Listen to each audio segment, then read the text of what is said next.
Welcome back to Lone Wolf Kai Chronicles.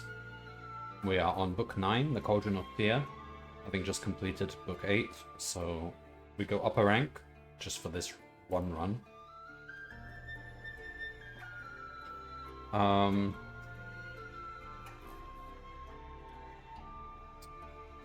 So we carry forward a bunch of kind of mismatched skills. I mean, they're not bad skills. I wouldn't have taken side screen normally, but I needed that specifically for book 8's final boss.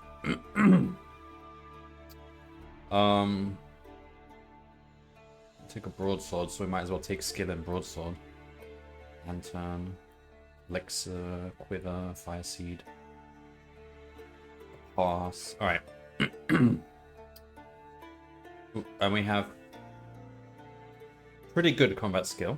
That's always important. 47 deaths already, yeah. To think, when I started this, which was not the recent start, but like a few years ago when I tried this again, my intention was to do the whole series without dying, because I didn't think it would be this hard. I thought it would be a bit more like a real RPG, like everything can be managed, or I didn't realize there were so many insta-death scenarios. So I got as far as book 2, and I died in book 2. I think I still have that stream recording somewhere, but on YouTube. But that was using the browser version. This version's way more fun to use. Well, this is the browser version as well, but this is like a proper JavaScript app, whereas previous version was mostly lots of things you had to manage yourself. Alright. I'm gonna have to do shorter streams of these because it's quite punishing on my throat. Like, I don't exactly talk much day to day, so when I have to talk extensively for a whole stream like this, I'm gonna end up with laryngitis or something. Alright. You are the warrior, Lone Wolf, last of the Kai Masters of Summerland, and sole survivor of the massacre that destroyed your kinsmen during a bitter war with your age-old enemies, the Dark Lords of Helgadad. We can probably skip this first paragraph because that's just repeated the last few books. It's basically we're trying to find the 7 crystals of power to restore the Kai.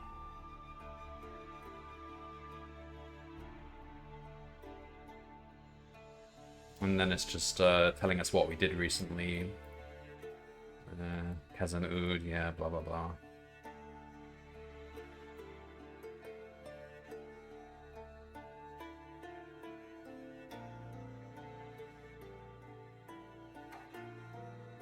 Yeah, we know this already. Alright, in Eldian, the capital of Desi, this is what happened very recently, so after the last book. In Eldian, the capital of Desi, you were tutored in the histories of Magnamund and received lessons in lore. Oh no, this happened before book 8. Hang on, let's keep going. Ahead. Your guide, Lord Paido, bloody nuisance he was captured by Dark Lord agents.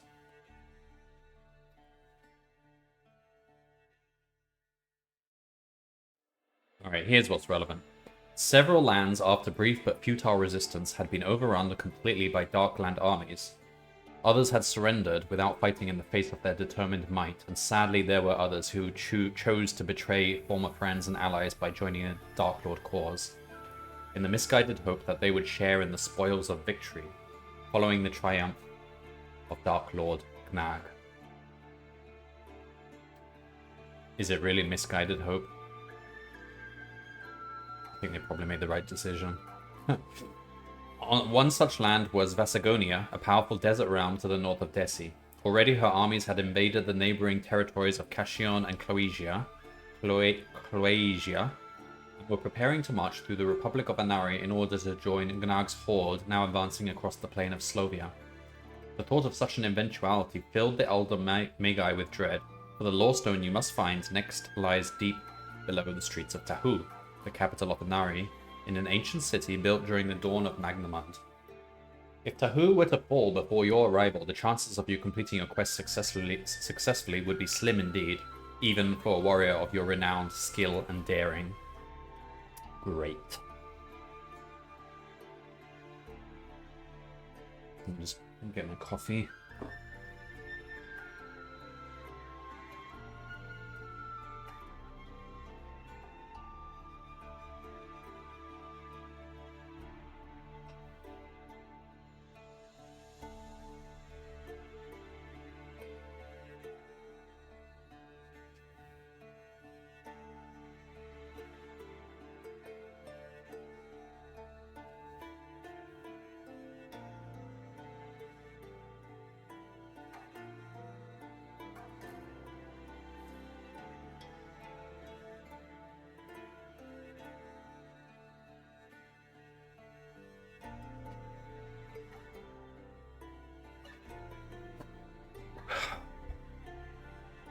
Whilst preparations were being made for your journey, you learned that the Dark Lords had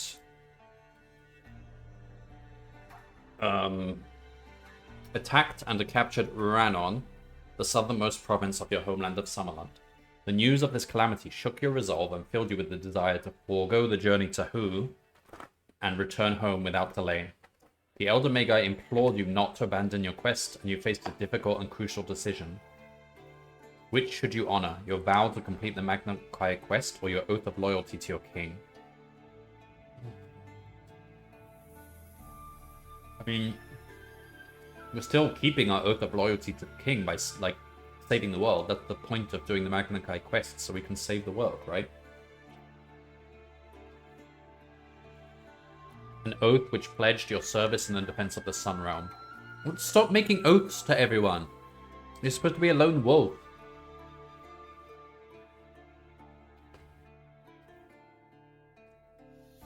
Fortunately, the surprise arrival of an old friend was to decide the matter for you. Mage Master Banadon, envoy of the Brotherhood of the Crystal Star, the Magician's Guild of Summerland, landed unexpectedly at Elzian aboard his flying ship Skyrider.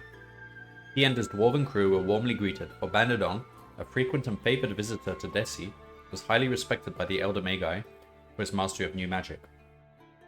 6 years had passed since last you met, and there was much you wished to discuss and reminisce about, but there was an urgent matter of duty to perform first. Banadon had been sent by King Ulnar of Summerland to deliver into your hand a royal missive concerning your quest. The scroll, written and sealed by the king himself, ordered you to pursue the Magna Kai quest above all other duties. Oh, good. It ended with the words, Summerland has suffered a grievous defeat at Rannon, but the will of the people is undaunted and the strength of our army undiminished. Boldly, we will resist our enemies so long as there is hope of the rebirth of the Kai.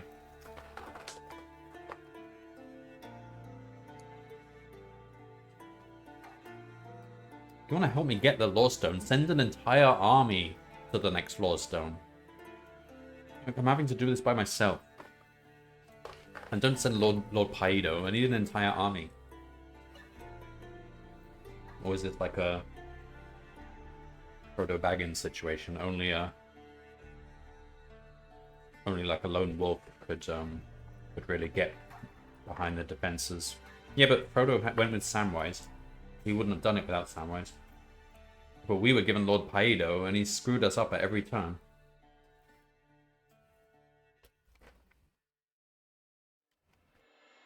Banadon informed you that the king had ordered that he and his skyship be placed under your command. He also delivered the news that the king had bestowed upon you the rank of War Marshal of the Royal Estates. Proudly, you accepted from Banadon 2 platinum badges, each crafted in the shape of a blazing sun, and affixed them to the collar of your Kai tunic.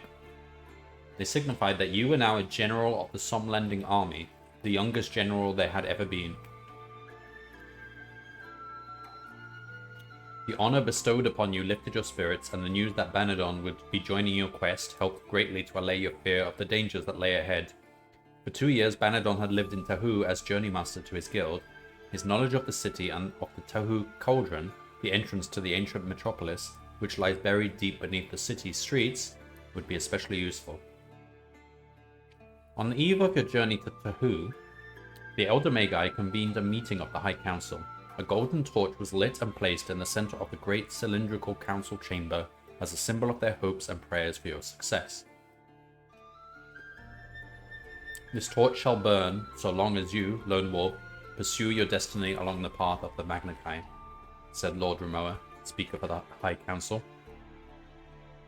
Before the gathering of elders, you reaffirmed your vow to restore the Kai, and, as if kindled by a sudden gust of wind, the torch flared brightly, bathing the chamber in its vivid golden glow.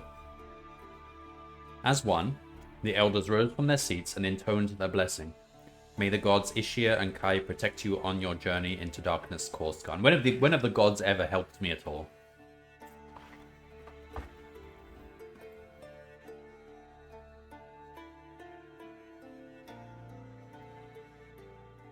So we've got weapon mastery, so we can take one more weapon.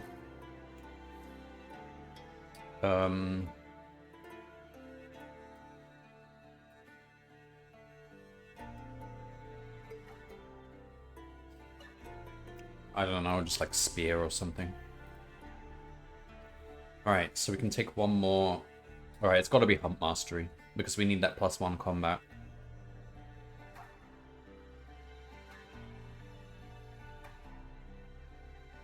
So we get some money.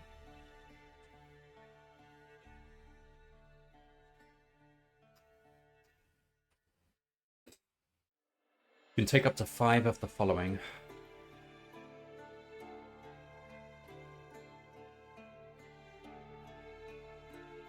What have we got already? We've got a bow and a broadsword. And a lantern. And we've got a quiver, but I could take more. I could take another quiver. But... yeah, okay, we'll take another one. 1... 2... Take the fire seeds, they're actually quite useful. 3... 4...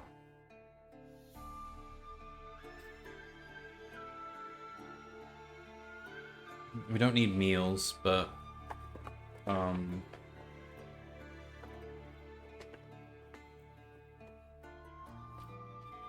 there's nothing else to take. Another lantern?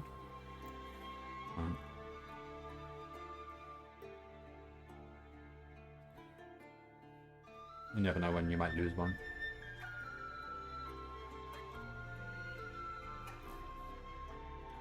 But we've got this circle of fire now. And because we are a primate, these skills upgrade. So curing, we can slow poisons. Pump mastery, we can climb without need for ropes. Oh, I took a rope, but there's other uses for ropes.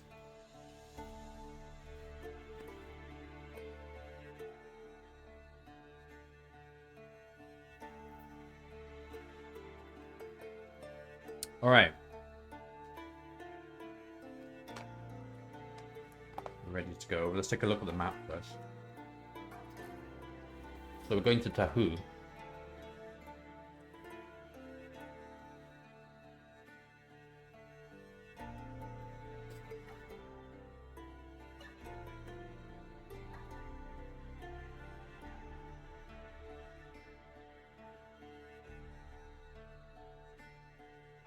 There's Tahu. So where is this in the world? Somewhere near Vasagonia, right? Oh, here. Tahu's here. And where are we starting?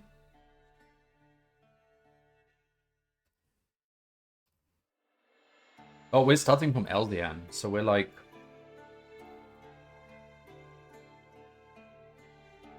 here. We're taking the skyship. Well, at least it's more direct, no having to stop at inns and get... have the innkeepers attempt to assassinate us. Why couldn't they just give us the skyship for every one of these missions? I mean, the world is depending on us.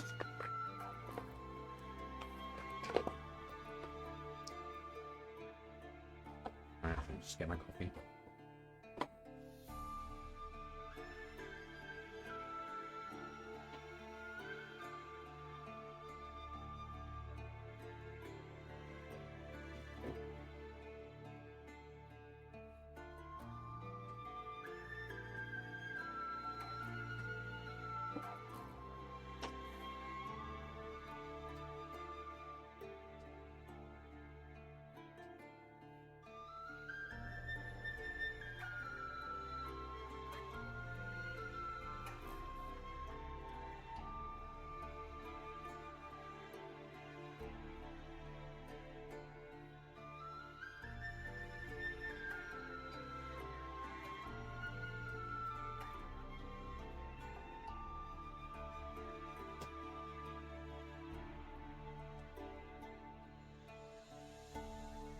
Okay. A full moon lights the sky above Elzian on the evening you begin your journey to Tahu. Its ashen rays glimmer along the polished wooden outriggers that run the length of the hull of the Skyrider and illuminate the crystal star ensign and the Somlending flag as it flutters proudly from the mizzen mast. The elders of the High Council have gathered on the roof of their council chamber, and as you and Banadon climb the boarding ladder to the skyship, you pause to return their farewell salute.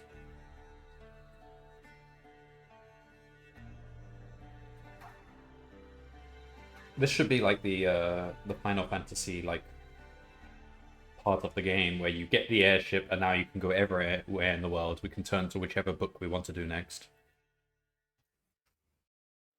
Whole world out there.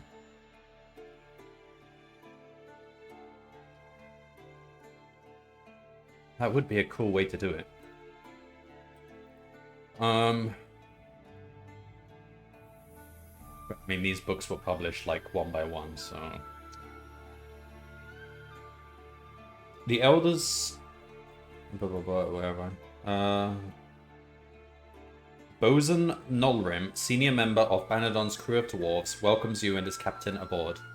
Surveying the craft, you notice that the Skyrider has changed very little since you were last aboard her, when you sailed the desert skies of Vasagonia in search of the Book of the Magnakai. The crew remember that voyage fondly and are justly proud for the part they played in the success of that perilous mission. Take the helm, Bosun, and set a course for Navasari, commands Banadon, as he leads you across the busy deck to his cabin at the prow. Oh, I gotta look this word up. Prow? Is that part of a ship?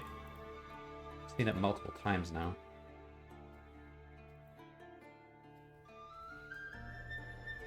Portion of a ship's bow above water. Okay.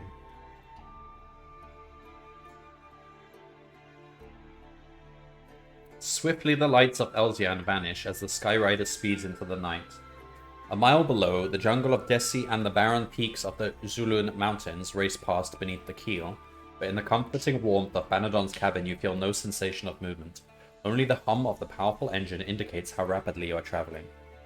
Over a delicious meal of salt beef and spiced fruit, Banadon explains the purpose of your journey to Navasari, a city that lies over 100 miles south of Tahu. Our enemies are advancing across Magnamont like a tidal wave, destroying or carrying with them all in their path, says the blonde-haired magician, pointing to a map of the continent that adorns the cabin wall. Every day a new battle is being fought, and every day we lose another town or village to the Dark Lords. Before we venture into Tahu, we must be sure that the city has not already fallen to Dark Lord Knark, lest we fly straight into a trap. I have many friends in Navasari, reliable friends, friends who are highly placed in the Senate of Anari. From them, we will learn if the city still stands, and if it does, how long we can expect it to resist a Dark Lord assault.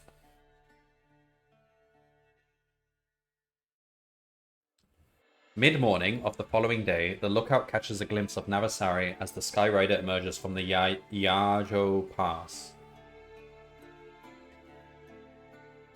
Banadon takes control of the helm and steers the craft towards the east quarter of the city, landing it on the spacious roof of a magnificent star-shaped building that overlooks the river Cha. A group of dignitaries, resplendent in high-necked robes of green and yellow silk, greet your arrival. These are some of the friends of whom Banadon spoke. Sadly, they recount the grim course of events that has recently befallen their country.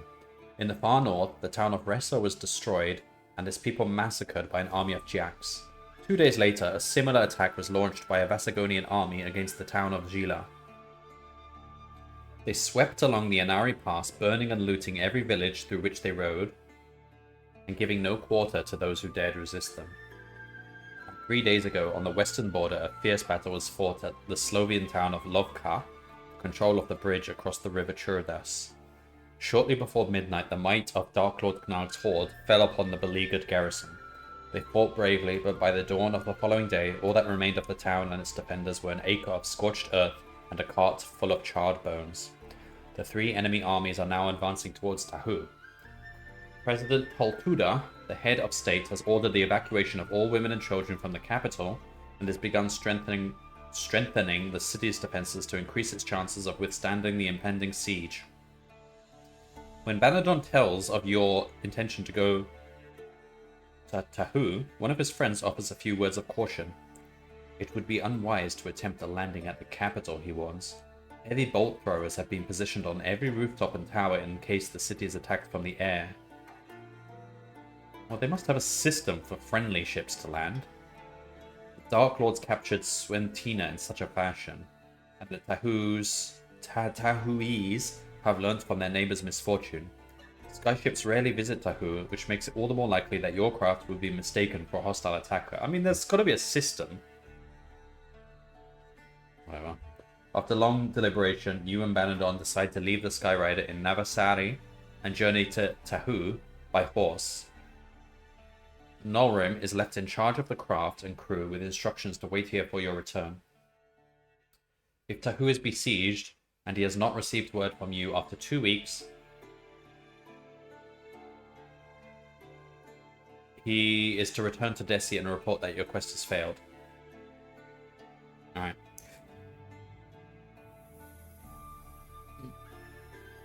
So we've got 2 weeks. But I mean, it doesn't matter if he goes to Desi and reports that our quest has failed, because we can still complete the quest. The quest in theory doesn't have a deadline. Right?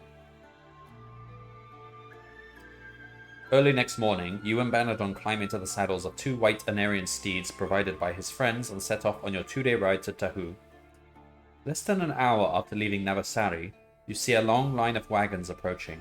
They are escorted by a troop of cavalry, and each one is crowded with women and children. Fine, we'll question them. Just ask them how they're doing. The officer in charge of the mounted escort rides forward to meet you. He wears silvered Anarian mail and a winged helmet embossed with the crest of Tahu. "Hail, Captain," says Banadon upon seeing his crown-shaped badge of rank. The man narrows his eyes and regards you both with suspicion. He's about to reach for his sword when a woman shouts from the leading wagon. "Banadon? Banadon, is that you?" Your companion recognizes the woman and returns her wave. "Lorpa! By the stars, I had not expected to meet you here," he says in a surprised tone. The captain relaxes his guard and motions to the wagons to move on, anxious that his entourage is not delayed on the highway. "You can fall in with us or save your reunion till we reach Navasari," he says curtly, and rides on without waiting for a reply. "Lortha is the wife of Chiban, a famous Tahuese magician. He was my mentor when I lived and studied in the city," says Banadon. "If you wish, Banadon." Well, it's his choice. He seems to want to, so we'll let him. Banadon rides alongside the crowded wagon and talks with Lortha as the procession continues on its way to Navasari. After a few minutes' conversation, she hands him a scrap of parchment, and they bid each other farewell. They are the last of the evacuees, he says, as you continue your ride north. They expect the enemy to reach Tahu in 2 days' time. They've already seen Jack scouts, and early this morning a squadron of Kran were sighted high in the western skies. Kran! She advises us to steer clear of a village called Sidara. I wonder how many deaths I've had to Kran. It's rumored to have already fallen to the enemy. She also gave me this. Banadon hands you the scrap of parchment. It contains a few lines of Anarian script, an address, and a signature. It's an invitation to stay at Chiban and Lortha's house in Tahu. It may be useful when we reach the city gate.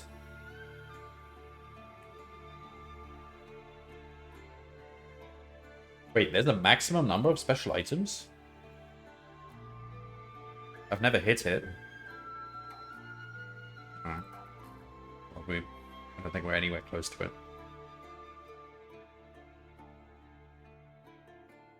For 3 hours, you ride without pause or rest along the Tahu Highway. On either side, the whispering grasses of the Inari Plain stir lazily in the thin breeze of morning. Villages are few, but wherever there are trees, you are sure to find a group of huts nearby. The highway descends along a ridge towards a copse of stunted trees where a circle of simple dwellings have been built around a well. At your approach, a bell is sounded and several peasants appear, each holding a basket of assorted wares which they urge you to buy. Sure, let's have a look.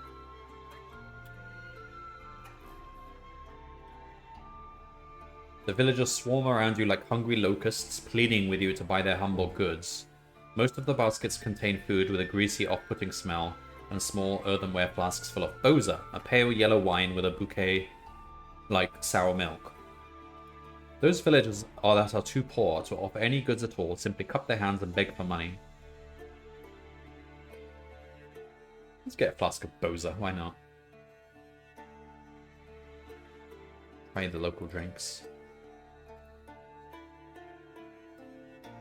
We give the beggars money. Oh no.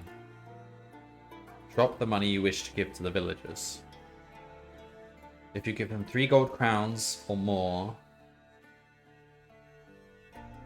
12 loon. Do we still have loon? No, we don't have loon. Sure, let's give them 3. Just drop it on the floor. The wretched beggars are overjoyed at your generosity and their grimy faces beam with delight, but how are they going to split 3 gold coins between them as they share out your coins? The old crone tugs at your sleeve. I mean, for a beggar, 3 gold is a lot. An old crone tugs at your sleeve and points with a crooked finger. Well, actually, let's think.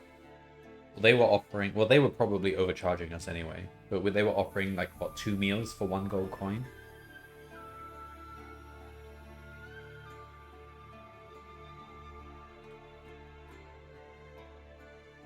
But they were probably overcharging us. I think a gold coin could probably buy you more than that.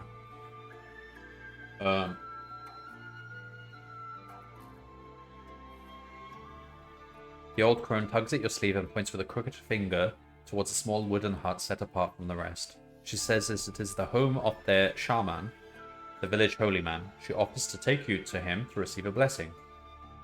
Sure.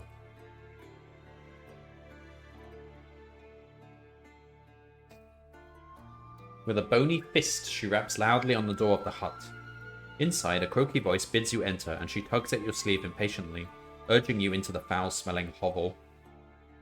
Seated on a threadbare carpet, and surrounded by what appears to be heaps of chicken bones, is a scrawny old man dressed completely in feathers. He has a long, pointed nose and a stubbly grey beard, which grows to just below his beady, bloodshot eyes. The crone kneels and whispers in his ear, before bowing and leaving the hut. As the door swings shut, the shaman scoops up a handful of bones, closes his eyes, and, with a sound like a flock of startled gulls, casts them in the air. After a full minute of chanting and waving his hands, the old man opens his eyes and looks down on the bones which lie scattered on the beaten earth floor. He uses chicken bones to do his, his prophecies.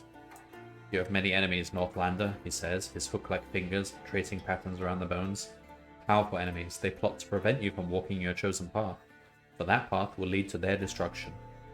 There is one who will tell you that he is a friend. You must not trust this one. There is treachery in his heart. Surely it's not Banadon. The old man closes his eyes and lowers his head, as if he has fallen suddenly into a deep trance.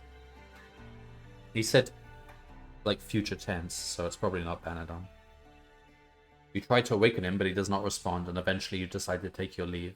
You feel unsettled by the encounter, but when you return to Banadon, you make light of the incident and suggest that you continue without further delay. Alright, useful advice. As the hour of noon approaches, the rutted highway of khaki-colored earth rises gently towards a flat-topped house near the horizon. Outside, at the entrance, is a three-legged stand erected over a fire made of Gorkha's dung. A battered tin pot full of soup hangs from the crotch of the stand, and a group of farmhands stand in line waiting for the muddy liquid to boil. The smell of the fire is awful, and it has to be blown on ceaselessly to prevent it from going out. Close to the house is a dirt track, which branches off the main highway and disappears to the west. The signpost is wood cracked and twisted, points along the track. It reads, Tahu, 95 miles. Talk to them? Sure, why not? Like most southern Anarian peasants, these farmhands are simple folk. They have heard nothing of the war in the north, and they know nothing about the Darkland armies that are poised to assault their capital. All they are able to tell you is that a great many wagons carrying takas, or rich city folk, have travelled the road to Navasari in the last 10 days. They would be happy to share their humble meal of corn soup with you, but the smell of their dung fire has destroyed your appetite, and you refuse their offer politely. I mean, dung fire can't be that bad. Banadon, who has been talking with the owner of the house, returns to his horse and nods at the signpost. It's pointing the wrong way. I had a feeling it was pointing the wrong way. Something about the description said it was like... I don't know. Something about this description made me think it was someone had moved it. Maybe on purpose to lead us into a trap.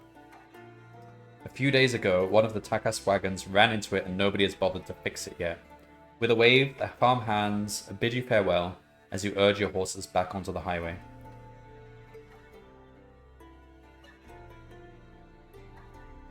"5 miles along the highway, you reach another junction. I mean, surely we can tell, like, from the position of the sun, which direction we should be going in, surely. I mean, we're going to Tahu. We're at... Oh, I guess that comes under pathfinding, and that's one of the skills, isn't it? Right. If I don't have it.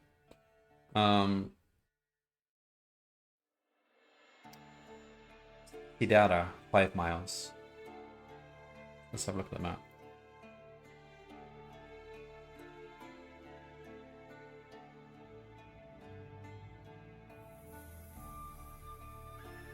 Where did we start? Are we coming from the northeast?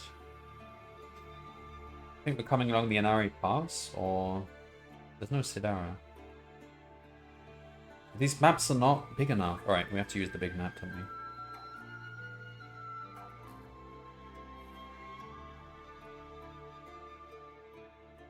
So it should be near Tahu. There's Sidara. Is that not? It's not on this map. So... Wait, no, it should be.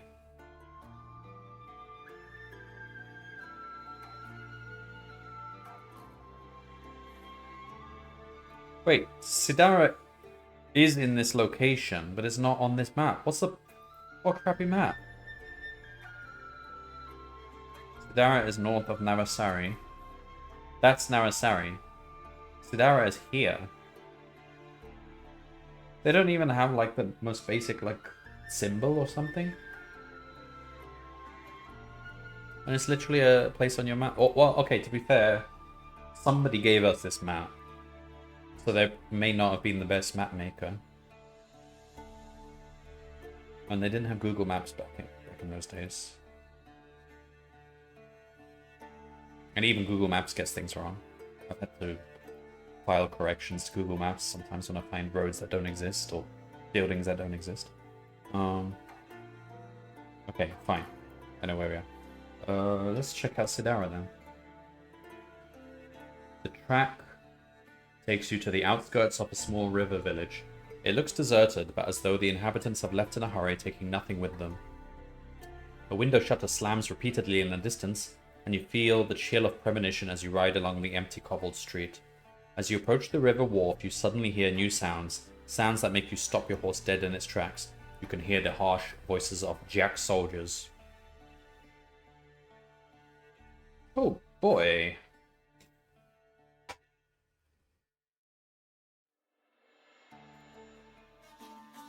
Silently, you slip from the saddle and peer around the corner.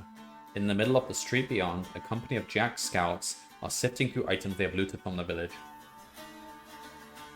Two of the evil creatures are loading their booty onto the back of a cram, a large black-winged creature. Oh, I have dealt with many a cram in my time. While the others cram their ill-gotten gains in their pockets and packs, what they cannot carry they delight in despoiling, leaving behind a trail of filth and debris in the buildings they have ransacked. "Okader!" shouts their officer, brandishing a long black sword with a jagged edge. "Akamaza ek!" His greedy soldiers are reluctant to obey his commands, but a few blows with the flat of his blade quickly change their minds. Muttering and snarling, they scurry off into a side alley, reappearing a few minutes later astride large grey wolves. "Rekanera Gluz!" growls the officer, and the pack ride out of the village, heading north along the bank of the river Churdas. I watch all this? Can we not intervene? The Kran and its two riders take to the air, but the beast is so overburdened with loot that it cannot clear the rooftops. Frantically, it beats its leathery wings, hovering erratically just a few feet off the ground. The Jacks urge it on with kicks and punches, but to no avail. Suddenly it lurches forward, and the Jacks tumble headfirst onto the cobblestones a few feet from where you stand. "Orgadaka!" they cry as they catch sight of you and Banadon hiding at the corner. Why are we hiding? We could take them on. Let's just do it. Use the bow. You draw an arrow and take aim at a Jack's chest. He opens his yellow-fanged mouth to shriek for mercy, but his cry is cut short as your feathered shaft pierces his heart. The other Jack rolls away from the body of his partner and scrambles to his feet, desperate to escape a similar fate. "Akiyamaz!" he whimpers hysterically as he scurries towards the shadows of an alley. Fire again. The Jack enters the shadows just as you are ready to fire your bow. Although you can no longer see your target, you're able to sense approximately where he is. Your arrow whistles into the dark alley, and seconds later you hear it shatter harmlessly against a wall.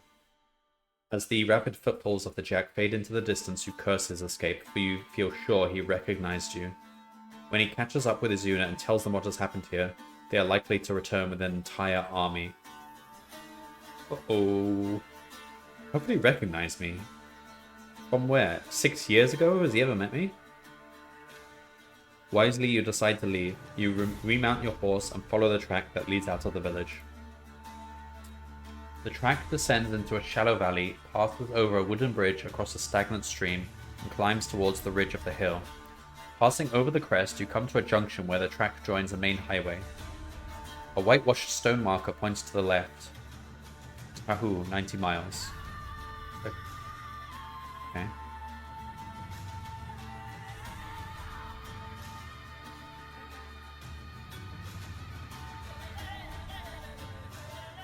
The afternoon passes swiftly as you ride across endless miles of treeless grassland. You stumble upon no village or hamlet and spend the hours listening to Banadon's account of recent events in Summerland and the Last Lands.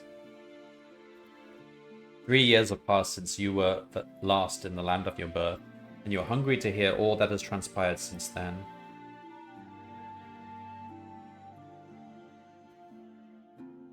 It is an hour past sunset, and night is drawing its black cloak around you when you hear a flickering red light on the road ahead.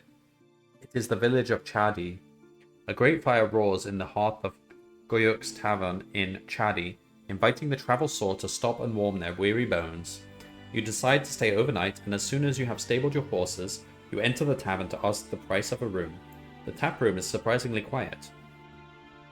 It is full of villagers and farmers, but they are a sullen crowd, content to sit in silence and brood over their glasses of lobka, a strong Slovian rye spirit named after the town where it was first distilled. Gayuk, the tavern owner, greets you with a nervous nod of his shiny bald head and shows you to a table. There are no bars or counters in Nenarian taverns. Instead, the customers sit at long banqueting tables and wait for the owner and his staff to serve them. He smiles uneasily as he answers your inquiry about a room. A single room with a bed would be 12 loon each. What, they use loon here as well? Alright, so it's 3 gold crowns. Sure, we can do it. So it gives you each a key to your room and offers you both a glass of lobca on the house. Gratefully, you accept and down the warming liquor in one gulp. You notice that at the far end of your table, a man sits with his 2 young sons. They appear to be gambling with a group of plains farmers seated opposite, although you can see no money changing hands. 3...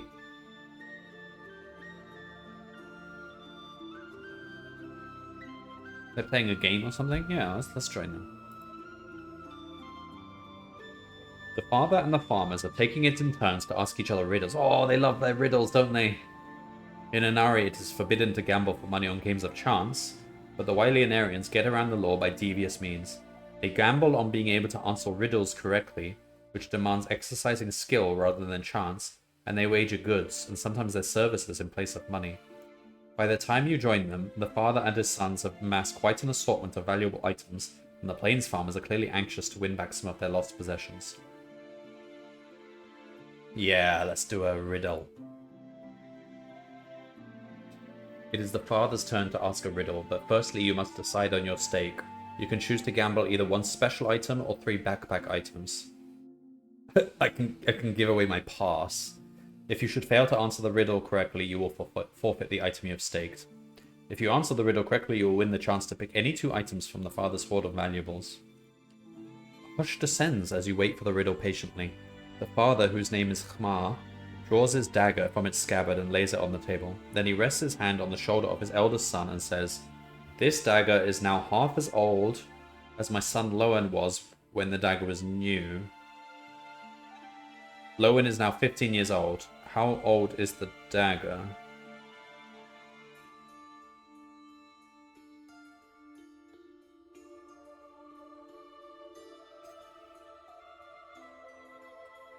Okay.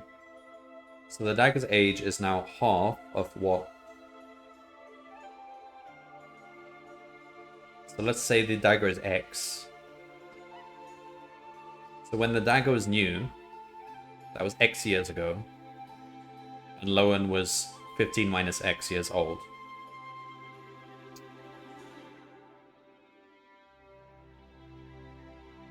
So this dagger is now half of 15 minus X. So the dagger is 30 minus 2x, so 3x equals 30, so x equals 10? 10. Wrong? I need to write this down, I can't do it in my head.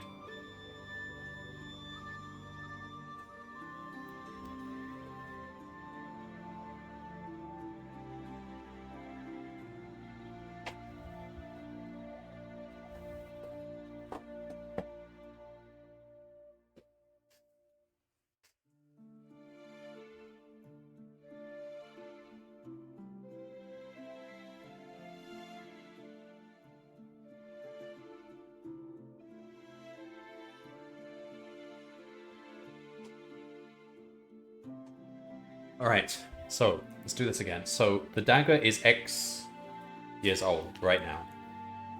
And X is the number we're trying to find. Lowen is 15 years old. So when the dagger was new, the dagger was 0 years old. That was 15 years. No. Yeah. When the dagger was new, that was X years ago. So Lowen was 15 minus X years old at that time.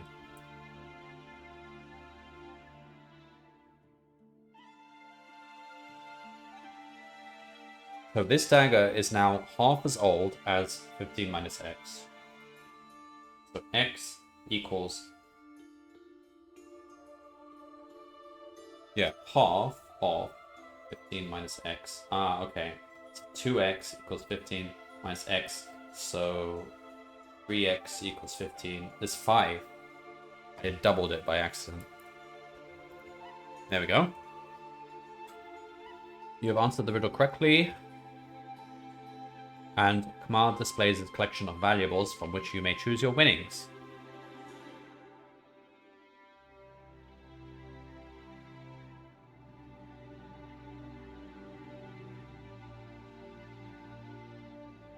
Scroll of Honor, Jaded Anklets. I don't know. Scroll of Honor. That sounds interesting. And gold dust. Like, if it's just dust, it's probably not much gold. What would you need gold dust for? You're not going to inhale it. Altar cloth, Jaded Anklets. Let's take the Jaded Anklets. No, only 2. Alright. Let's talk with the owner. Where's the tavern music? Guyuk is a nervous and jittery sort of man. He is afflicted with all manners of tics and twitches and is given to worrying about everything and everything. See, this book is not as ridiculous as the last one. We're not dying at every corner within like 3 pages. Recently, his condition has worsened, and in light of events in the north, it is not difficult to understand why. Oh, what's to become of us? Where will it all end? He mutters, wringing his pudgy hands and casting his eyes to the rafters.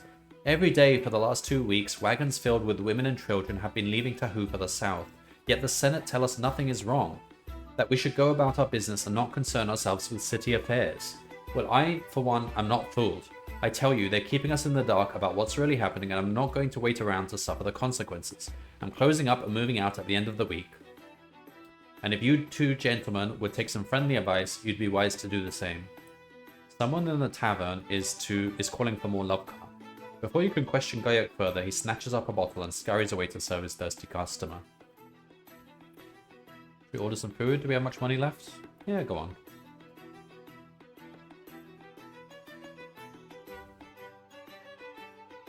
Well, didn't really do much. How much did that cost? 12 silver loon? Oh my god. Oh. Someone paid for us. A serving girl ushers you into an adjoining room where smoke from an open charcoal fire spirals up to the roof, filling the air with its pungent aroma.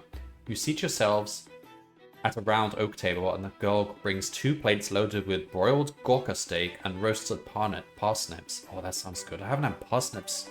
They don't have parsnips here in Asia. Well, they do, but they're imported and they're super expensive. 2 tankards of ale served to wash down the feast, which Banadon, in a generous mood, pays for with 12 silver loon. We could just make Banadon pay for everything. He's got money.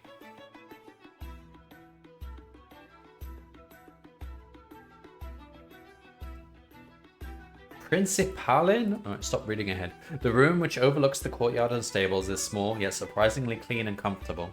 You sleep well, but you are rudely awoken at dawn by the clang of a brass handbell. Guyuk's wife is walking around the courtyard ringing it for all she's worth. Daybreak, daybreak, all awake, she cries, her voice only slightly less piercing than her bell. It's annoying. If you want to sleep in. We don't have a job.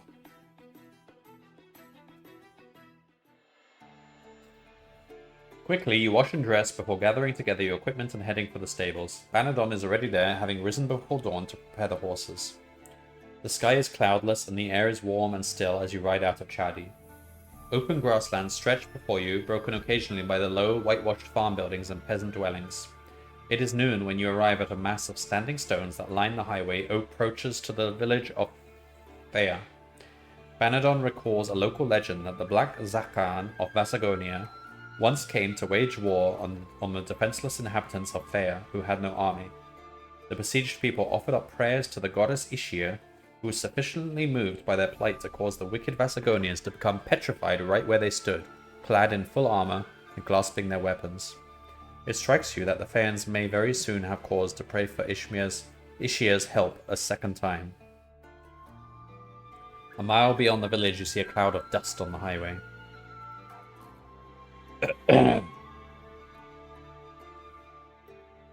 The dust cloud grows bigger, and the rumble of hoofbeats can now be heard drifting towards you across the open plain.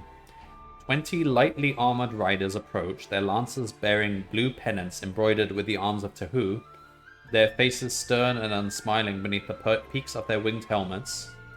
Their sergeant makes a signal, and the horsemen change formation, drawing up into a circle that quickly closes around you. "State your business here," bellows the sergeant. "Why do you ride to Tahu?" I mean, I'm allowed to. What?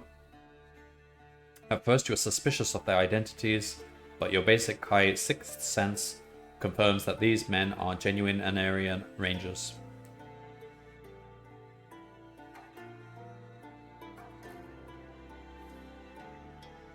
Right, let's just show them the invitation.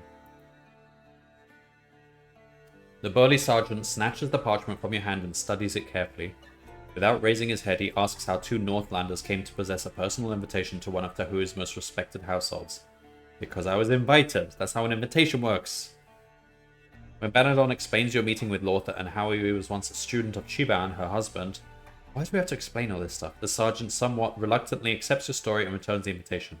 "Stay on the highway and make sure you reach Tahu by sunset," he says as he signals his troop to let you pass. "Enemy scouts have been sighted in the hills south of the capital. If you're not inside the city walls by nightfall," he draws his finger quickly across his throat.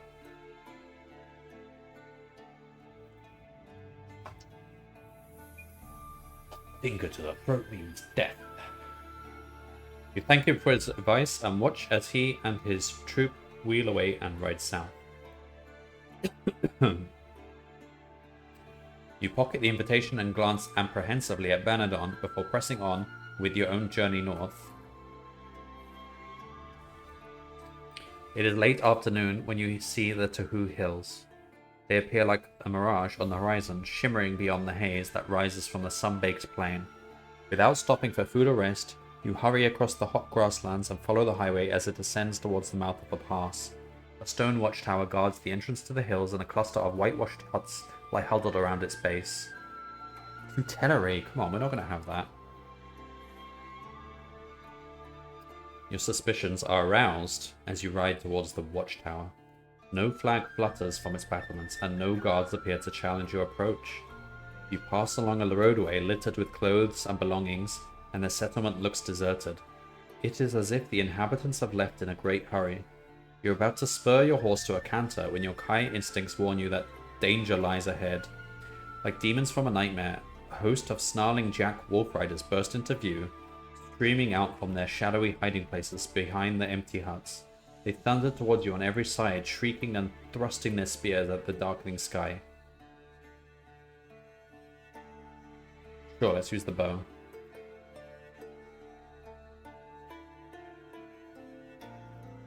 You notch an arrow and let fly at a rider closing in on your left. The shaft pierces one of its eyes and lifts the loathsome creature out of its wolf saddle, spinning him into the path of the following doom wolves. His body brings down two of the ravening beasts and their riders, who are slammed into the ground as their mounts crash together in a tangled heap. Your bow skills brought you precious seconds in which to escape from the settlement.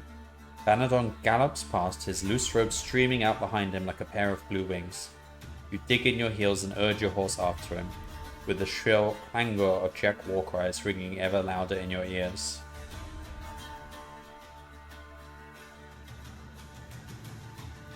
The wolf riders give chase, but their pursuit is half-hearted, and you have covered less than a mile when you hear the jacks call off their hunt. They console themselves by hurling threats and vile curses at your backs as you disappear swiftly into the dust. The highway emerges from the hills at a village called Varta, situated on the edge of the Tahu Flats. The flats consist of fields of cultivated crops, forming a fertile market garden 2 miles wide, which is farmed right up to the banks of the great moat that encircles the capital. Varta is deserted, its male inhabitants now shelter within the city walls, whilst the women and children have travelled south to the safety of Navasari. As you leave the empty town and descend onto the flats, you catch your first awe-inspiring glimpse of the ancient city.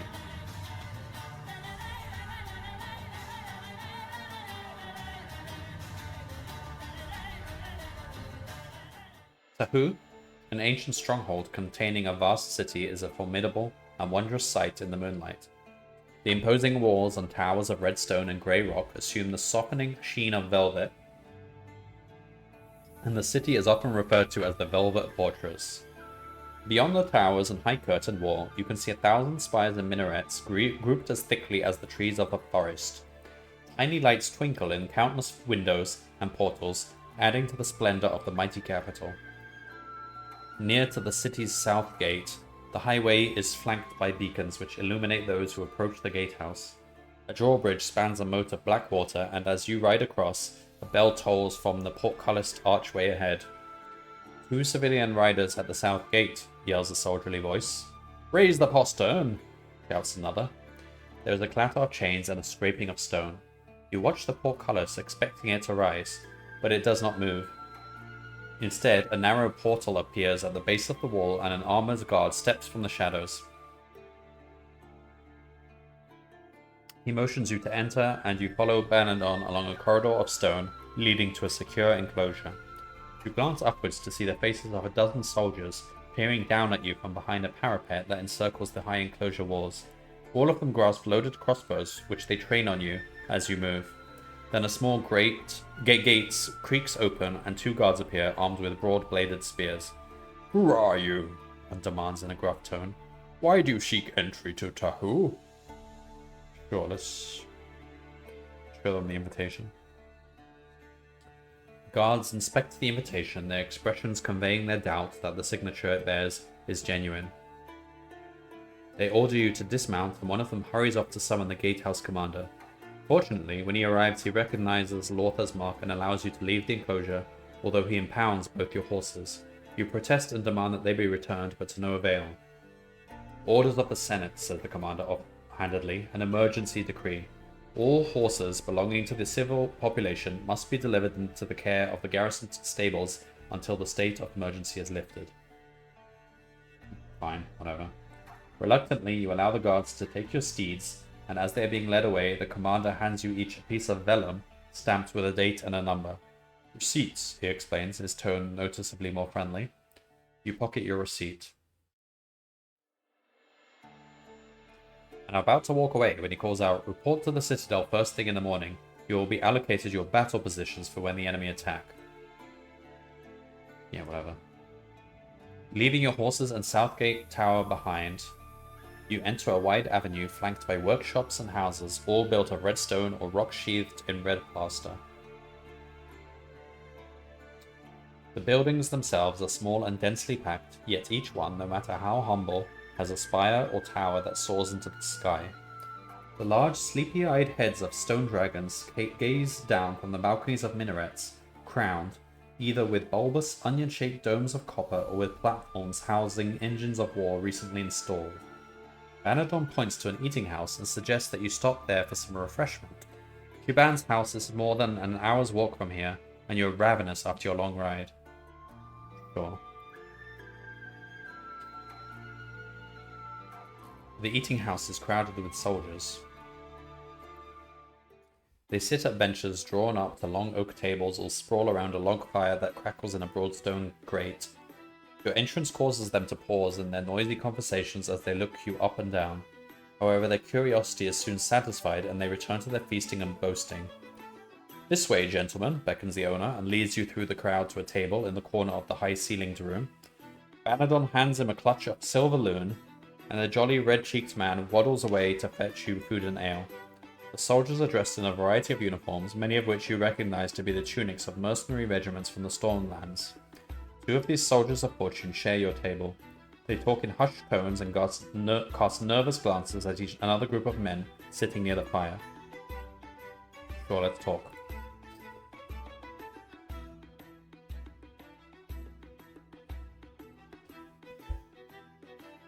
The men are plainly displeased that you have interrupted their conversation. One of them, a sallow-faced knave with dark eyes and curly black hair, snatches a jug from the table and takes a long swig. He slams it and turns to his friend. Did you know, he says, red wine squirting through his rotted teeth, my brother Gain was killed in Ragadorn last year? He was stabbed in the back by a lousy Northlander. Slowly he turns his head and stares coldly into your eyes. I hate Northlanders. They're all cowardly, backstabbing scum. You notice his hand leave the jug and slip below the table. Fuck's sake. Northland is a whole continent. Is he gonna assume I'm the one that killed his brother? Save your sympathy, he sneers, because you're about to meet him face to face. Suddenly he lunges forward, a curved dagger gleaming in his hand. He flicks his wrist and his razor-sharp blade whips through an arc towards your throat. Here we go. It's a pretty safe bet. I guess. Your Kai mastery alerts you to the attack, and you resist it with breathtaking speed. In one swift movement, you unsheath your weapon. Hang on, we've got to put the music for fighting humans. You unsheath your weapon and lash out at your attacker, sheathing off his arm at the elbow. What if I didn't have a weapon? I just shear off his arm with my hand? With my fist? That's impressive. Arm and dagger fall to the table and the soldier collapses screaming to the floor. Shocked by what he has seen, his comrade kicks back his bench and retreats from the table. However, the drunken crowd goad him to retaliate, and their gibes sting him into action. He pulls his blade free of his scabbard and leaps forward to attack.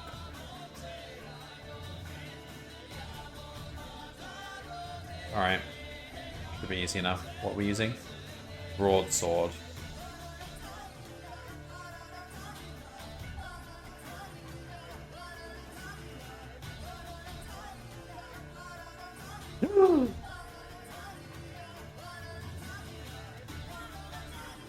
As you step over the dead bodies and head towards the exit, the door crashes open and in rushes a squad of guards from the south gatehouse. Summoned by the owner of the hall, they are all armed with crossbows, which they aim at your chest. Yield, Northlanders, orders their captain. You have no hope except our mercy. You cast your eyes around the hall for another exit, but all are barred. Reluctantly, you both raise your hands and are taken back to the south gatehouse tower. Banadon, because he's a magician, is taken to another part of the city wall to be questioned, while you are imprisoned in a cell higher in the tower itself. He started it!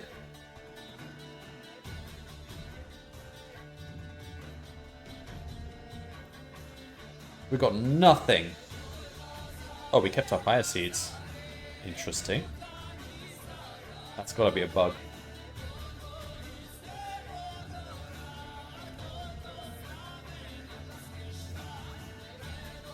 We're going to assume we stuck the fire seeds up our bum or something, so if there's an opportunity to use the fire seeds, maybe I'll use them.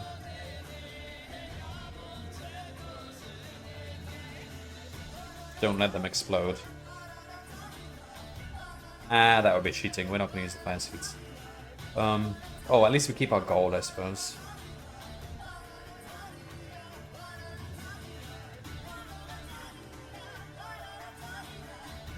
Iron door slams shut and you are left alone to contemplate your unfortunate arrival in Tahu.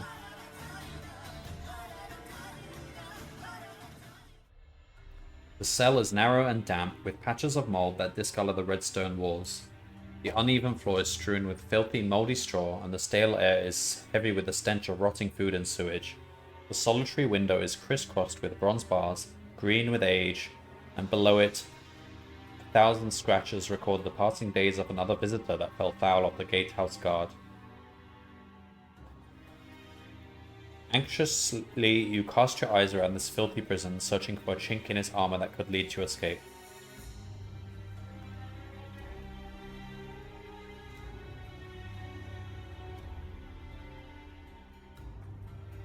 Should now eat a meal. Well, we probably had our meals confiscated. Don't have any of these skills. You pace the cell like a caged lion, cursing your predicament and trying to think of a way to escape. After an hour, you resign yourself to your fate and settle down on your haunches to sleep. The prod of a spear haft wakes you from your slumber. On your feet, snarls the brutish sergeant at arms, standing over you with his spear poised to strike again. Two soldiers grab you roughly by the collar and shove you through the open cell door into the arms of an escort that has come to take you before the chief magistrate. Oh boy, a courthouse scene. Your hands and feet are shackled with chains, and you are bundled into a covered wagon, waiting beside the south gate. Is it going to be like the one in Chrono Trigger, where they show us flashbacks of all the times we did bad things around the towns? That's not going to go down well. It moves off at breakneck speed, and by the time it reaches its destination, you are covered in bruises.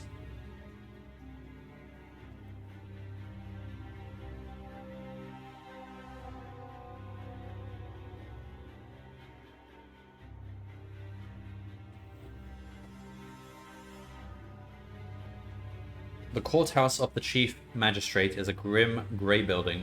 Devoid of any decorational embellishment, its stark bare walls serve to remind the Tahuis of its sober purpose. It is a place where justice is meted out to wrongdoers. Meted? It's not a word I'm familiar with.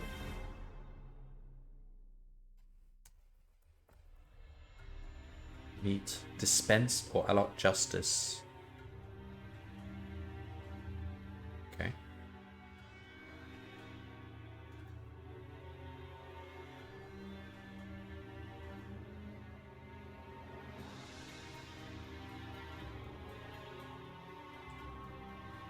Harsh punishments are imposed. Floggings and executions take place here every day of the week. All trials are conducted before a magistrate, and his decision is final as there are no juries in Tahu. The chief magistrate presides over crimes that are serious enough to warrant the death penalty, and your heart sinks when you learn that he is to sit in judgment of you. I mean, it's not necessarily a bad thing. Like, the chief magistrate could be fairer than a jury. Like, what if the jury is comprised of these people like those soldiers who hate Northlanders? It would probably be worse. I don't know. You put up quite a struggle, but your shackles prevent you from breaking free of your armed escort. They drag you into the courtroom and throw you face down into an iron cage that stands before the chief magistrate's chair. A bell is struck to signal the arrival of the chief magistrate, and he enters the court, surrounded by an entourage of scribes. The bell rings once more, and the scribes say with one voice, "This hearing is now in session. If you have ever visited the city of Beretta or hut on the run on Pike, a previous lone wolf adventure." Well, what do they mean? I assume they mean and survived.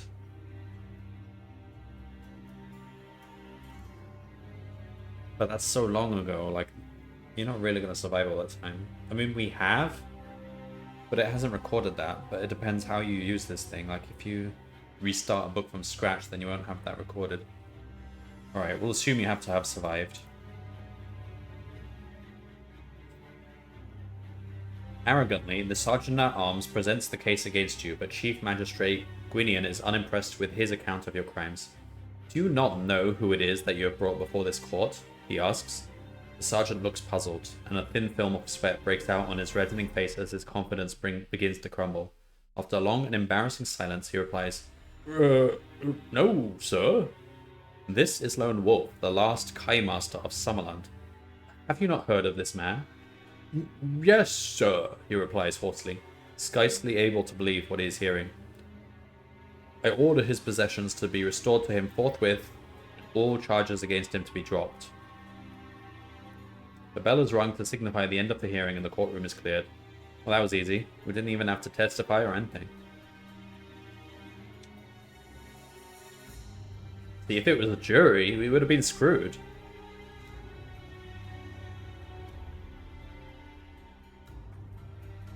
We've got everything.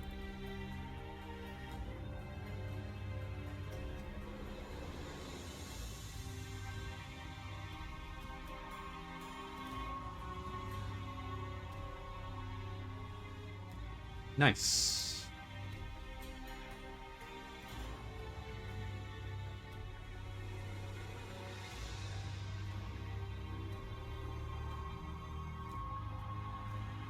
Right.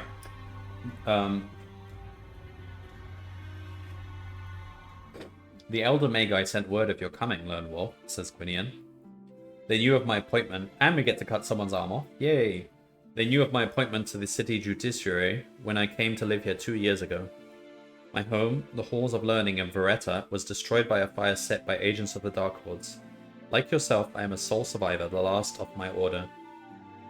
The elders asked me to afford you what protection I could, and to help you in your quest for the Law Stone of Tahu.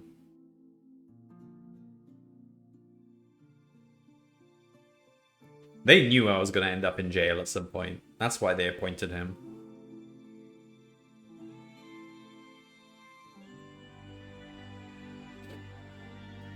He leads you to a table, the surface of which is engraved with a huge map of the city. With a rod of glass, he points to the location of the Tahu Cauldron. It is in the Square of the Dragons in the west district of the city. The cauldron is a funnel-shaped hollow with a circular shaft at its base. The shaft descends to the ruins of the ancient city of Zarix, 500 feet below Tahu. Legend tells us that the Law Stone was thrown into the cauldron to prevent the Black Zakhan of Vasagonia from capturing it during the Great Cauldron War. The shaft was closed off and has remained sealed for the last 360 years. You ask Gwinion if he can order the release of your companion. It has already been done, he replies. I released Banadon into the custody of his former mentor, Chiban the Magician, 3 hours ago. He is with him now at his house on Leech Street. He is quite safe, but you must not delay your quest any further by going there yourself. At dawn, the enemy will be at the gates of the city, and the battle for Tahu will have begun. There is only one man that can help now. But there is only one person that can grant you access to the shaft of the cauldron that descends to Zarix. That man is President Toltuda of Anari. This place has a president? Come, I will arrange an audience with him immediately. President? Really? Gwinion dispatches a messenger to the Anarium, the House of the Senate, where members of the Governing Council have gathered for an emergency assembly called by the President himself. Within the hour, the messenger returns with a furled parchment bearing the presidential seal. He's agreed to hear your plea, Lone Wolf, says Gwinion, his eyes scanning the official reply. This news raises your flagging spirits, but the sage seems a little disappointed. I was hoping for a private audience with the president, he says. But in view of the current crisis, I suppose it is the best we can expect. You must appear before the Senate this evening and state your reasons for wishing to enter the Tahu Cauldron. They will consider your request and vote accordingly. Their decision will be final. And if they say no, I'm going to have to sneak in anyway, I guess. He hands you the scroll and arranges for his personal carriage to take you to the Anarium. As you climb aboard and sink into the plush upholstered seat, you exchange a farewell wave with Gwinion the Sage. May the gods watch over you, he says, and may you live to fulfill your destiny.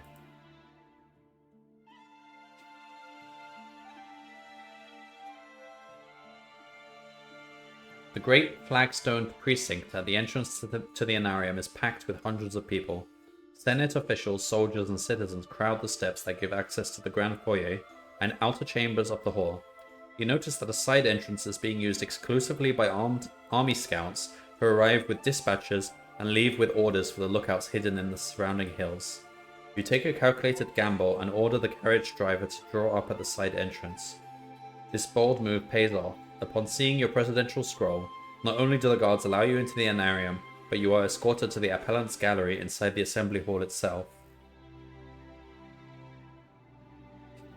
From your seat in the gallery, you stare down at an oval hall, ringed by 12 arches beneath which the senators of Anari sit upon their throne-like chairs of lacquered oak.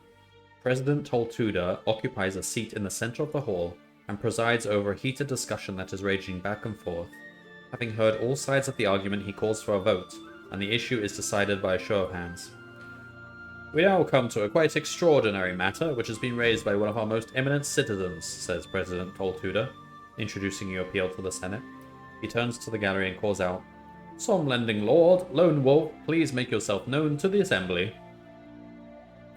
You rise from your seat and bow to the senators. Please present your request to us, Lone Wolf, says the president, and a hush descends on the hall as you explain the purpose of your journey to Tahu. When you have finished, the president calls upon the senators to speak. I say we should help the psalm lending pipes the shrill voice of Senator Zilaris. If he finds the Law Stone, his power could turn the tide and save Tahu from the clutches of the Dark Lord Nag. A murmur of agreement stirs in the hall. And I say we should refuse to open the cauldron, booms the powerful voice of Senator Chill. I say that if it were not for his presence in our city, we would be spared the attention of the Dark Lords. He is the object of their anger and spite. I say we should give him to them. I only arrived today. They were already attacking before I arrived. And in doing so, we will save our city, our country, our people, and ourselves. That's not how it works. The army's already approaching. You think they're just going to turn around? Because... Oh, they want to hand me over to the Dark Lord? Seriously?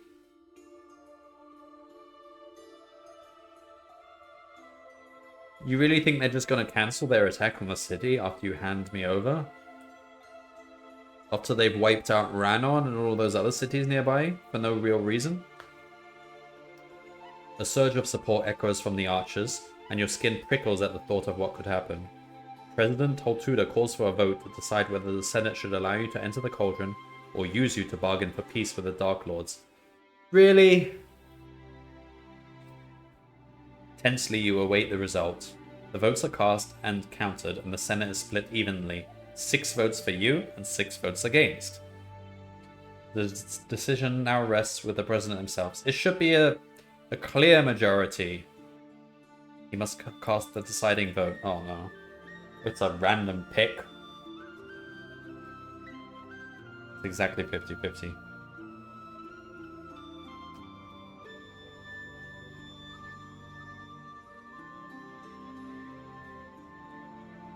Fuck. A bronze beacon, the Anarian symbol of law and order, is fixed into a plinth of marble that stands beside the president's chair. He moves his finger to a button on the arm of the chair, and all eyes turn to stare at the beacon. There is a flash of ignition, and a jet of red flame roars upwards towards the domed ceiling. "Seize him!" shouts Senator Chill. "Seize Lone Wolf!" Democracy doesn't work. The president has voted against you, and now the Senate guards are closing in on all sides to arrest you. In a single bound, you leave your seat and sprint along the gallery towards an empty staircase. To your right, a guard is rushing to intercept your escape. He is unarmed, but he has a net with which he hopes to ensnare you. He casts it as you are about to descend the stairs.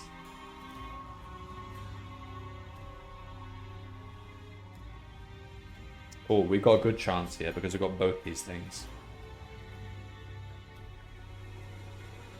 You flatten yourself against the floor, and the net passes harmlessly over your head. Before the guard can react, you are back on your feet and running headlong down the stairs. You'd have thought they'd secure the room a bit better.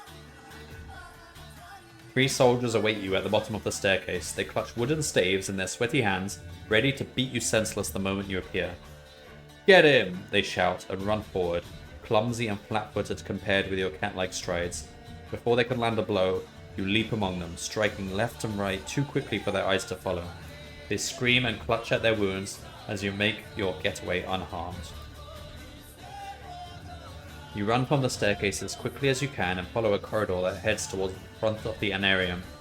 In the distance, you can see an entrance hall teeming with people, and 2 soldiers, both armed with halberds, standing on guard with their backs towards you.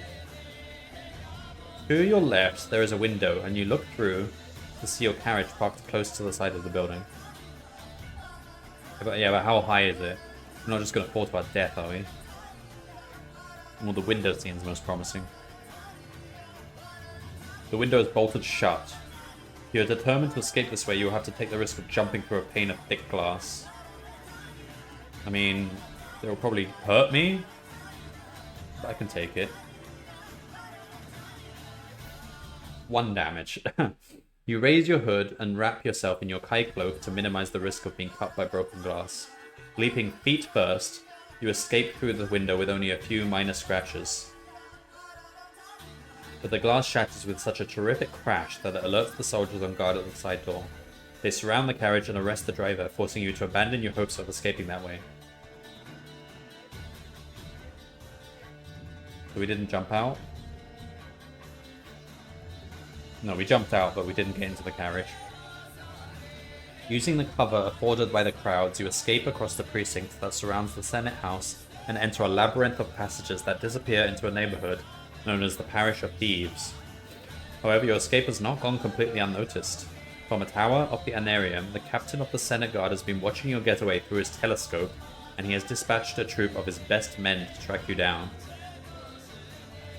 On the corner of a dark alley, you hear the sound of drunken laughter floating up from the battered door of an ale cellar. You turn away, but the sudden tramp of booted feet echoing along the passage behind makes you change your mind. Quickly, you descend the steps and take shelter in this lowly tavern. The cellar is full of rough-faced villains laughing and bragging about their illegal exploits as they swill their sour ale. You cross the crowded floor and sit at the end of a table as far away from the door as possible. A thin, wiry fellow with curly black hair approaches you with a tankard of foaming ale in one hand. You have taken his seat and he is determined to get it back. Fine, have it back.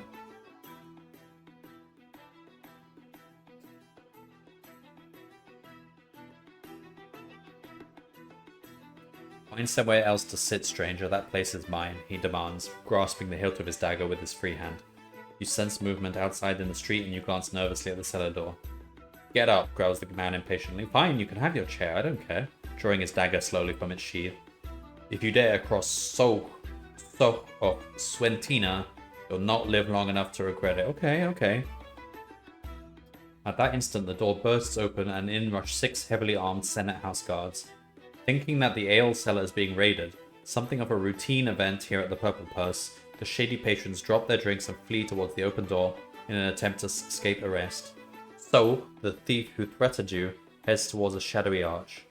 You run after him and grab him by the arm. Get me out of here, you plead. You can name your price. The wily thief smiles at the thought of making some easy money and holds out his hand. Give me your money pouch and I'll save your skin. How much? Only 14. Right, fine.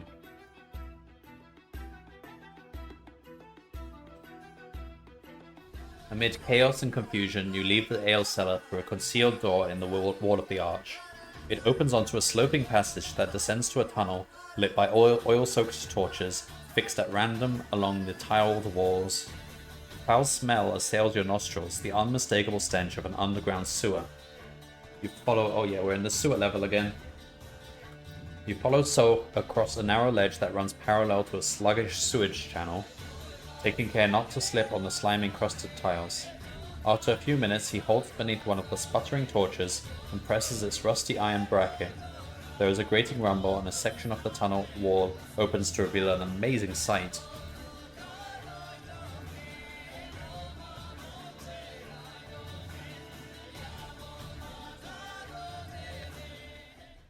Before you lies a huge chamber. Its walls are hung with silk and fine tapestries, and its sunken floor is piled high with glittering treasures. As you enter, a perfumed breeze ruffles your hair, and the sound of songbirds fills your ears. So leads you past a bubbling pool of crystal clear water into an antechamber. Here, lying on a couch of vivid scarlet, rests the ruler of this sanctuary, dressed in an extravagant costume of many colors. And his extravagant costume of many colors, it was red and yellow and pink and green. His large squarish face is framed by a hood trimmed with a strange purple fur. He stirs from his slumber and opens his cold black eyes. So, who is this man? He shouts angrily. Why have you brought him here? The thief tries to offer an explanation, but it only serves to anger him even more. So, you sniveling fool, he bellows. You know it is forbidden to bring outsiders into the secret enclaves of the guild. I should have flogged you for your stupidity. For all we know, this Northlander could be a spy, or even... He pauses, staring up at you fearfully. An assassin! He snatches a gem from his pocket and holds it in the air. Aldul Dana Liuk, he breathes, and a vivid green flame engulfs the sparkling jewel. We do have size green. This could be useful, actually.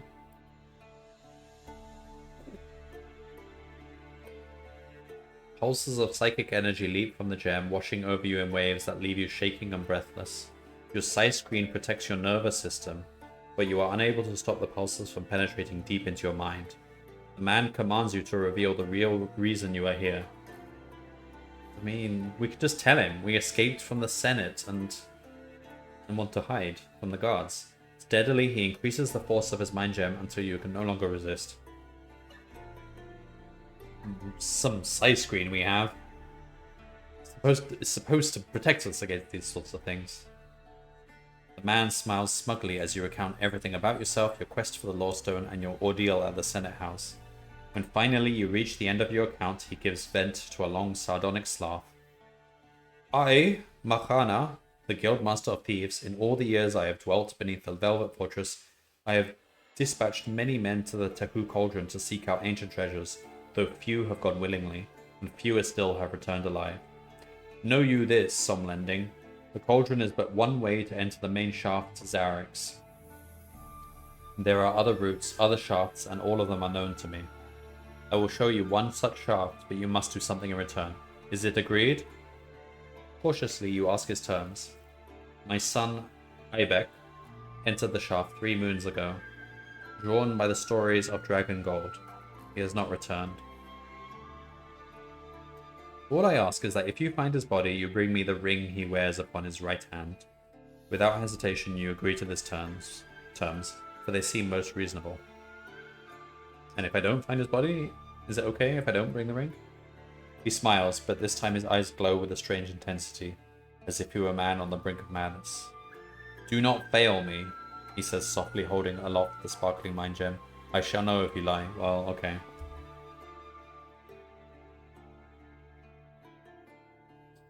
Morgana leads you to another room, one of several that lead from his sumptuous chamber, and approaches a dais standing near the door. He passes his hand over a crystal set into its surface, and at once a section of the wall moves inwards, exposing darkness beyond. An icy damp wind fills the room, carrying with it a cloying smell of decay. Elsewhere in the chamber are tables laden with equipment, placed here no doubt for those who dare venture beyond the windswept portal. Take what you need, says Morgana, his voice barely audible above the howl of the wind. Then go. He ushers Sok from the chamber and locks the door behind him. Alright. Water is useful. Take the water. We're full of backpack items, okay. Well, we've got 2 lanterns here, so we'll get rid of one. We've got these, which I don't know what we can use them for. I'll definitely take the arrows. Water. We don't need the torch if we've got a lantern, although it could still have a use. Rope? We've got a rope. A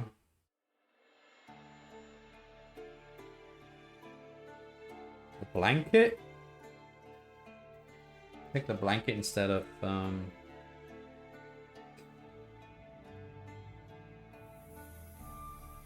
this potion.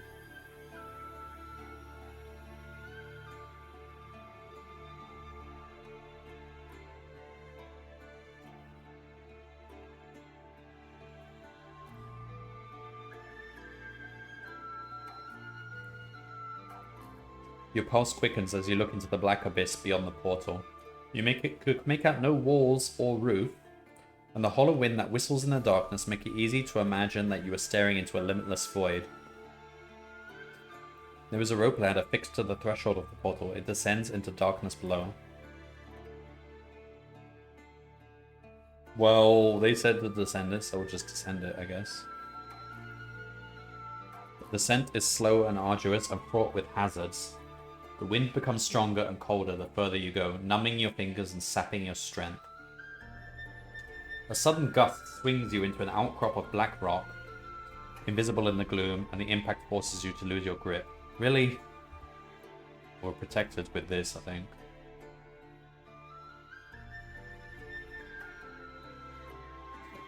Desperately, you throw out your hands and manage to regain your grip off the rung. The impact has left you shaken and bruised, but at least you are still alive. With renewed caution, you steady yourself against the jagged outcrop before continuing your descent. When you reach the bottom rung, you are horrified to discover that the ladder stops short of solid ground. Really? Well, they should have prepared a proper ladder. There's nothing but darkness below. You peer into the gloom, but it is impossible to see how much further you have to descend. To your left, you can see the faint outline of a ledge, but it is over 20 yards away. We have a rope. You tie one end of the rope to the bottom rung and drop the rest into the darkness. Seconds later, you hear it strike stone, and you realize that you will not have too far to descend. As you climb down the rope, you pass through a layer of mist that glows with curious blue-green luminescence. 20 feet below the mist, your feet touch firm ground. Close to where you land lie the skeletal remains of a human body. Could this be the sun? Like, he didn't even make it further than the ladder? That would be embarrassing. It is. Oh no, it's not. The mouldering bones are encased in the tattered remains of a blue leather tunic and breeches. Both thigh bones are shattered, and the skull and spine are cracked in several places, suggesting that this unfortunate man fell to his death from a great height. You can find no weapons, and the backpack and haversack that are strapped to his body are both unbuckled and empty, as if they had been looted. You check the corpse's right hand, but there are no rings on any of the bony fingers. This is not Morgana's son. Unless the ring was stolen as well.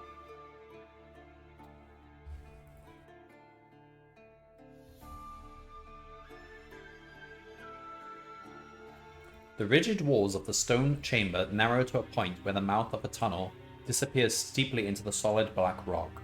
You enter the tunnel, taking care to control your descent as you slide towards a dim, flickering light that marks the end of the shaft.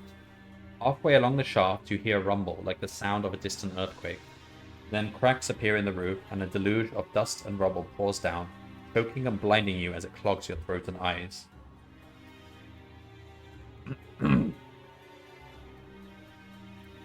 The deluge engulfs you so quickly that it is impossible to avoid inhaling the fire and grit.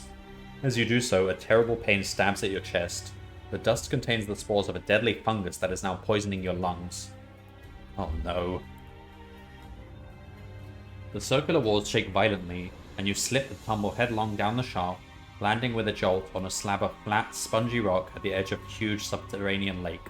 There's a tremendous roar as the ceiling of the tunnel collapses and tons of rock crash down to seal the shaft. Your spirits sink as you contemplate your fate. For the only way you know of escaping from this gigantic underground grotto has now been sealed off. However, you are not completely without hope, for your senses detect a powerful presence.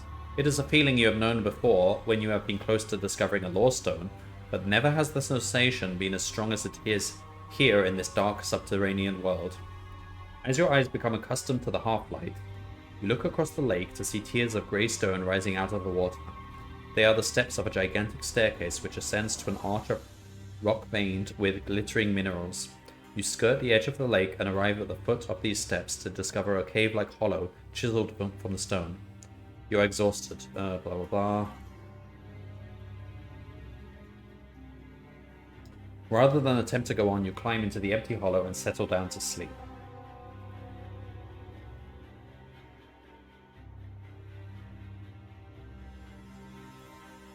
You are woken by the stench of decay.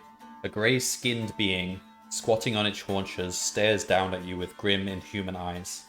Drool trickles from its ragged lips, and the rusty sword it holds in its twisted, man-like hand is lifted to kill.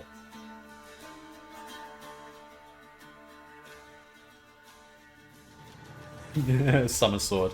As if anyone would still have it by this point. Alright, we've got 21 health, that's alright. Should be okay.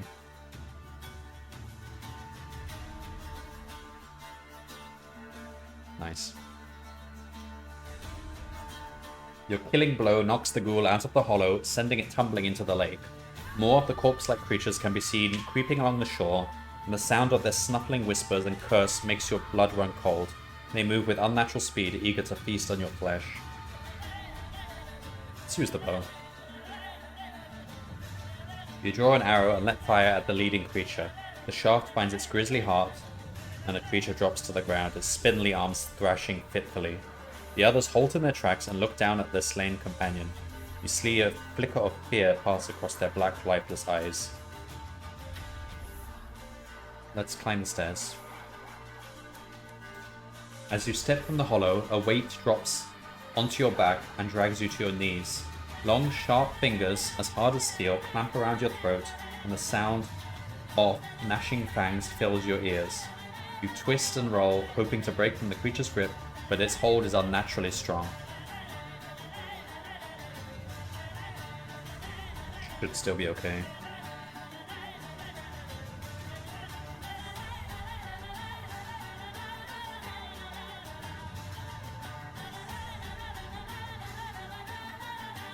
No sooner have you managed to prise the dead ghoul's hands from around your throat than his brethren reach the hollow. I should have used a potion just then.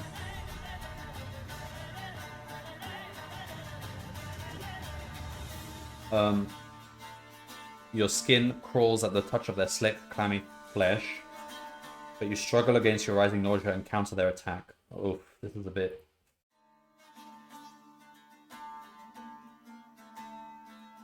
Do we have anything? No, we don't have a combat potion. I mean, okay, good start. Ooh. Ooh. 3, come on, just...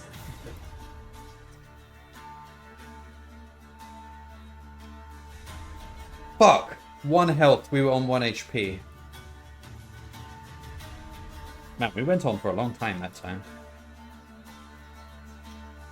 1.5 hours. Those weren't particularly difficult combats. Summer Sword is so useful, but you can't keep it for long.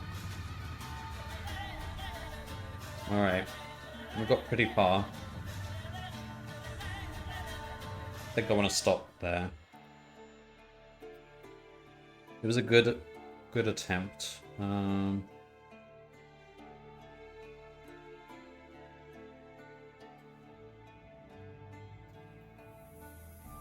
So if we start again...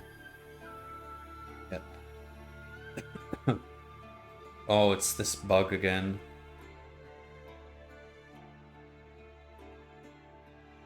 We have to restart.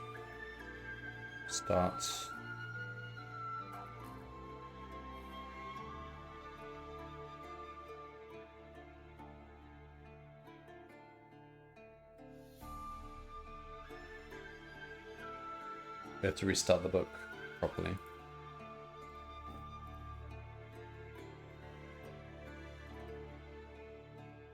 Alright, what have we got? 4 and 0. You kind of need combat for those sections, but there's probably ways around them.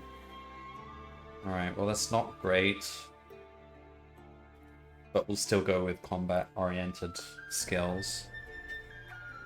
So we can take... bow, sword. You should always take bow, because there's so many opportunities for bow.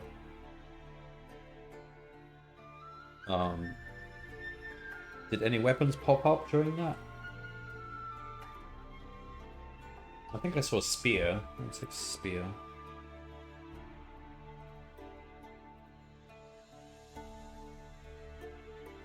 Curing. We'll go with Hump Mastery. Hump Mastery is actually good for combat, because a lot of surprise attacks and ambushes, it protects you against them.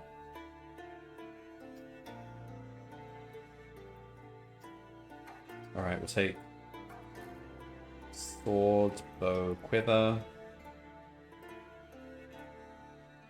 fire seed, and lantern.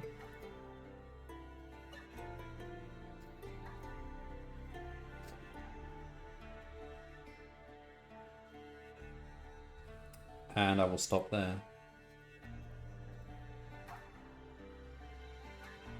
So combat skill's okay, but we're not really going to be able to survive those 3 fights in a row unless we get some sort of edge. The president's vote was 50-50. So if he had voted to assist us, we probably would have entered by the Cauldron, which is a different entrance, so it would have been a whole different path, probably.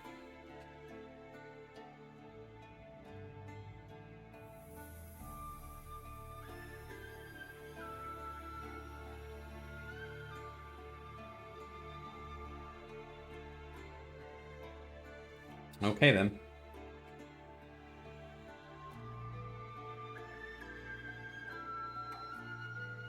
I wonder when we'll visit the Darklands. This is like the enemy's territory. Belgadad. That is the seat of the Dark Lord himself.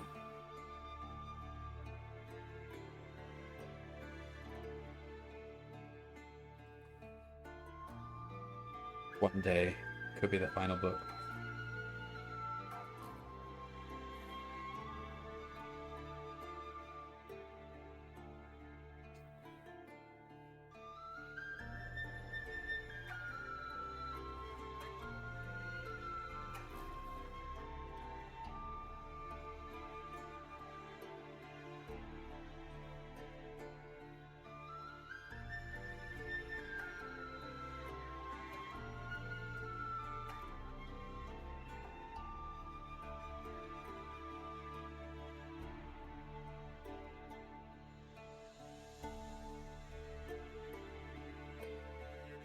I like just randomly looking around this map. It's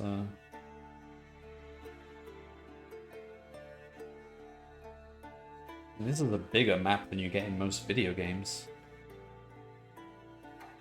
Unless it's like Daggerfall or something.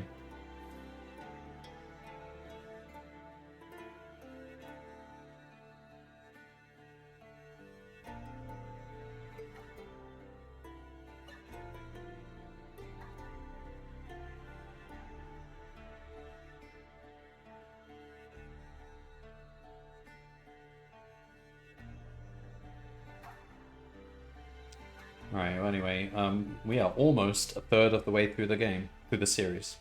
I'm gonna have to put this whole thing on hold in December, or I'll never have time to do the Advent of Code.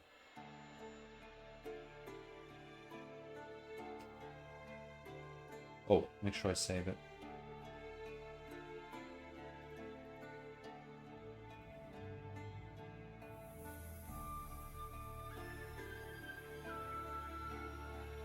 Just have a look at the books again.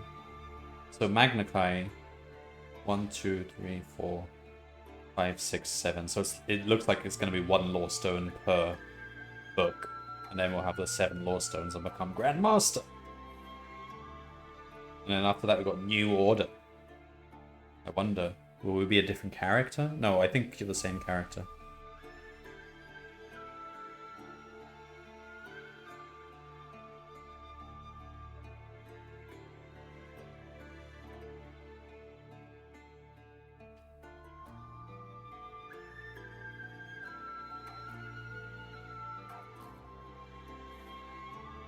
We are quite limited. So in Kai, we could choose, what, 5 disciplines? In this series, Magna Kai, we can only choose 3, and that's quite limiting. Because there's like 2 obvious ones to pick, usually. Weapon skill and curing. Like, curing, you've got to take curing. Like, there's not many opportunities during the book to heal. Like, maybe you rest at an inn and you heal like 5 or something, but they're not that common, so you need curing. Healing 1 HP per page is insanely important. So curing is like no negotiations. You always take curing. And then weapon skill is kind of important, because if you don't have weapon skill, you're throwing away 3 combat skill. So generally you would take those 2, and then so really you're only really choosing 1 more. And amongst the rest, I guess it's somewhat uniform, and like they're all pretty good. But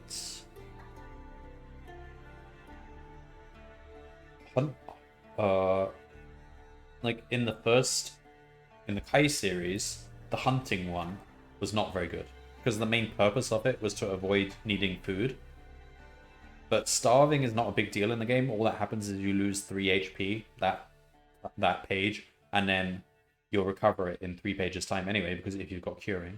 So hunting wasn't that good, but hunting is proving to be very useful now, because it has an additional property which boosts your skill, or more accurately, removes penalties when you're ambushed, which happens a lot. When you're ambushed or surprised. I mean, it can even avoid insta-death scenarios where you're just struck by a bow or something, struck by an arrow. So yeah, hunting is a pretty good, or general purpose one. In the first series, in the Kai series, I always took Sixth Sense because that was so good. The upgraded version, Divination, is not proving to be as useful in this series. It feels like it doesn't show up as much. We don't have many situations where we can use our Sixth Sense to detect something that's happening or something. But so I've not really been finding much use for Divination as with the previous series, but whatever. Alright.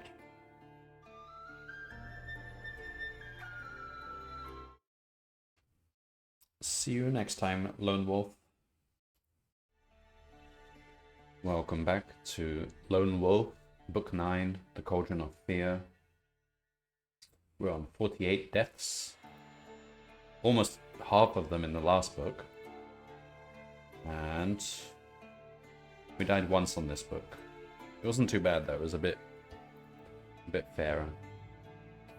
So this time we don't really have great combat skill.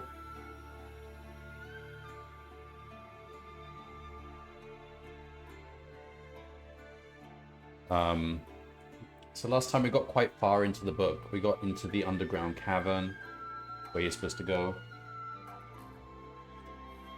And then there was a series of fights, like 3 in a row. And I mean, they weren't individually hard. Each of them was quite doable, but just back to back, I didn't survive. I was close though. I was like on 1 HP.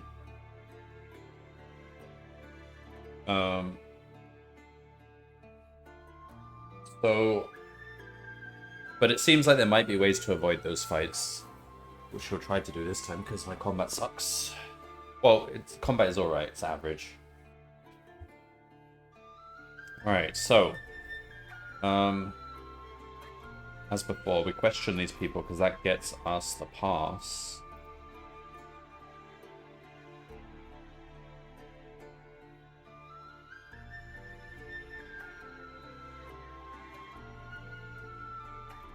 Mask of Boza, sure.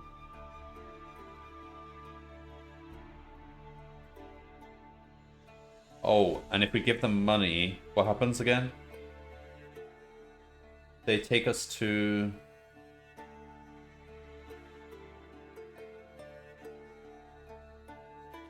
They take us to a wise man who tells us that a friend of ours will betray us. Well, we don't need to do that this time. And the sign is pointing the wrong way. So if we talk to the farmhands...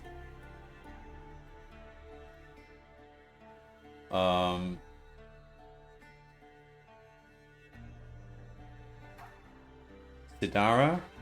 Did we go to Sidara last time? Let's go to Sidara.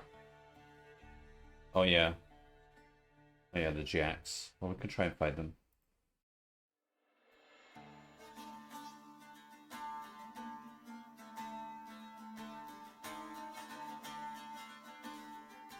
So, nothing much happens. Alright.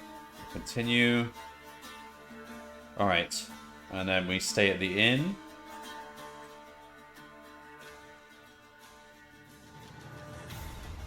All the riddles. We can do the riddles and win stuff. The stagger is now half as old. Oh, what was the answer? Half as old as my son. 5? Was it 5? Yeah. We can take 2 things. I don't know. We never found a use for any of them.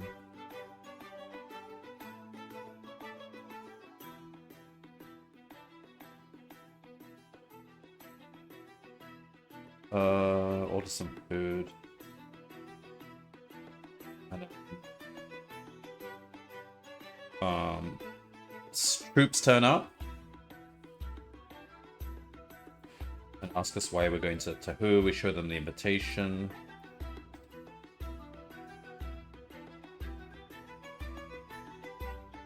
Then we got the Jack Wolf Riders. The bow. Show the invitation. Right, the eating house. Oh. This is where they ambush us and we get blamed for it. I go to Chiban's house instead. Alright, we're in a different branch now.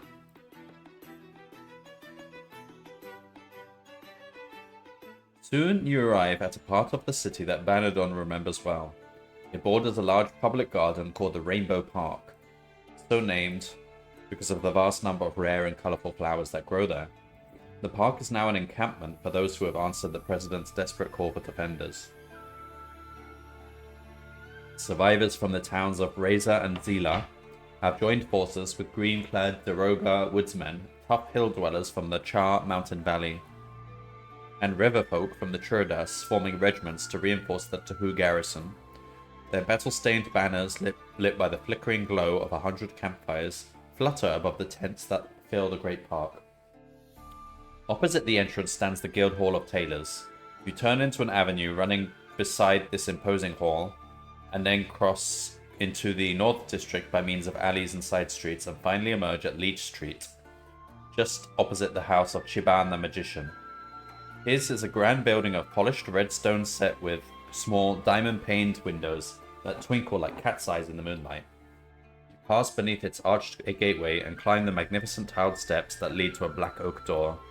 Banadon raps the knocker and you wait patiently for it to open. Minutes later, the great door swings aside and the aristocratic figure of Chiban stands framed in the doorway. Keen-eyed and grey-haired, he welcomes you with both surprise and delight. "Banadon!" he exclaims, like a father reunited with a long-lost son. "How good it is to see you! But what brings you to Tahu at this darkest of hours? Have you come to offer your skills in the defense of our beleaguered city?" "My services are yours to command, my lord Chiban," answers Banadon, bowing respectfully to his former mentor. "Yet also I return to your esteemed household to seek your help at the behest of King Ulnar of Summerland. May I introduce my companion, Lone Wolf?"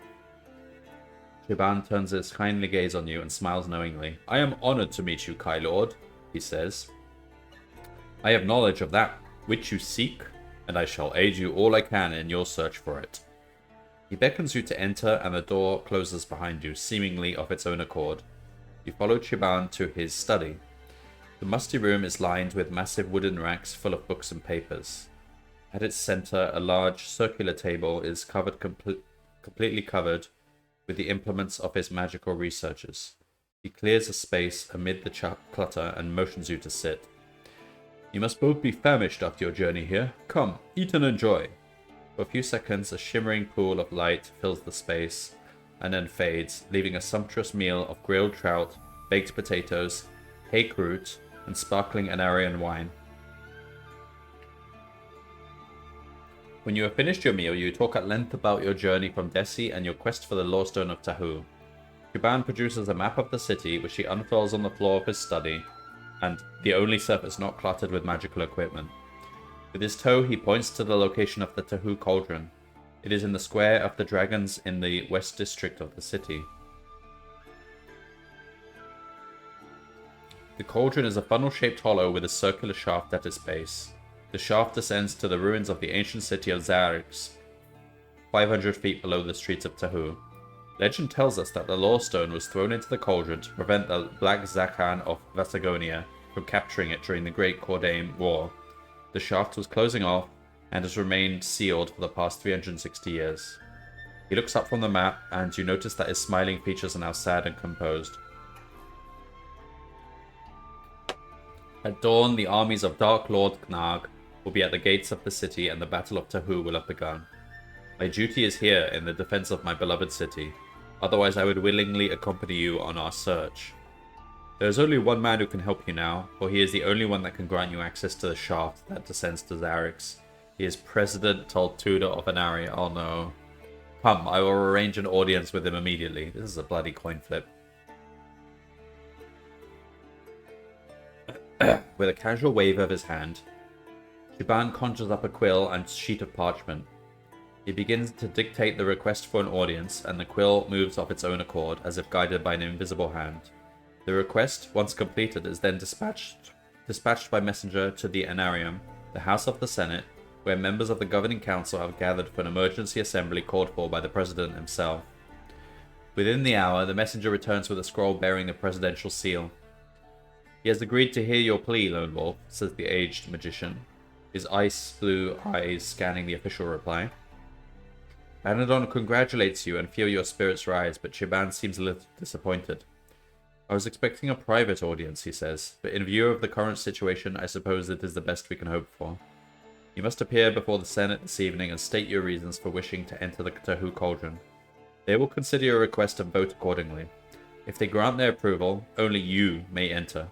If they forbid you entry, you may not appeal against it. Their decision will be final. He hands you the scroll and arranges for his personal coach to take you to the Anarium. As you climb into the passenger seat, he and Vanadon wish you good luck. I shall pray for your success, says Chiban, and I shall pray that we are still alive to see your triumphant return, old friend, says Vanadon, as you exchange a farewell wave.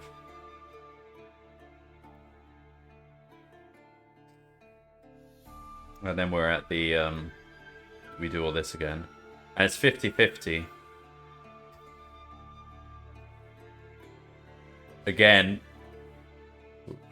we failed. Well, no, we didn't fail. It's just they're not going to let us use the Cauldron. Minus 17? The net wraps itself around your legs and brings you down on at the top of the stairs. The Law of Fire, which we Circle of Fire we do have, would have helped us there, but it wasn't enough.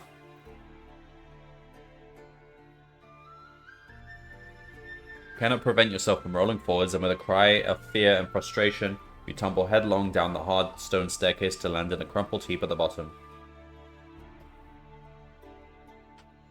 These soldiers are waiting for you. They clutch wooden staves in their sweaty palms, with which they hope to beat you senseless. Get him, they shout, and run forward to strike before you can disentangle yourself from the net. You can't use a weapon or a special item or... Oh god.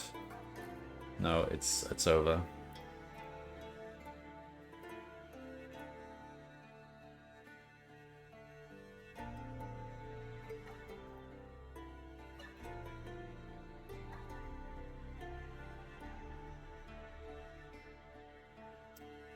That was bad.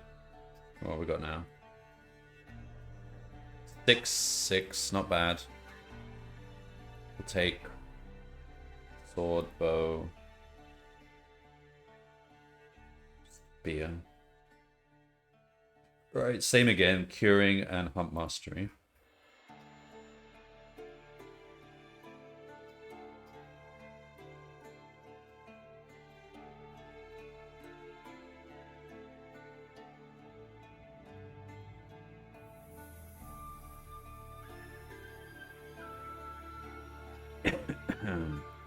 Alright, again,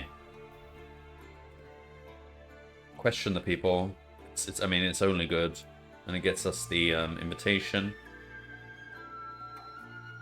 Examine the wares, get the flask, might be useful. Question the farmhands. Alright, Sidara is overrun by Jax. Like, we lose 2 arrows if we go there. We'll see what the outcome is if we actually hit the Jax twice.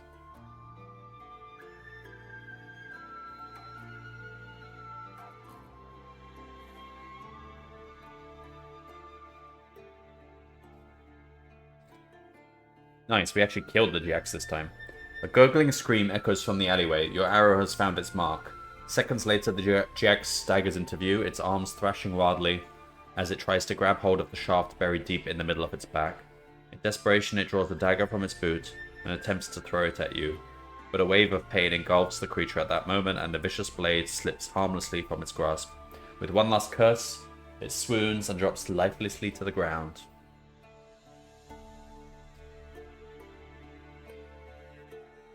What the heck? Using your weapon to avoid touching their evil-smelling bodies, you flick open the satchels slung over each of their shoulders.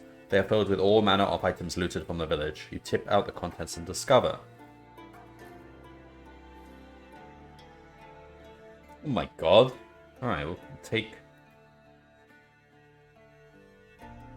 the special items.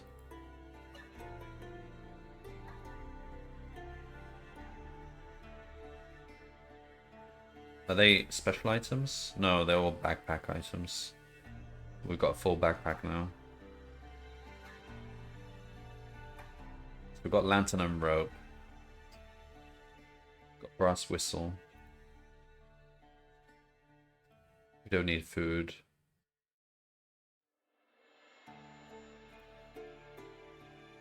Alright. So we get a lot of stuff.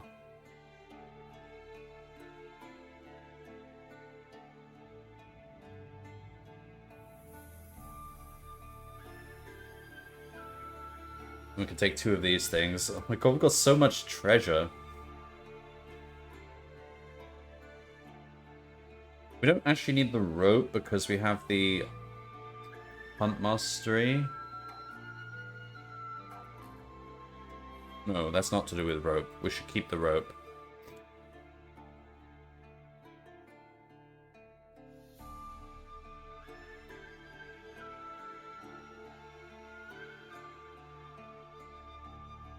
What is all this stuff for? Blanket is probably practically useful. We get rid of one of them and take one of these items. I don't know, the silk jacket. And take the scroll of honor. Alright.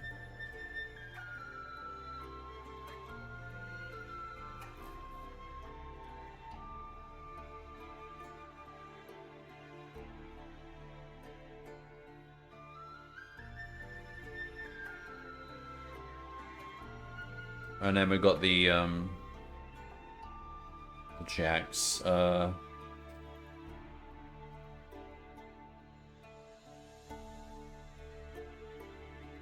then we get... Alright, then we go to Shiban's house, and then we'll just end up at the Senate again for the vote. Come on. No! Seize him! Again!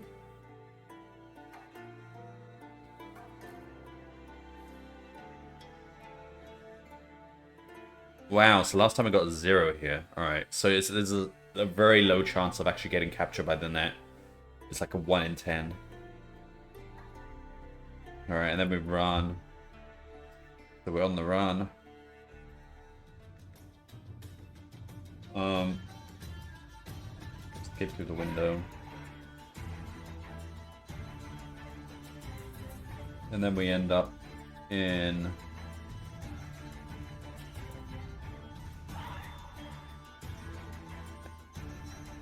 we end up joining the Thieves Guild instead, because the president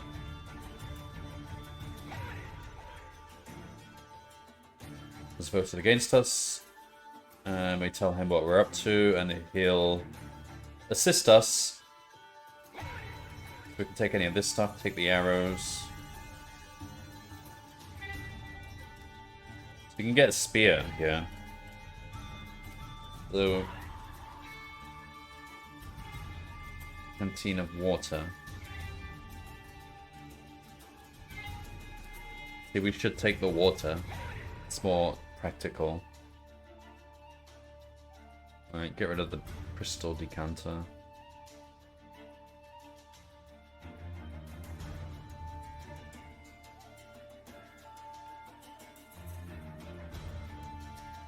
Alright.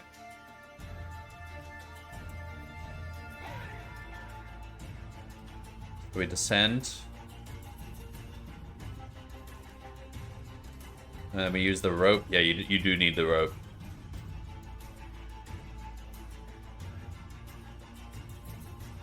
And then what happens? We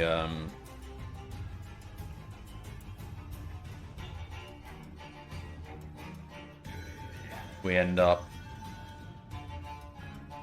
just going into the cave as before. Oh, then we have to fight this ghoul. Well, this is not too bad, but we end up fighting a lot of things, so...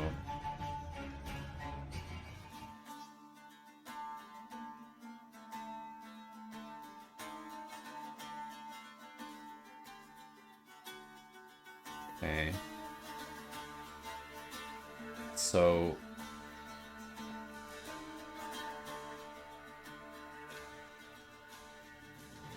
we fire an arrow at the ghouls.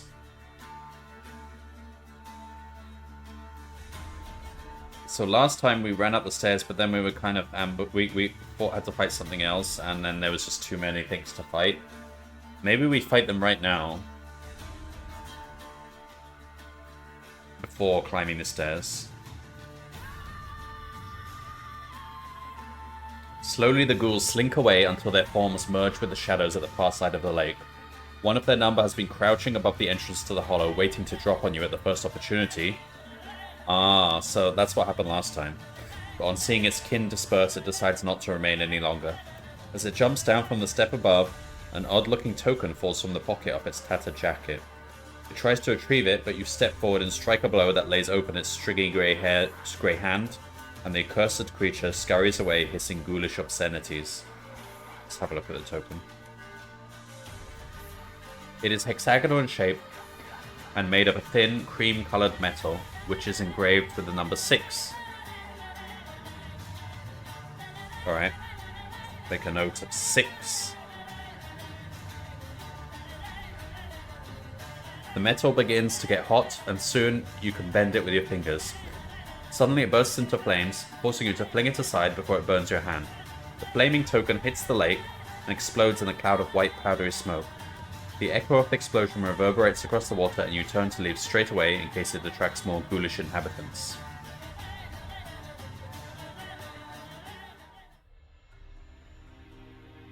The climb to the arch at the top of the stairs is a slow and laborious one.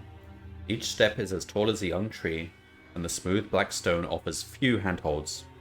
Several hours slip by before you reach the summit. There you stare down through the great archway at a stupendous sight. The streets and buildings of an ancient civilization lie before you, disappearing into the gloom of a titanic chasm of immeasurable size. Ziggurats and towers, their carved walls cracked and crumbling, lean at impossible angles, having sunk into the soil over the centuries.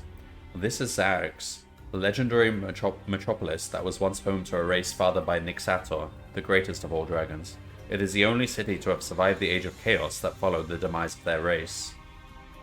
A wide avenue leads from the archway to enter the city at a place flanked by 2 massive statues of dragons, sitting on their haunches with their stone-fanged mouths agape. You stop to rest here, and you must now eat a meal or lose blah blah blah. You are about to set off into the city when you catch a glimpse of a shadowy figure moving furtively among the ruins of an edifice to your left.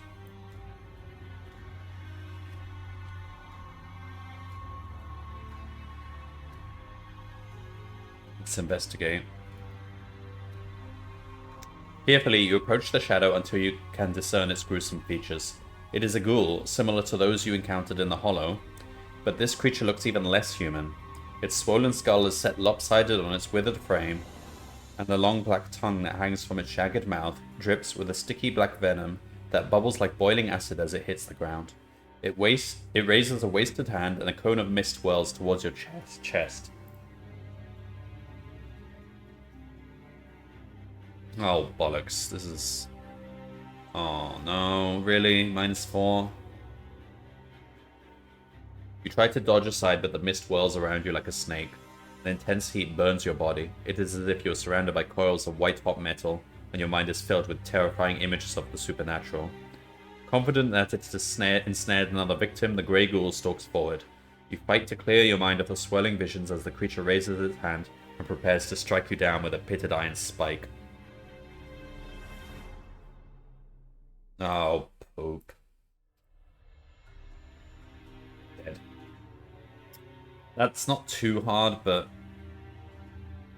we were a bit injured by his...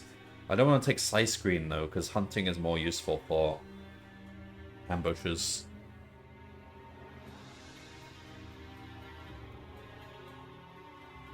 I felt like we were doing well that time.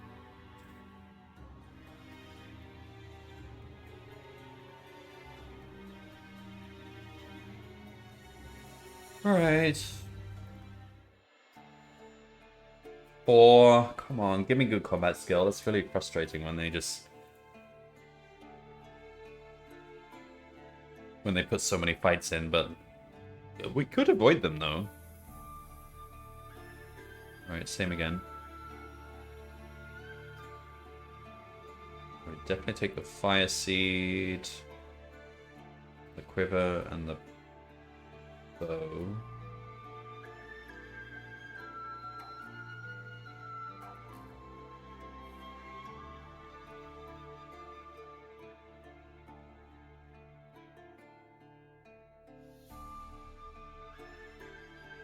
We don't need to take the sword because we get given a weapon by the thieves. So just take the lantern and the rope. You need the rope.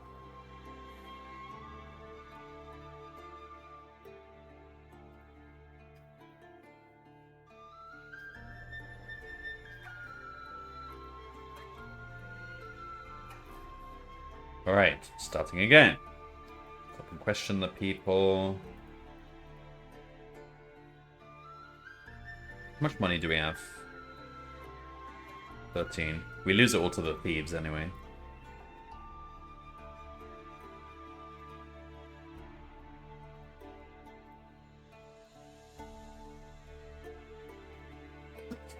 Alright, if we defeat these jacks, it's kind of worth it. No, we failed.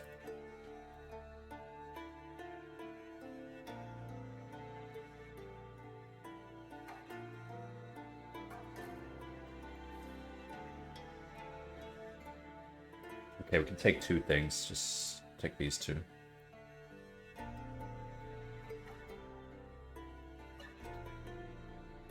And then we just enter the city. We'll use the bow. Use the invitation. Don't go in the eating house.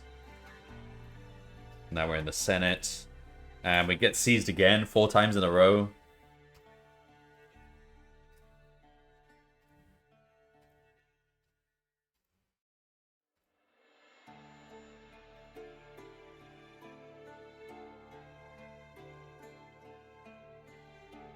Alright. Take the arrows, a blanket, spear.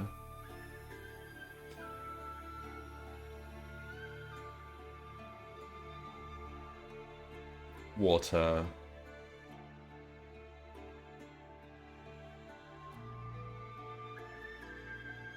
Tinderbox, I suppose. Maybe another rope. What do we need the tinderbox for? Maybe just take the other rope. Because we use 1 rope.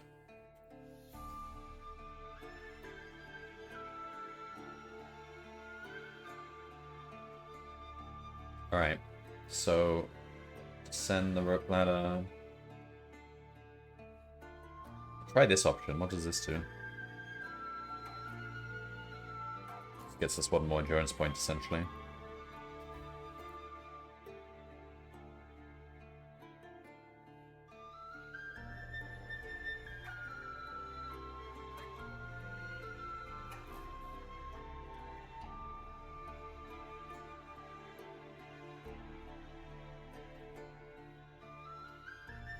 Alright.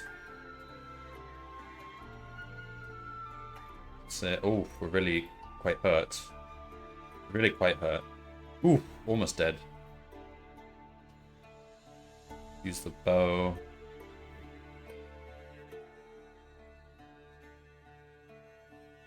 That.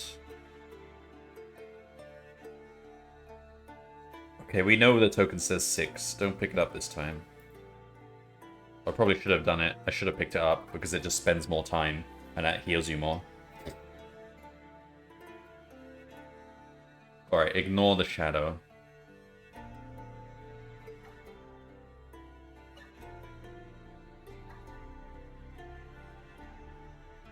Oh no, you have taken less than a dozen steps when a terrible pain lances through your mind. A swirling cloud of mist engulfs your body and you are held in its paralyzing grip. Unless you possess the magnified discipline of sight screen blah blah blah, gritting your teeth against the dreadful pain, you force yourself to turn and face your attacker as it runs forward to strike you down. -2. That's not terrible, but we're on the verge of death.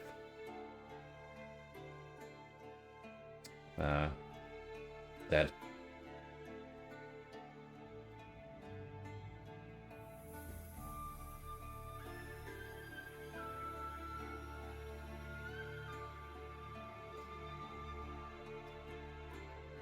One. Like, we can't avoid the... Oh, for fuck's sake.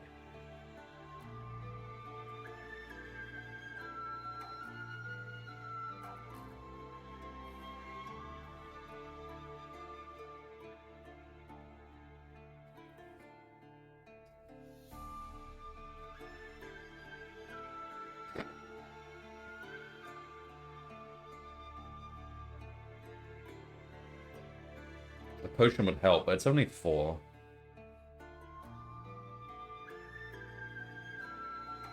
Did I take the bow? Alright, take the bow. Or take a... Alright, whatever.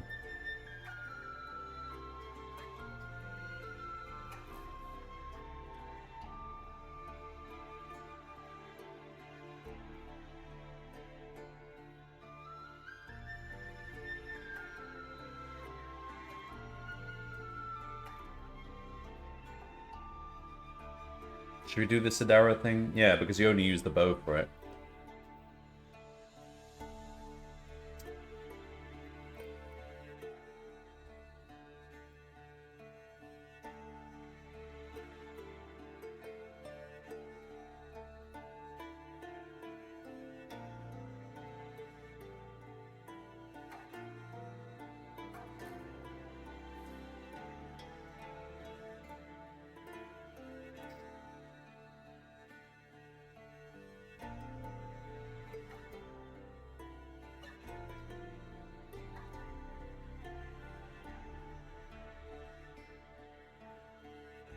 Alright. Again! It's 50-50 chance. And 5 times in a row we've been seized. They've rigged the election.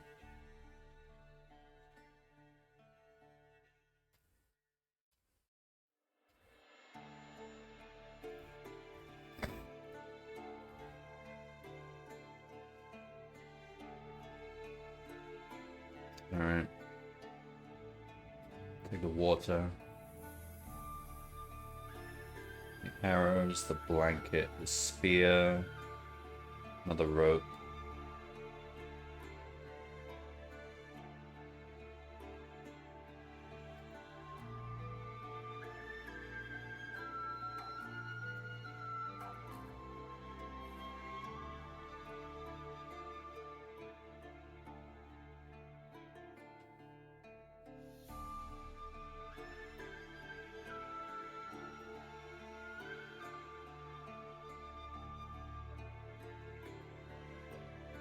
Alright, so -4 is not too bad.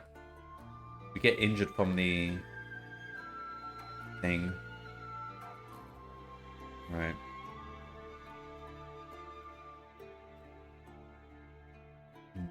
Okay. So we'll try and waste time to heal ourselves as much as possible. So examine the token. Get a bit more health. Alright, so we're here. 1929. Do we have the potion? Why did I not take the potion? I should take the potion next time. Instead of the rope, because we get a rope anyway. Took him.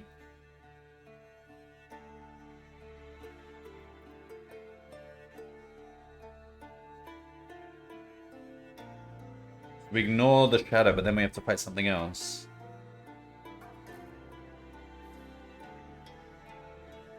Oh, we have to fight it anyway, so we should just ambush him.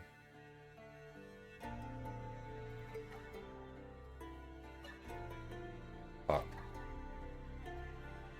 Oh, oh, oh! Oh, so close! We should ambush him. I think we'll get better combat skill, probably. 5. Better.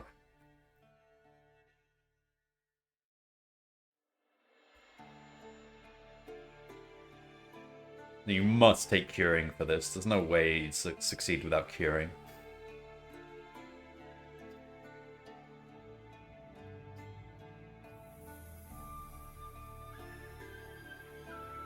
So take the potion. Like, we need all the health we can get.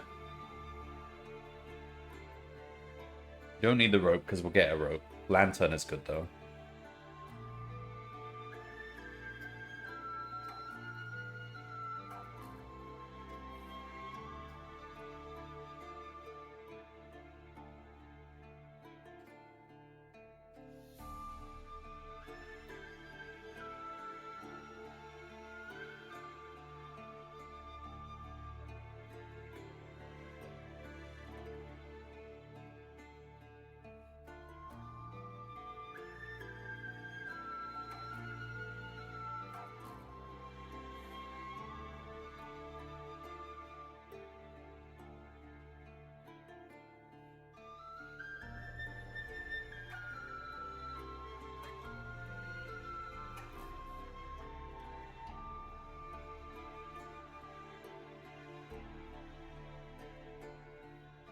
So we're just repeating ourselves here. Alright. And we arrive at the city. Is the president ever gonna vote in favor of us? Alright. Oh, fuck, really? 6 times in a row.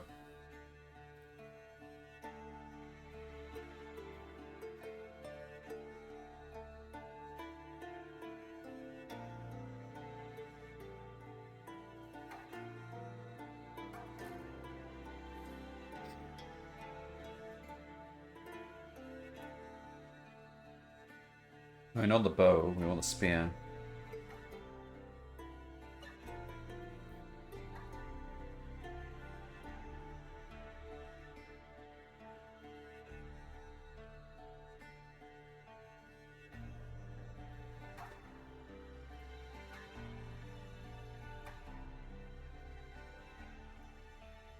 Did we take the potion? Yeah, we don't need it yet.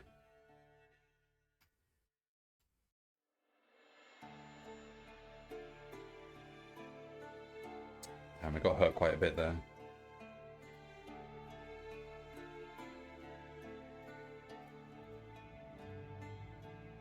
Okay, so here we should probably just take the potion.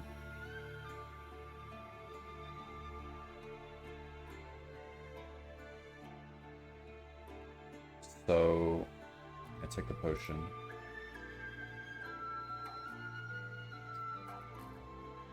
-5 is still pretty bad. Alright. Ooh. Ooh. Yes!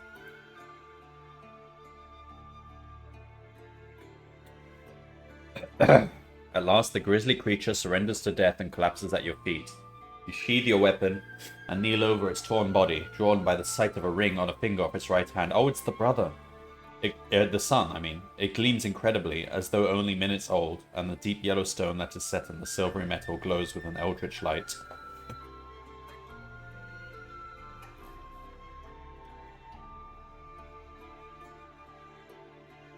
For countless hours you follow the great avenue as it bisects the heart of Xarex. The once grand buildings that line this ancient thoroughfare are in varying states of decay. Some are almost intact, while others have disintegrated into more than piles of black rubble. You try to keep track of time, but it proves difficult in the perpetual half-light of this buried world. Twice you stop to eat, sleep and eat before you near the center of the city. There you discover a great hall, its arched porticos smooth and undamaged by time. As you pass through one of these massive arches, you notice a group of reptilian creatures huddled at the top of a staircase that descends into darkness. They are stroking a large leathery egg and speaking to each other in a low hissing language.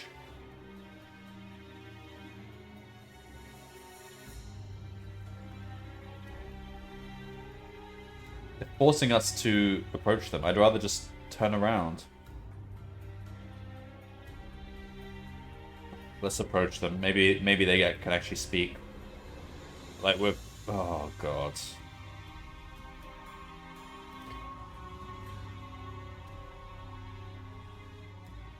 We don't have invisibility. The black flagstones are covered with a fine layer of grit that scrunches with every step you take.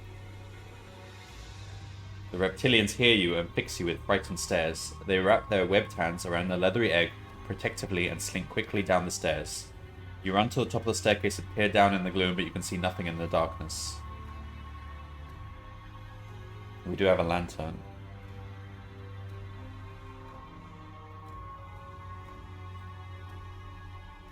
As your light flares into life, you notice an object lying on the steps. It was dropped by one of those reptilians as it made its hasty escape. I have seen one of these before. With the experience of what happens when you last touched one of these strange tokens still fresh in your mind, you avoid picking up this one. However, this does not stop you from looking at its intricate design.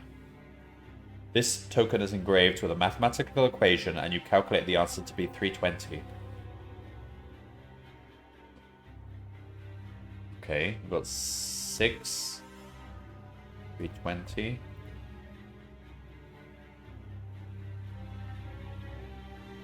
Cautiously, you descend the staircase, expecting the unexpected. Alright, we're still healing. Your weapon held ready in case the reptilians attempt a surprise attack. The glow of your light washes over the black stone stairs below, and you freeze in your tracks when you notice a poorly concealed trap. Carefully, you step over the snare, continue towards a door at the bottom of the stairs. It is unlocked and slightly ajar. Don't have a mirror.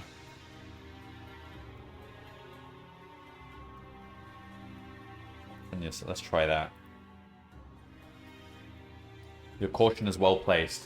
As soon as the door creaks open, a bolt of fiery energy screams over your head and explodes with a tremendous ear-splitting crack against the stairs behind. It was launched from a tube of glowing crystal, supported on the shoulders of two reptilians kneeling in the corridor ahead. Their long jaws fall open in shocked surprise when they see you rise to your feet and run towards them, your weapon drawn, ready to strike. Sarix. Oh, we can survive the first 2 rounds. Well, this is easy.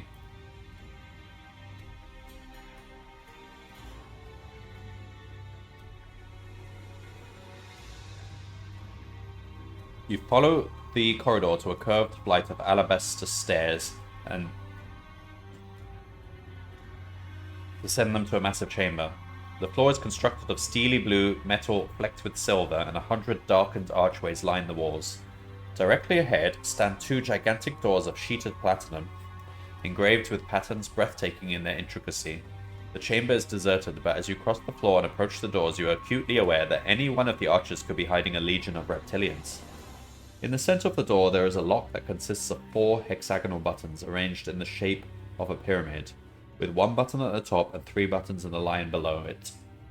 Every time you touch a button, a glowing number appears on its surface. Your basic high sense informs you that this is a combination lock. If you press each button several times until the correct numbers show on all 4 buttons, the lock will release and the doors will open. If you know the correct number to press for the top button and the correct 3-figure number for the bottom 3 buttons, add both numbers together and turn to the entry that has the same number. Okay. It's 326. There is a soft whir as the mechanism of the lock disengages, but the door does not open. You will need this key, the words sound in your head. You spin around to see a female reptilian, the leader of her kind. She moves towards you from an archway to your right, holding a rod of corlinium in her webbed hand. The glint of several eyes in the darkness of the other archers warn that she is not alone. Telepathically, she calls to you.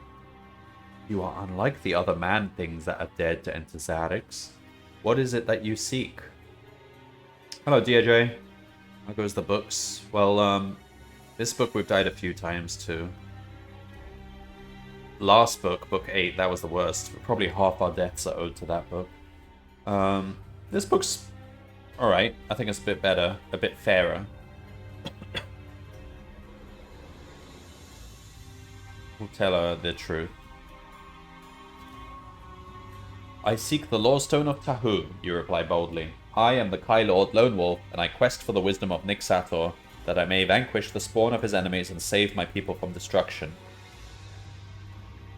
Her harsh gaze softens as your proud words fill the chamber with resonant echoes. You sense a sadness within her, but she replies with words of joy that form in your mind. Your quest will be fulfilled, as it was by your sire many centuries ago. We have waited long for your coming, Skarn. We will fulfill our duty to him who gave us life. She opens the great platinum doors and beckons you to follow her. You follow her along passages and sloping tunnels, down long flights of stairs, and through magnificent chambers that no human eye has ever seen before. The alien splendor of this ancient city leaves you in awe of the race that once dwelt in these halls. For interminable hours you follow in her wake until you arrive at a circular chamber of rust-red stone. The floor descends in a series of wide steps that encircle the room, and the middle of the tiers is a shallow pit with a stone dais at its center. As you approach, the dais glows with a crimson light that pulses like a living heart. Shimmering waves of silvery radiance sweep the steps, and a chorus of voices, soft and sirenic, echo through the upper reaches of the chamber. You surrender yourself to instinct and step upon the dais, cupping your hands before you and raising your face to the roof. A golden light pours out of the darkness, soaking you in its brilliance, and filling your senses with a glowing warmth.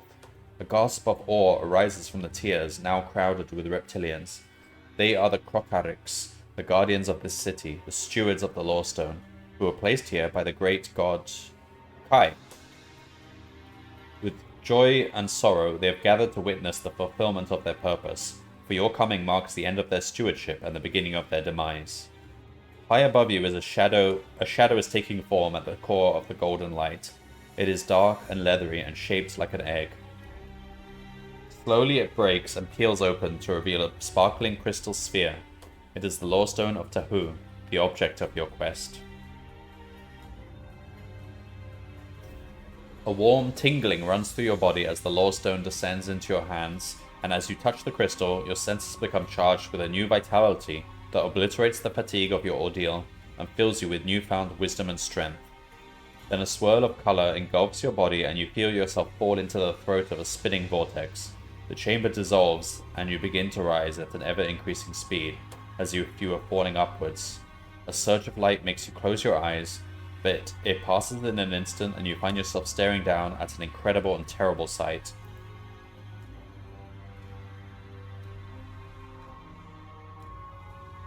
You look upon the city of Tahu from the balcony of a tall tower, the spire of the Talis Temple, situated at the heart of Rainbow Park. It is noon, but there is no brightness in this day, for a grey blanket of smoke covers the sky. Below you lies a shattered city, its once proud buildings now seething infernos, its streets and squares choked with rubble. Hasty defenses have been constructed where the city wall is holed or fallen, and the battlements to the north and east are covered with unburied dead. Beyond the wall, the flats lie shrouded in a mist that curls like a smoke of 1,000 campfires. Its thickness is unnatural, and you sense at once it has been conjured to hide the enemy.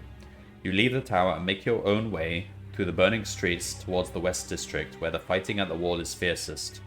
You pass the smouldering ruins of the Anarium and take a fire-swept street that leads to the West Gate. A building at the end of this street is being used as a shelter for the wounded, The roof has caught fire and a handful of soldiers are trying desperately to evacuate the wounded before it collapses. We'll help them. The first floor is soon set ablaze as the wind whips the roof fire into a raging inferno. A soldier, his face and uniform completely blackened by soot, staggers down the stairs and collapses into your arms. The captain's up there, he croaks, his throat burning from inhaling the scorching air. He went to save his brother just before the roof caught. You start up the stairs, but the first floor is already engulfed by flames. A gust of wind whips the fire down the stairwell, scorching your face and tunic and forcing you to retreat into the street. Unable to help those who have been caught in the inferno, you leave the house sadly and hurry towards the west gate. You reach the west gate and climb the body-strewn stairs to the battlements. On this side of the city, the mist is less dense, and you can see the regiments of Dracaran warriors advancing in lines towards the great moat. Behind them are trundled huge machines of war designed to fire canisters of boiling oil and red-hot liquid metal over the city wall. Cavalry wait in reserve while siege towers and catapults are hauled forward by lumbering Gorkas and muscular, leathery Zal. At the foot of the wall, a unit of Salanese engineers are repairing the damage done to a bridge they constructed during the night. They have only one more plank to lay to make the bridge safe, and enable a squad of Dracaran assault troopers to reach the west gate.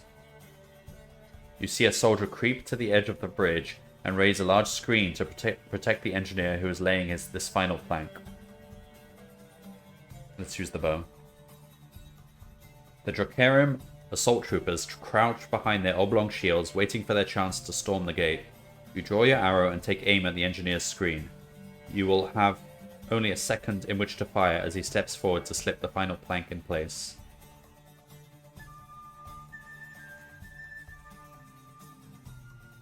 Really? You only need that one plank to make the bridge viable?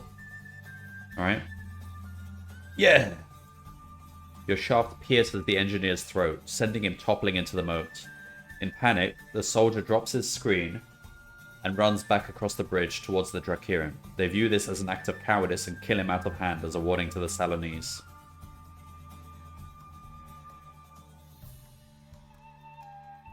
Your bow skill has bought the defenders at the west gate precious time to patch their battered defenses.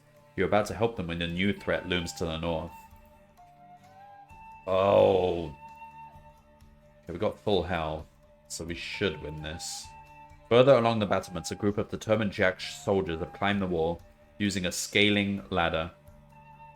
Leading their attack is a large scaly Gorgaz who wields a two-handed axe with devastating effect. It cuts a gruesome path through the Anarian defenders and launches itself at you. Good, good, good, good. With their leader slain, the Jacks suddenly lose their nerve and fall back to their ladder. You leap forward and help them on their way with a flurry of blows that leaves 6 dead at your feet. Several leap from the battlements into the moat rather than stand and base your deadly counterattack. Within minutes, the wall is cleared of the enemy and a squad of Slovian mercenaries arrives to plug the gap. Principalin? We're nowhere near that, right? An open wagon, drawn by a team of battle-scarred horses, hurtles along the street that borders the city wall. Standing beside the driver is the captain of the Senate House Guard. His thick black hair billows out behind him like the wings of an eagle as he calls desperately for reinforcements for the north gate. Sure.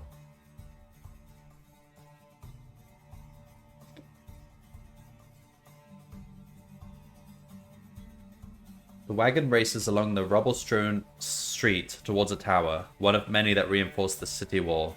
Standing at the top of the tower is your companion, Banadon. You ask the captain to stop and let you speak to your old friend, but he refuses to even slow down. I must reach the north gate without delay, he bellows, and whips his horses to increase their speed. Oh, didn't the fortune teller tell me that a friend of mine will betray me?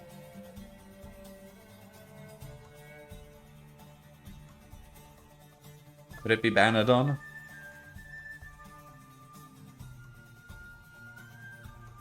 happened to Banadon? Has he been turned?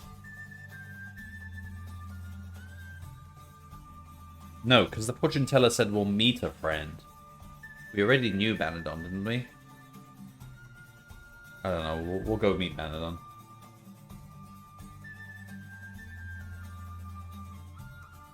You search the road ahead for somewhere soft to land, but the surface is strewn with sharp boulders. You land heavily among the rocks and debris, gashing open both knees and your chin before rolling to a halt at the base of the tower wall.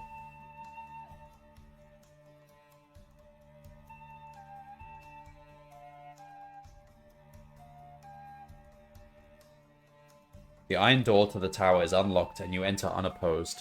At the top of the steep stone steps, you find a ladder to a trapdoor.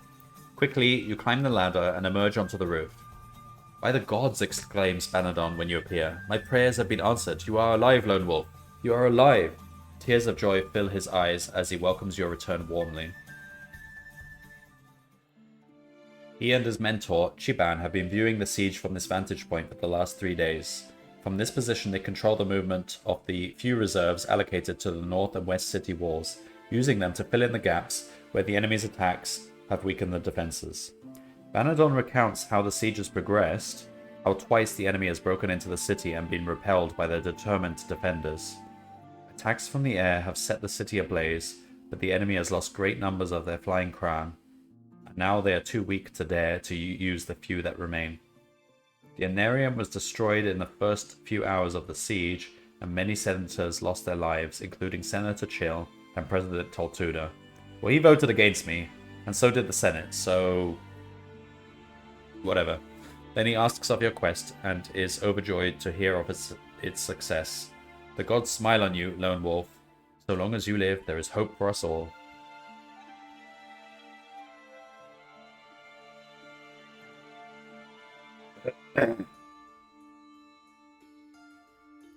Relentlessly, an enemy pour their fire upon the north and west city walls until the black sky above Tahu takes on a vivid scarlet glow. The defenders look to their weapons uneasily and pray that the gods are with them, at least until dawn. And when the first rays of dawn light show above the eastern hills, no mists enshroud the armies of Dark Lord Nag.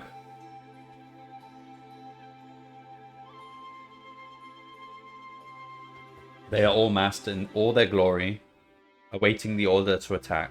You cast your eye across this sea of doom and mark the many regiments of evil that are ranged against the walls of Tahu. The armored legions of Vasagonia are the first to advance, moving in ordered columns towards the west gate. At their head walks a figure sheathed in gold, around whom a cold blue fire glows intensely.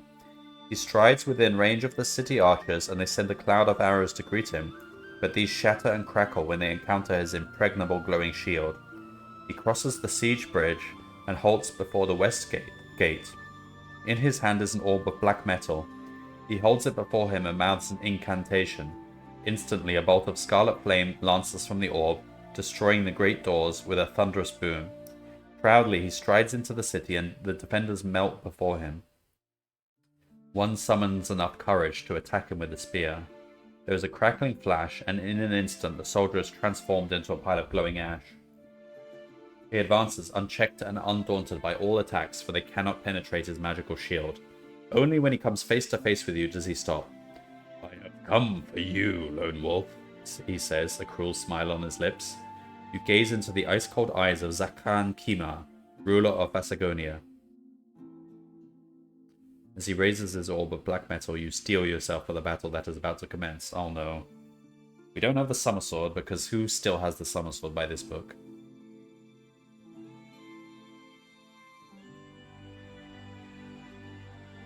I think that will really help us. We do have a Psychic Ring. A surge of scarlet energy leaps from the orb and rips into your arm, hurling you backwards onto the ground. The Zakhan laughs mockingly as he raises the orb once more, this time to finish you for good. You are aware of the Zakhan's troops fighting a desperate battle off the west gate, and you know you must defeat him or else the city will be lost. The power of the ring greatly amplifies your psychic energies as you attack the Zakhan. They disrupt his control over the Orb of Death and enable you to penetrate his shield with an ordinary weapon. Ratio 10? Oh, minus 10? Oh, God. No, we've lost. How the heck? We have to...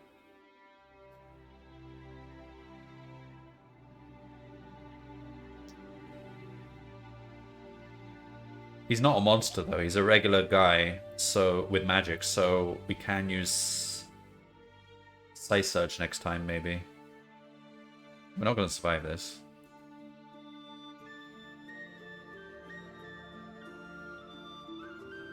Nope.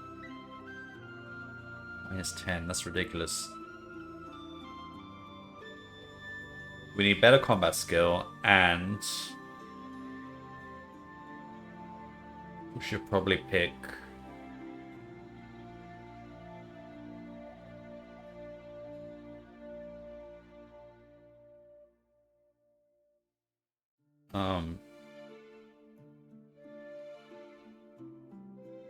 Size Surge to get an extra +2. I don't know.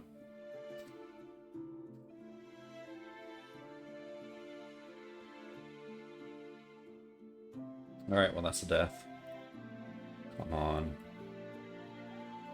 It's a forced fight, and you can't beat that fight if you have, like, low combat skill. Like, that, you don't stand a chance.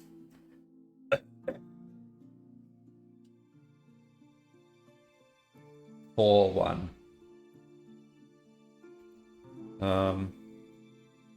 Yeah, I don't think I'm going to survive this one. But you have to fight, so take the bow and the sword and the spear. Hearing. Alright, so I think instead of Hump Mastery, alright, my voice is going because I've been talking a lot this book, so I think we'll end the stream there, but for next time I'll take Size Surge.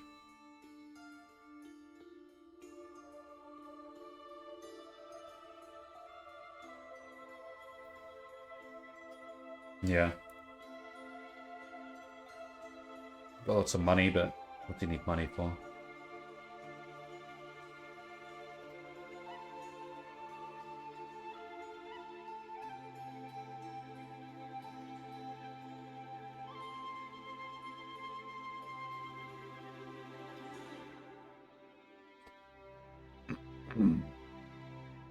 Alright, so...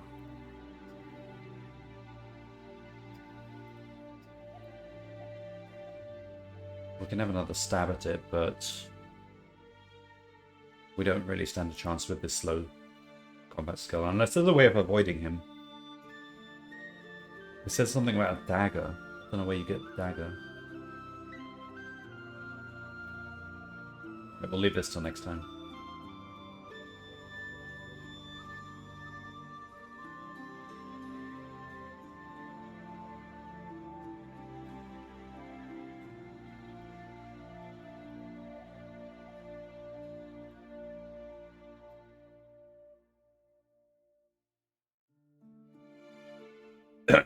Okay, if I roll good combat skill, then I think I have a decent chance of winning that. There's no major traps along the way, along that path I chose.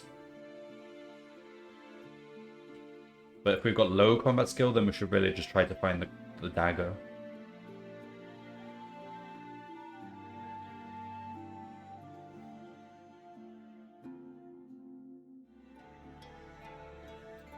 Welcome back to Lone Wolf, the Cauldron of Fear, book 9. We've had 2 attempts at this, but it's not even as hard as book 8, I think.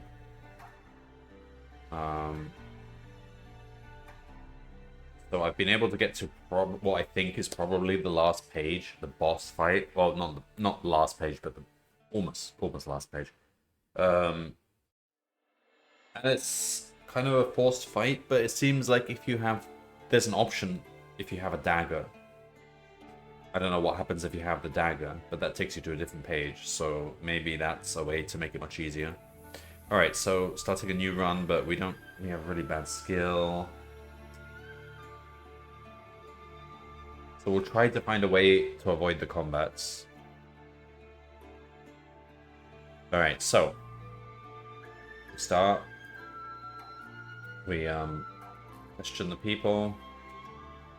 Get the invitation. I don't know what you even use this stuff for, but I'll do it. Talk to the farmhands. Go to Sidara. Shoot the bow. Alright, and then we get all this stuff.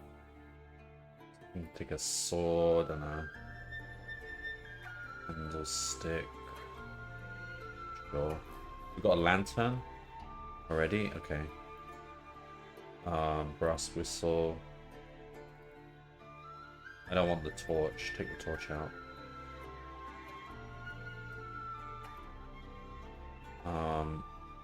Still decanter. We should take the meals because... Oh, each meal counts as a... Oh, damn. No, don't take the meals.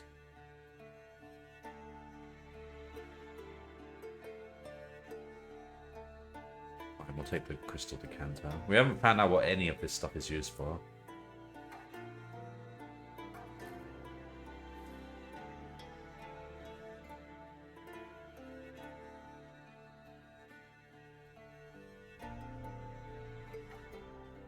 And then we get this stuff. It's just so much junk. I think they're just trolling us, aren't they? You're not going to use any of this stuff or anything. Like blanket is useful if it's cold and we want to keep warm, but it didn't come up. Right, throw away something. Take scroll of honor.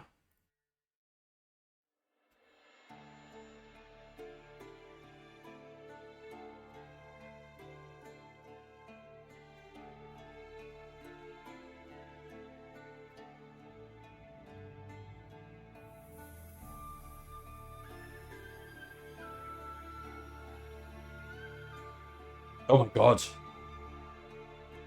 We had 6 times in a row we had rolled 5 to 9, which means the president votes to seize you.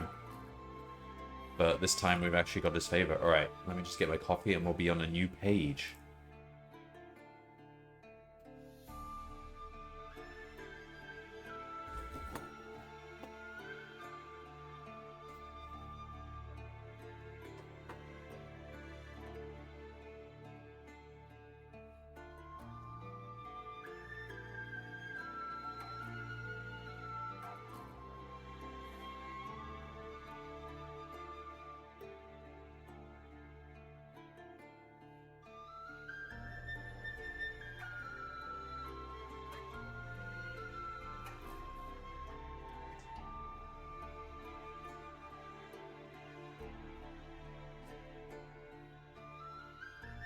Alright, so, 0 to 4. Standing beside the president's chair is a solid marble plinth with a bronze beacon, the Anarian symbol of law and order fixed to the top. The president moves his hand to the padded arm of his chair and presses a button. All eyes are on the beacon. There's a flash of ignition and a jet of green flame rolls upwards towards the dome's ceiling. The Senate votes to aid your quest, Lone Wolf, says Senator Zilaris. Come, we will escort you to the Square of the Dragons and make preparation for the Cauldron to be opened. The assembly is dissolved and the state coaches are summoned to take you and all the senators to the Tahu Cauldron. You share a carriage with the president, Senator Zilaris, and Senator Chill, who is anxious to apologize for opposing the majority vote. I trust you will forgive me, Lone Wolf, he says, unctuously. I merely proposed what I thought was best for my country, but now I realize I was wrong. Yeah, you were wrong. You nod benignly, in the hope that he will cease his fawning.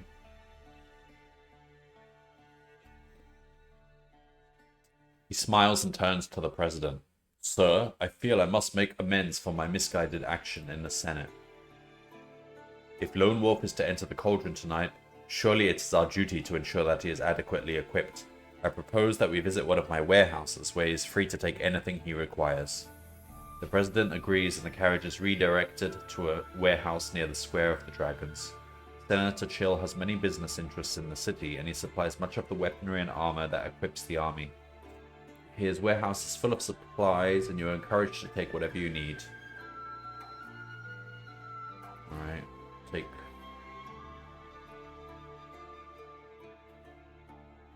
take another quiver and arrows. They're not actually giving me that much. Well, okay, they're giving me weapons, but I've got a rope. Wait, do we? Oh, we don't have rope.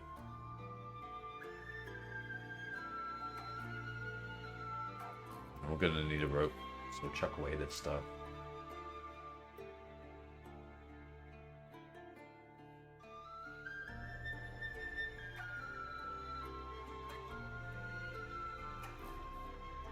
In addition to your supplies, Senator Chill provides the winch, ropes, and cradle by which you will be lowered into the shaft that descends to Zarix.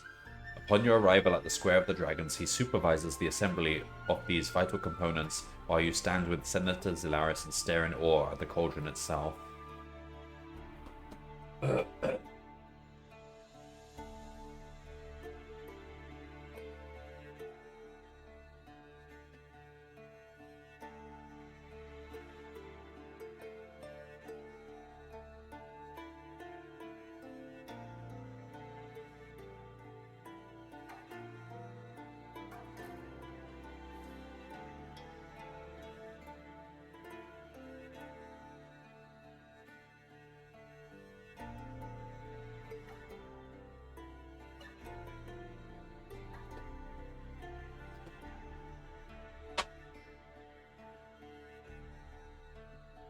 In the glow of 100 lanterns, it takes on the appearance of a huge steep-sided sink that is stoppered with a plug of stone.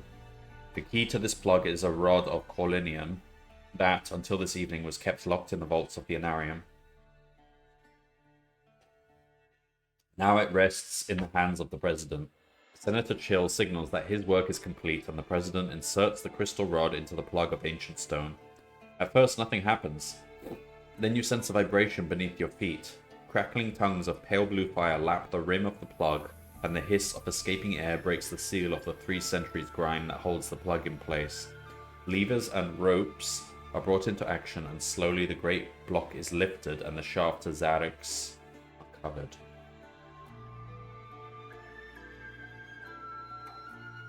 There will be troops posted here at the Cauldron, ready day and night to pull you up when you're ready to leave Zarix, says Senator Zilaris, as he helps you into the cradle that will lower you into the shaft. Just give the rope 3 stout tugs, and that is the signal. Senator Chill appears to tell you everything is prepared for your descent. Good luck, Lone Wolf. I hope I will be here to welcome your safe and successful return, and that you will come to know me as a friend.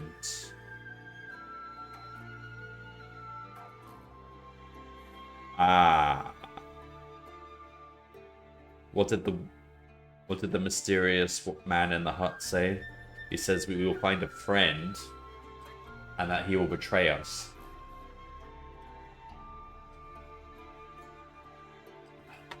A senator?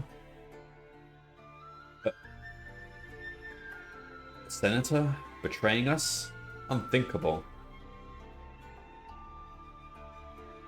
The cradle rises and you are swung into position above the entrance. You stare down into the black abyss, your pulse quickening as a damp and icy wind whistles out of the shaft, carrying with it the cloying smell of decay. With a wave, you signal your readiness and you're slowly lowered into the void. For the first few minutes of your descent, you can see the redstone walls encircling the cradle. Then a jagged rim of rock marks the end of the shaft, and you are plunged into total blackness. You can make out no walls or floor, and the shaft itself is now just a small circle of grey in the darkness above. The rope shudders, and instinctively you grab the rim of the cradle as it jerks violently to one side. Your knuckles whiten and cold sweat bathes your brow. The cradle swings and twists wildly, then a crack echoes in the darkness above as the rope snaps and you plunge headlong into the abyss.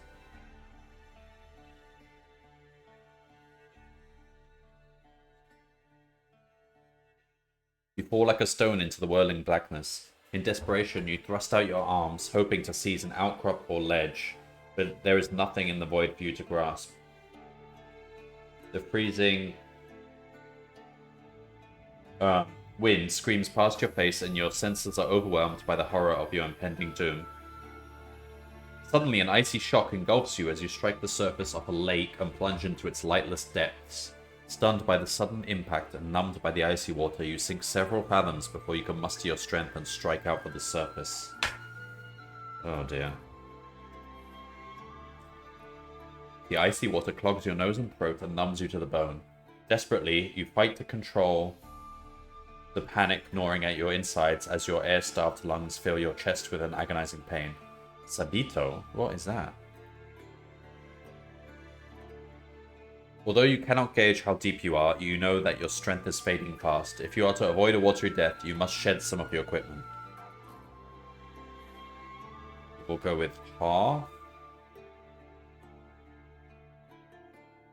I don't get to choose which half? Oh, okay.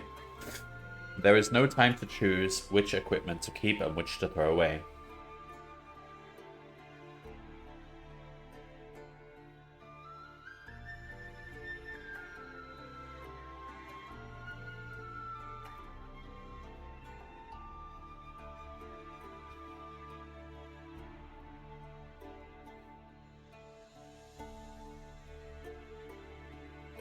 The decision to discard half your equipment proves to be a fatal error of judgment. The amount of weight you have jettisoned is not enough to help you rise to the surface before cramp afflicts your aching limbs. Unable to resist your doom, you sink slowly to the bottom of the lake, weighed down by your backpack and the water that now fills your lungs. Okay. We were greedy, but we needed to. There's no way we would survive without our items, but then... whatever. I don't like that route. It was better to go the thieves route.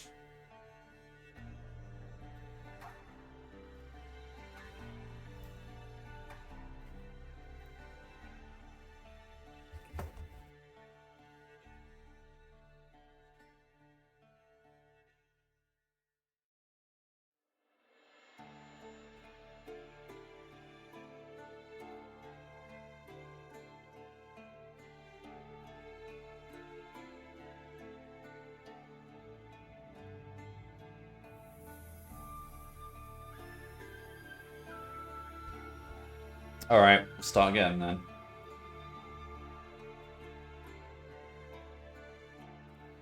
Oh yes, max combat skill. This has got to be the run.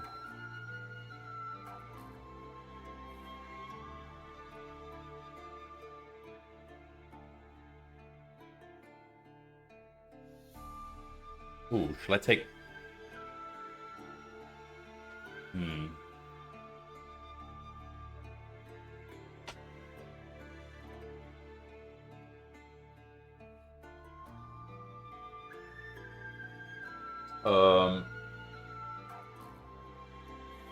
I'll take Hunt Mastery. To be optimal for the final boss, we probably want Size Surge, but Hunt Mastery is good overall. It'll get us there.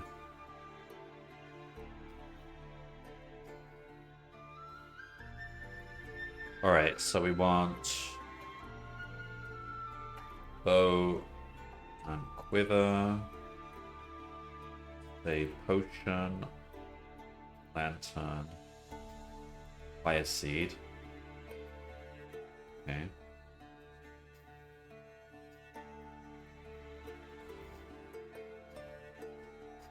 Alright. Start again.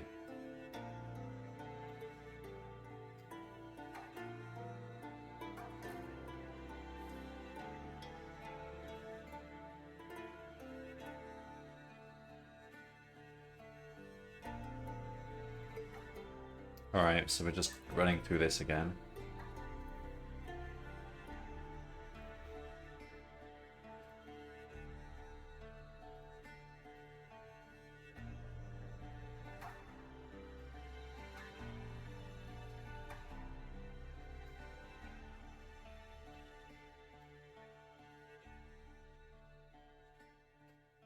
Alright. And then we give the invitation.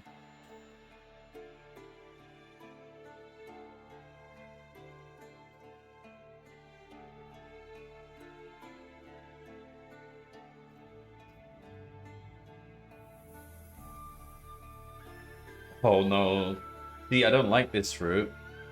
Even though it's theoretically the better route. Well, it seems the better route because they're helping us get in there.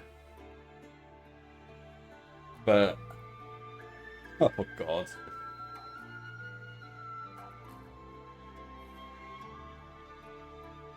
Oh, they don't have a sword? Oh no. Oh no. We're not gonna have a mastered weapon. Oh, that's bad.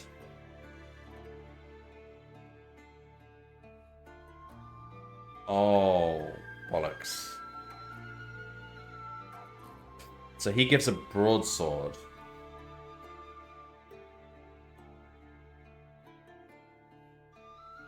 He gives broadsword or short sword or dagger. I should pick one of them next time.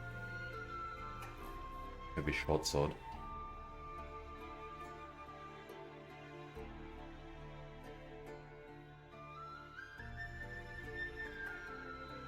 Alright, and then we fall into the water.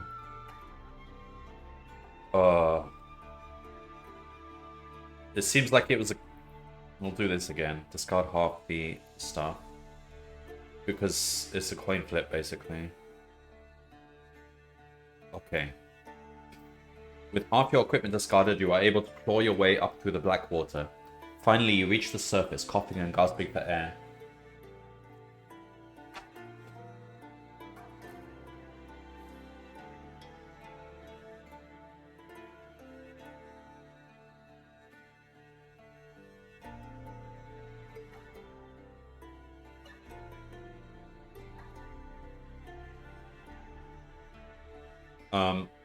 At first, the incredible coldness stunned your senses, but now it revives them, spurring you to swim towards the distant shore that gleams faintly in the dim half-light.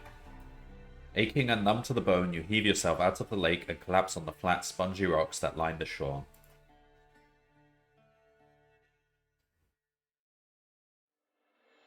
Did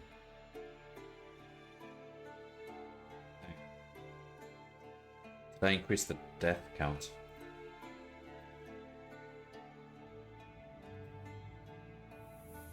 I gotta check back at the beginning of the stream.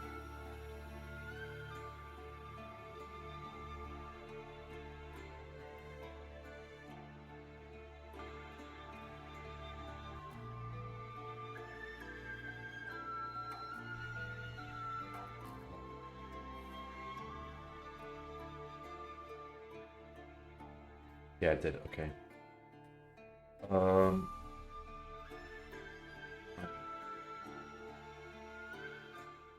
As your eyes become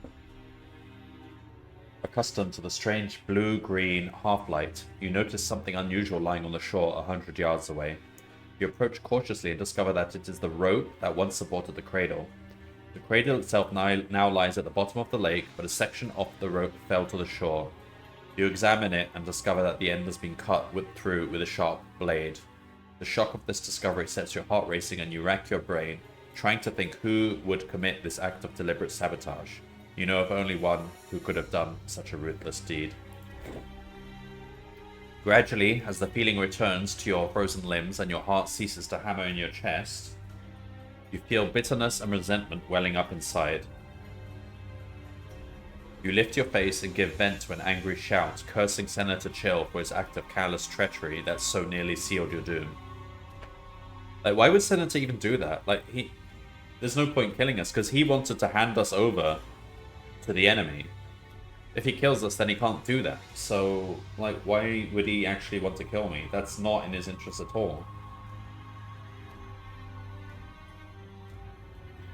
Your voice travels through the dark towards a tiny speck that is the shaft of the cauldron 500 feet above. But none hear your cry. The Senate is convinced that you have perished in the fall and have ordered the plug to be lowered back into position. Helplessly, you stare into the void and watch with fear and frustration as the tiny speck flickers and then disappears. Your spirits sink as you contemplate your fate. The only way you know of escaping from this gigantic underground grotto has now been sealed off.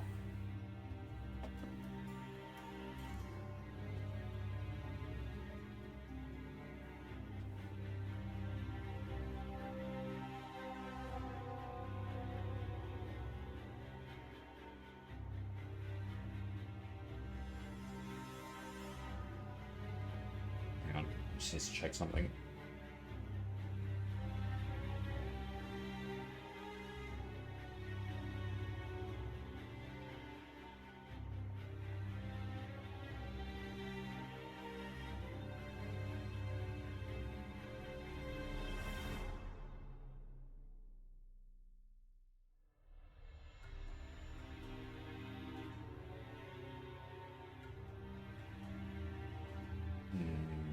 Okay. Alright. As your eyes become accustomed to the half-light, you look across the lake to see tiers of grey stone rising out of the water. They are the steps of a gigantic staircase which ascends to an arch of rock veined with glittering minerals. You skirt the edge of the lake and arrive at the foot of these steps to discover a cave-like hollow chiseled from the stone.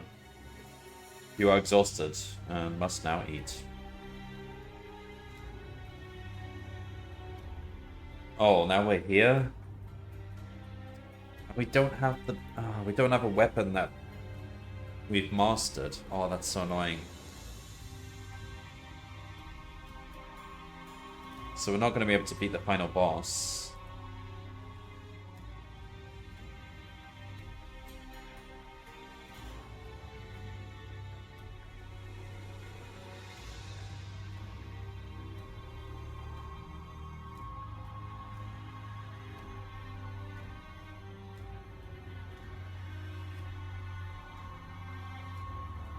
Alright, so we can attack this thing.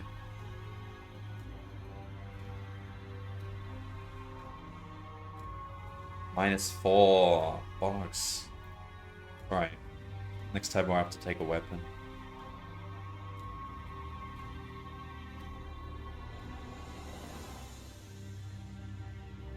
Alright, well we win, but...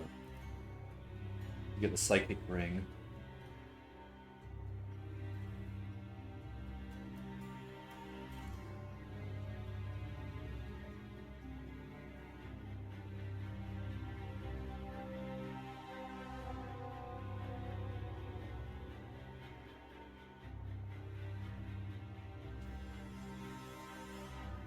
So last time, let's do what I did last time. We approached them.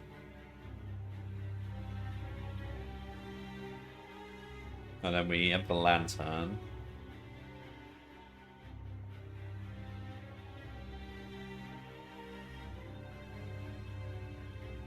So this one's 320. So the thing is 326.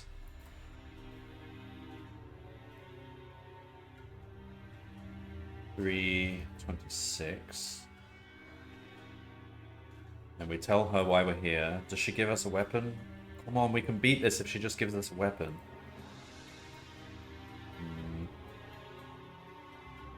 Help the soldiers.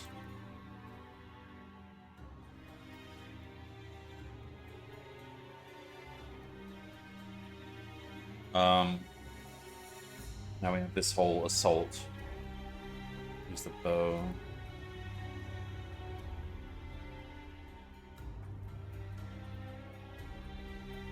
Oh, we're getting really hurt.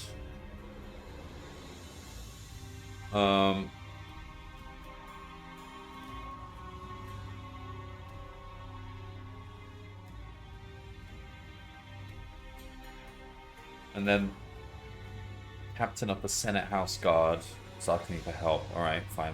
Well, jump on his wagon. And then he... so at this point, we chose to jump off the wagon. We'll stay on the wagon this time. What? The wagon descends a steep hill that runs parallel to a section of the city wall under bombardment from enemy catapults. As you near the bottom of the hill, a huge stone ball drops from the sky and slams into the wagon, killing 2 horses, the captain and you. Tragically, your life ends here. What? You just stay on the wagon and die? Come on.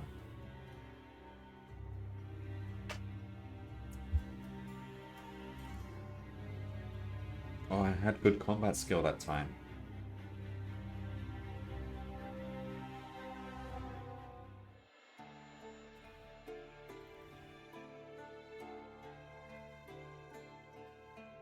Alright, come on, just 8. Alright, I think we can do this. Let's go follow that path. The path that I know. We'll take sword, bow, short sword. They offered a short sword, so... Hearing, mastery.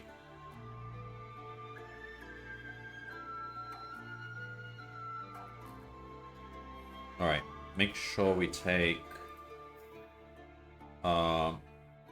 the fire seed, lantern, the potion, rope, bow, the swords, because we'll get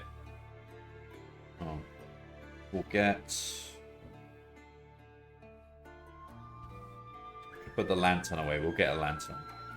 Take the sword. They'll give us one. All right.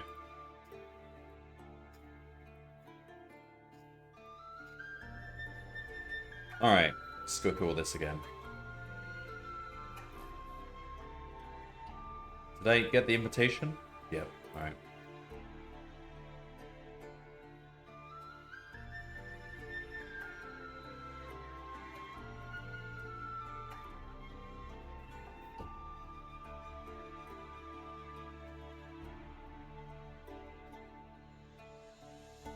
Okay.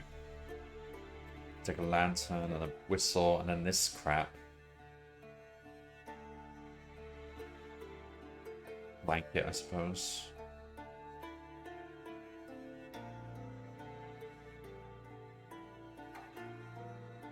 Alright.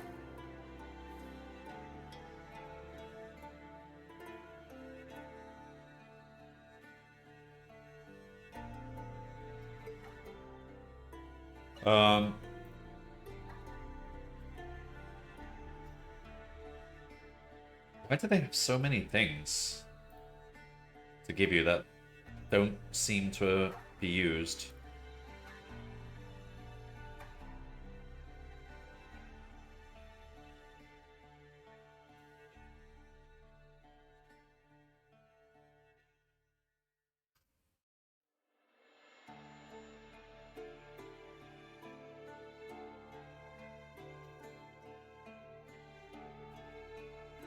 Alright, what's it gonna be? Alright, cast out. That's actually good. So that means we end up here.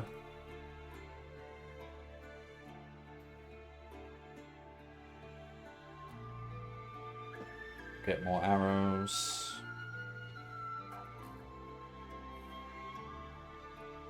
So he gives dagger, spear. Alright, so if we choose dagger skill, we can get a dagger in either path. So we should do that really, to be optimal. I don't know. Take... I mean, we didn't really...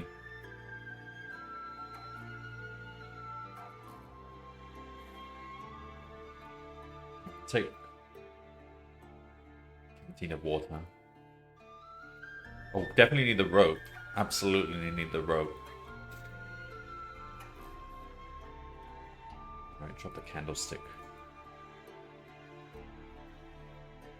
Okay. So we got sword, alright.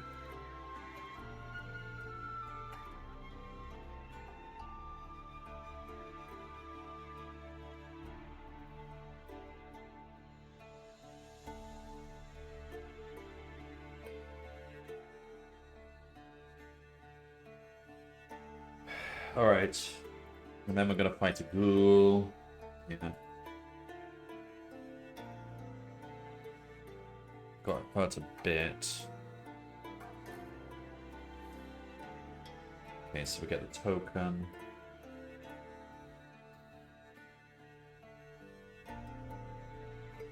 We do need to kill this thing. Because he has the ring. Ooh, we got hurt quite badly. Okay. Alright.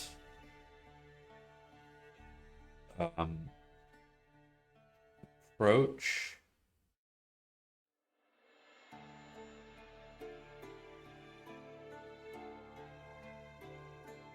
$326. Alright. Then drop. Wait. 13. Yeah, we're good. Okay.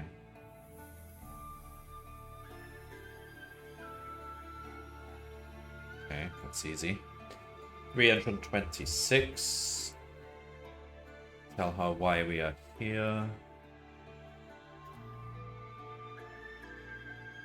And then we get fully healed. Alright, so far so good. So then we just do these fights. This should be easy. This guy, not too bad. Ooh. Got hurt a bit. Fine. Now we jump onto the wagon, but we have to jump off again, or we just die. Alright.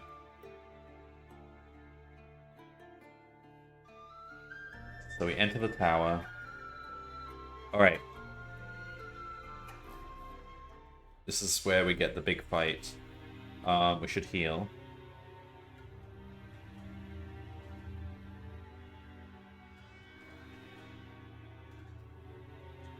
It's still going to be a tough fight.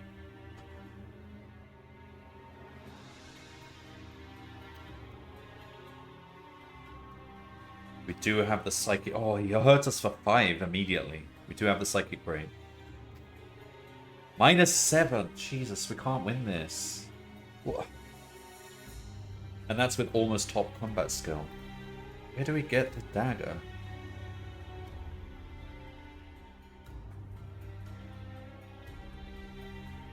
How are you supposed to do that?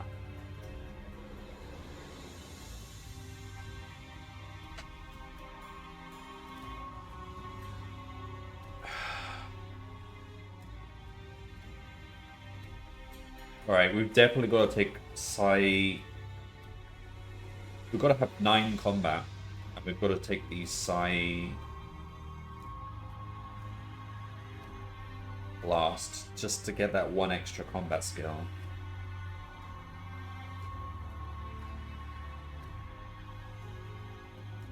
That would make it a -6.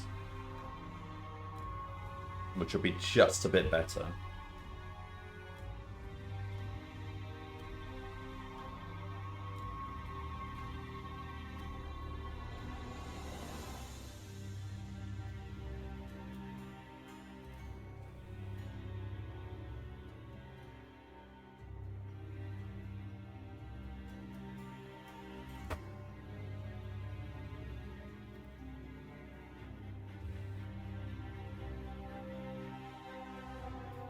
Alright, start again. Oh, okay. 8. It's okay. Alright, so we want weapon mastery. So we take a dagger, sword and bow. Curing. And say surge.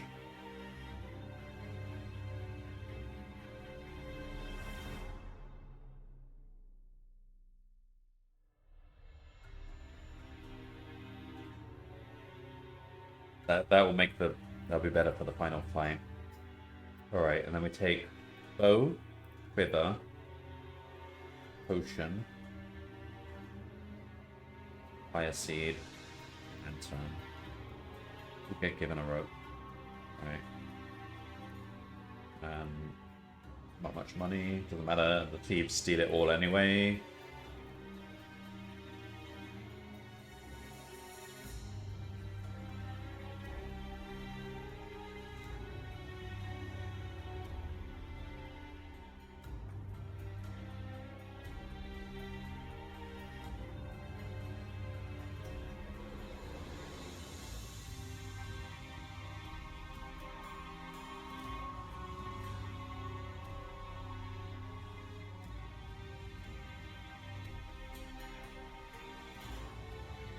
Do all this again.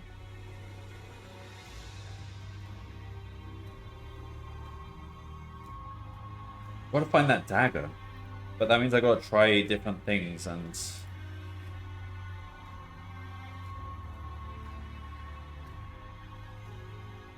Let's try something different here.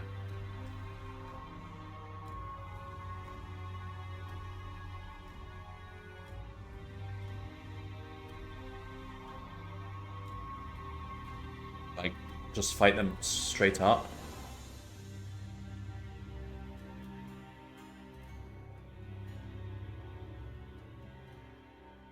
Alright, this is new. The Doomorphs howl, and the Jack Riders cackle with glee as they hurl themselves upon you.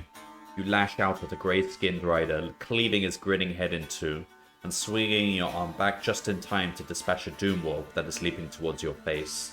All around you, the snarl and screech and press of bodies threaten to overwhelm your senses, but you are a Kai Master, and in the heat of battle your nerve is ice cool. Grimly, you fight with a speed and skill that leaves a dozen dead in as many blows. But you do not fight alone. Banadon rears into view, flashes of flame spurting from his fingers with a crack like a whip that echoes above the din of combat. Then another wave of wolf riders appears. They charge into the fray, driving a wedge between you and your companion.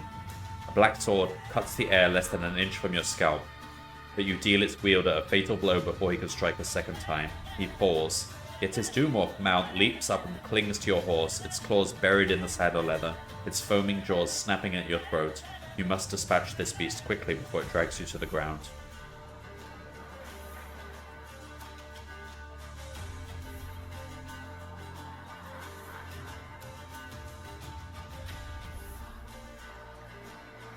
The Doomorph breathes its last, but its claws remain hooked in your saddle.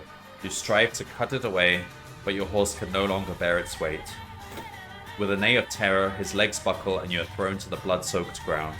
Before you can regain your feet, you are set upon by the snarling Jack horde. I'm sorry, what? Minus 24? Is this a joke? You can't... There's no way. What? Even with, like, everything.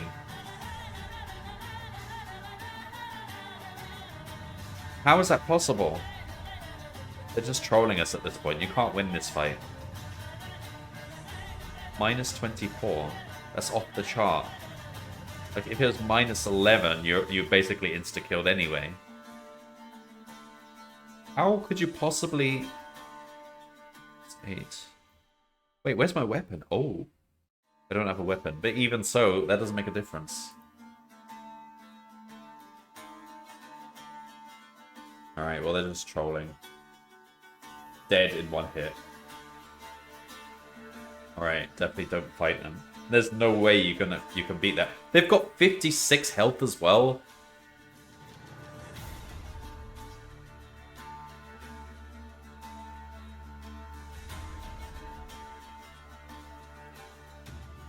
But there was an option. If we beat the previous fight faster, they wouldn't have caught up to us, I guess. So...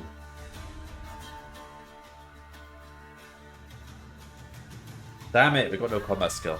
Alright, this is the time to explore and try and find the dagger. So we can't win those fights.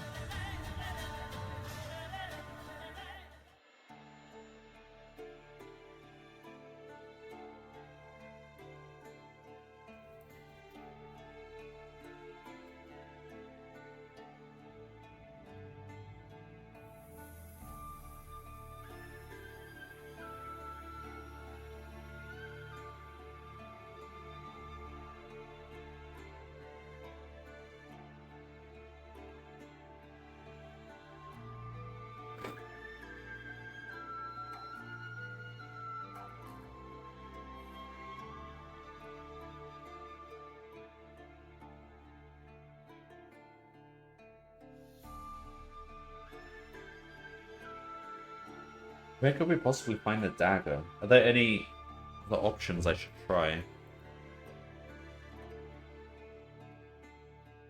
It was a magical dagger, so it's probably down in the underground. We're not going to find it above ground.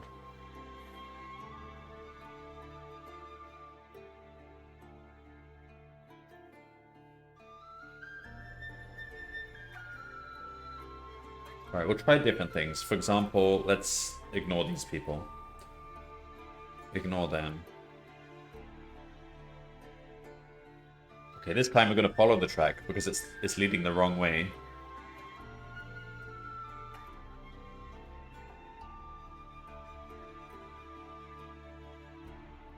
Gradually the track narrows and then disappears altogether, and you find yourself riding through a sea of tall green wheat. You press on for over an hour until you see a faint glimmer of light stretching across the horizon in the far distance. Shielding his eyes from the sun, Banadon surveys the horizon. After a few minutes he shakes his head. No tracks or highway, not even a sign of habitation for that matter. To get a better view we need to reach higher ground, but as there are no trees or hills in sight, I'll have to improvise. And with that he whispers the runes of a Brotherhood spell. Slowly he rises from the saddle until he is hovering in the air over 20 feet above your head. Then, having scoured the surrounding countryside, he descends slowly as the effects of his levitation spell begin to wear off. There's a river on the horizon, he says, slipping his feet back into the stirrups. It's probably the Churdas. Over to the right, about 5 miles away, there's a small village on the riverbank.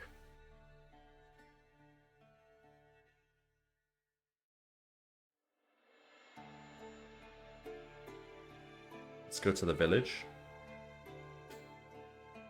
Your passage through the wheat fields is slow and laborious. Drainage ditches cut seemingly at random crisscross the plain. They ensnare your horse's hooves, causing him to stumble and fall. Twice you are thrown, and on the second occasion you gash your head badly on a jagged rock. Later, by chance, you happen upon a cart track that crosses the plain from left to right. Okay, go left. The track takes you to the outskirts of a small river village. It looks deserted, but as though the inhabitants have left in a hurry, taking nothing with them. Oh, we've been here. This is the... Oh, okay. Just ignore them.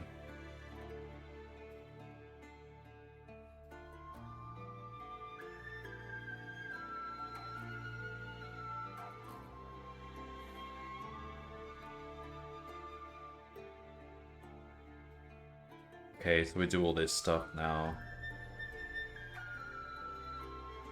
This time,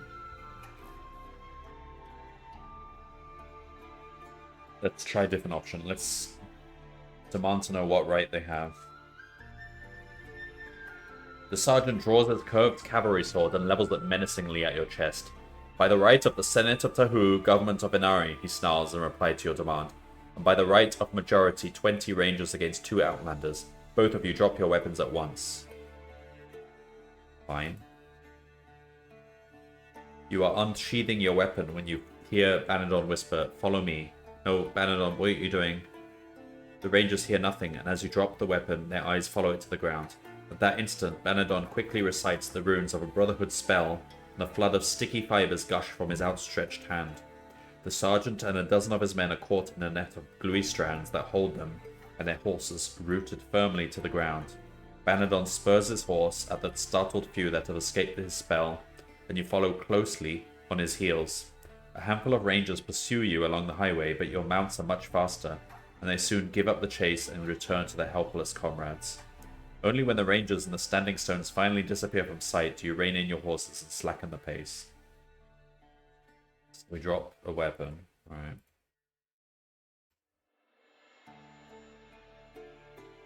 It is late afternoon when you see the Tahu Hills. Oh, okay, we've been here before.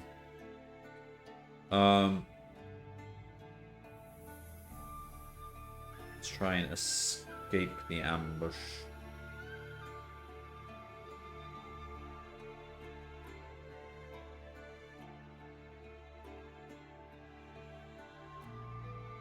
Let me end up here. We don't have the invitation. Let's tell them we want to defend the city. Why not? The guards look at you with distrust in their eyes. They order you to dismount, and one of them hurries off to fetch the gatehouse commander. Minutes later, the officer strides into the enclosure, his face wearing the frown of a man who has gone without sleep for many nights. Wearily, he casts his eye over you both. So you want to fight for Tahu, do you? He says sarcastically. How do I know you're not spies or saboteurs? We're both students of Chiban the Magician, says Banadon, hurriedly trying to defuse the situation. He lives at the Guild House on Leech Street in the North District. He will vouch for us. Hold your tongue, snaps the commander at your startled companion.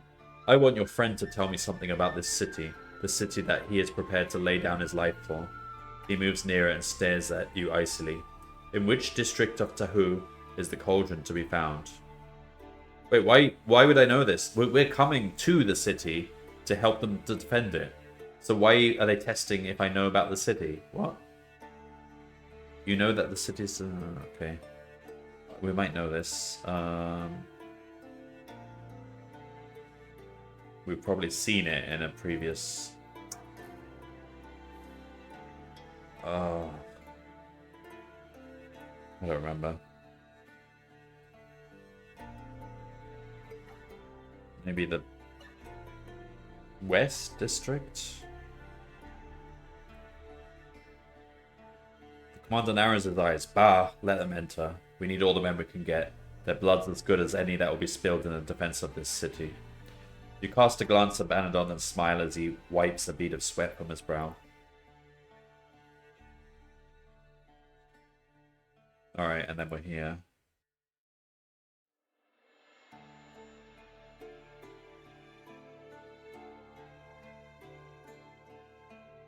So if we take the first option, we end up in jail.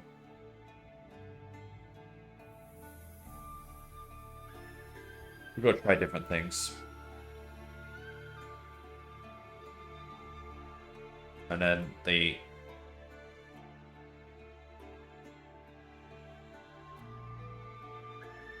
What the...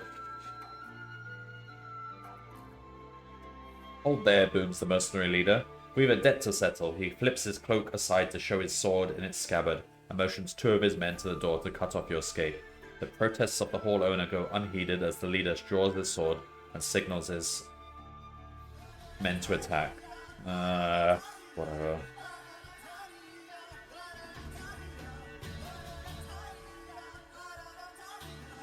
We'll elude. Banadon casts a spell that fills the hall with a flash of light so intense that it stuns everyone for several seconds. In the confusion, you are able to run out of the eating house and escape along the street.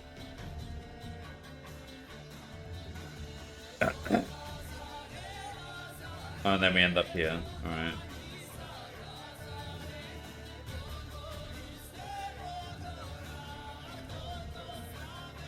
Oh, bollocks. No, we can't win this.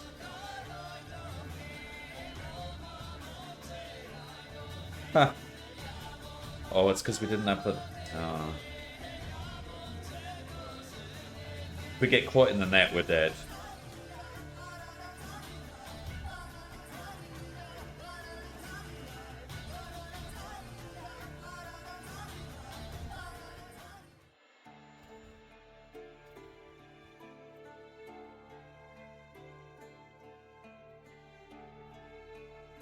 Got to find the dagger. It's the only way to win that fight.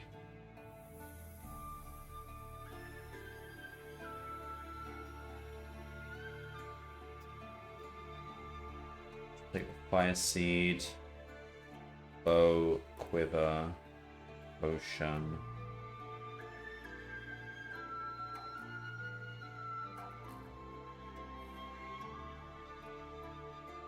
Lantern.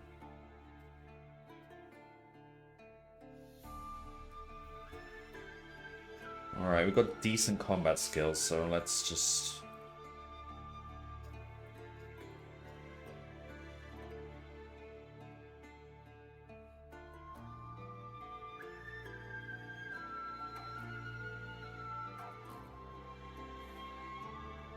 We tried following the track.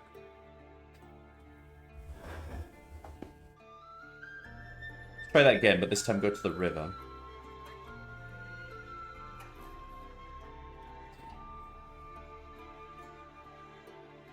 The tall fields of unripened wheat thin out as the land descends to the banks of the river Churdas. A long gravel beach lines the east bank and the other side. On the other side, a quarter of a mile away, you see the rolling, treeless plains of Slovia stretching endlessly towards the horizon. You follow this mighty river upstream until you catch sight of a village in the distance.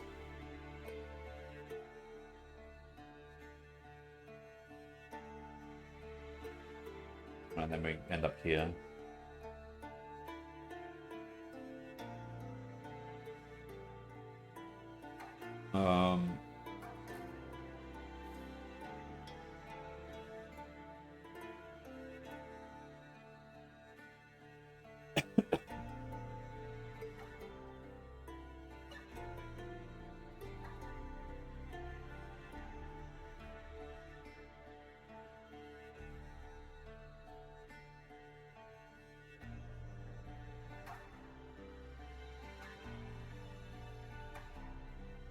We'll just take that. Don't take too much because we just can't carry it all.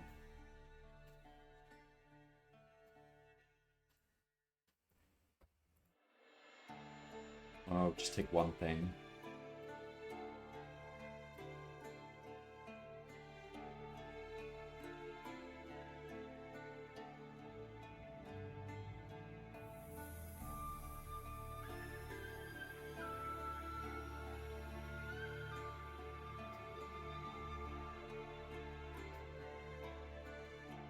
Oh, I'm going down this path, damn it.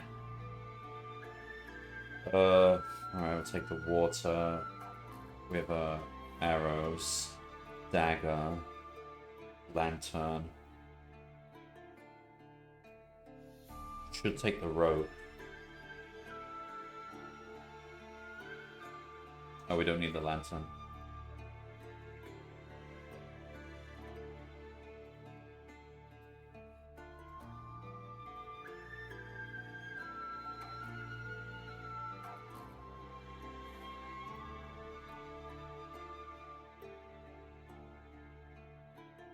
So we lost the lantern, rope, water, and scroll of honor, whatever.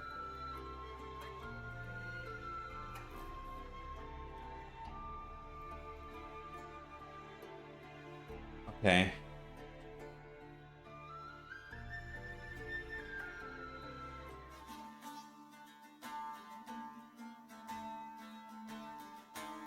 I'm quite hurt.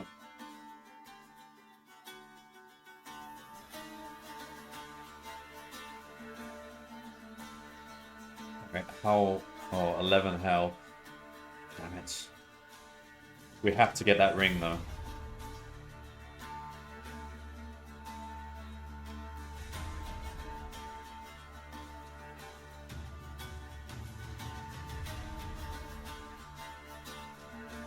We'll have to use the potion here.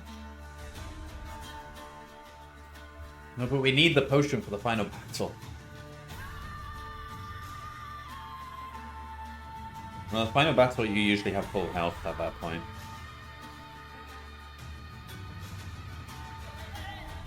Use the potion now.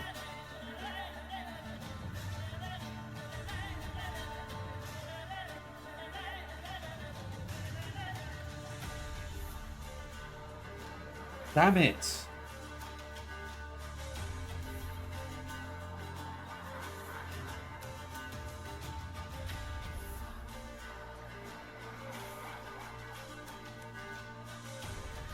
Oh, we got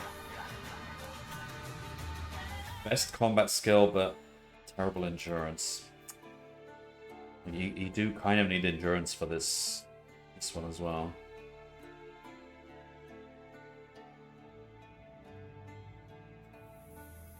Alright.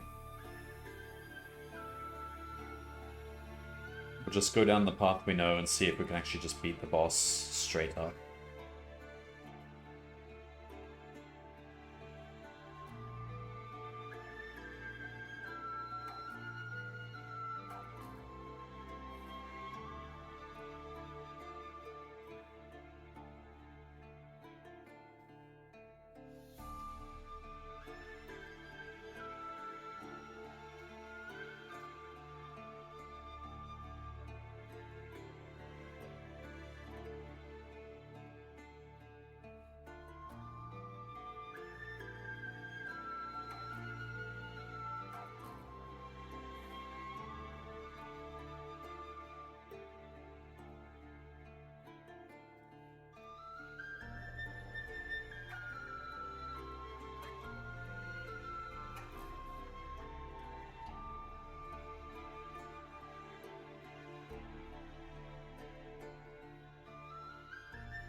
Alright, just follow the safe path. Get the ring. Oh no. Okay, fine. Oh, this is just so bad. We just lose all our stuff. Alright. Yep. This.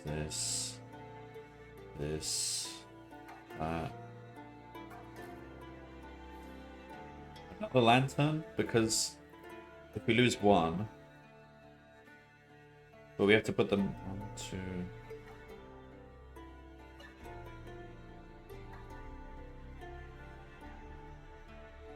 Get rid of that. Take another lantern. So we might not lose both.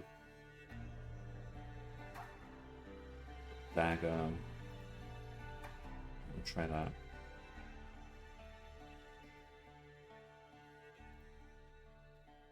If you just roll that number and you die, for fuck's sake.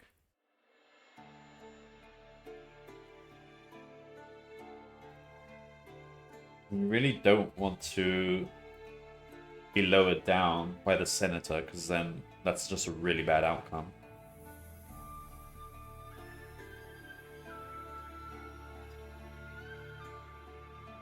Yes, best combat skill. Alright.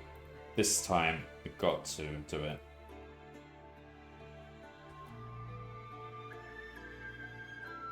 We're basically as strong as you can get.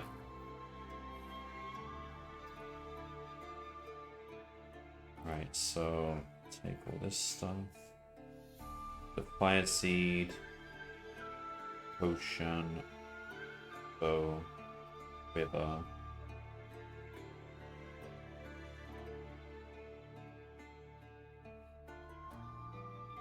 Take the dagger.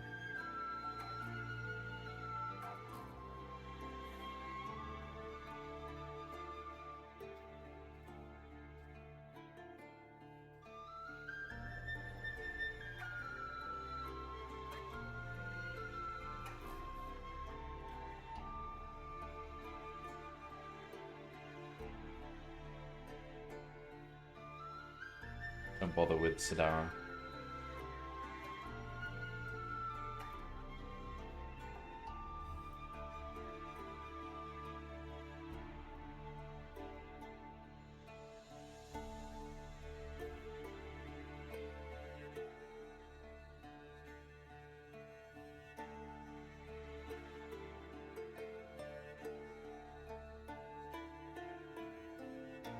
Alright, what's the vote?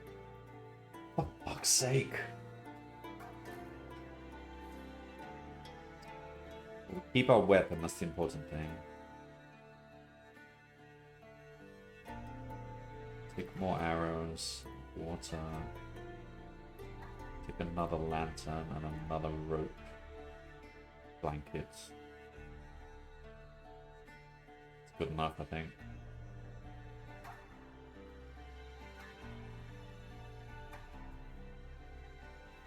No! Fuck off. You just rolled 0 to 3 and die. And that was the best combat skill, really. I'm gonna... Alright, this book is actually starting to get ridiculous. And I was liking the book at the start, but then the ending is... Oh, look at this.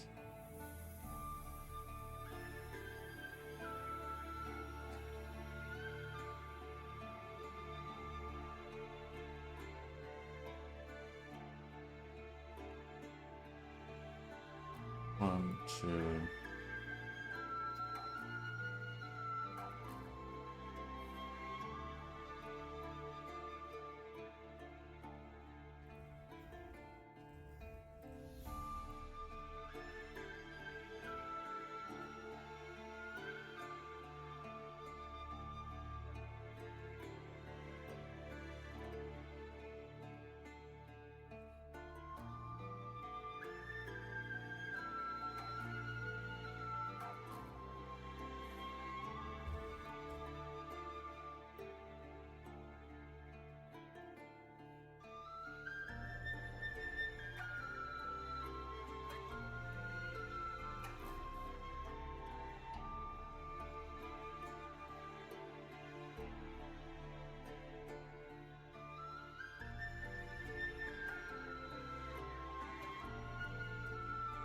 Alright, so this is the better path, but we don't have combat skill this time.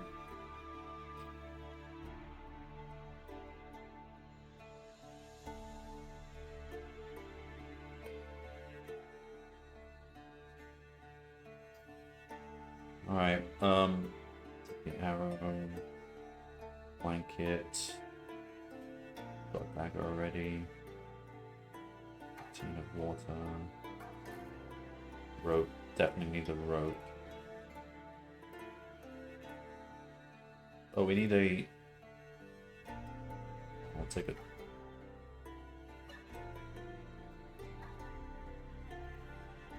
Oh, we don't have the land. We should have taken the lantern.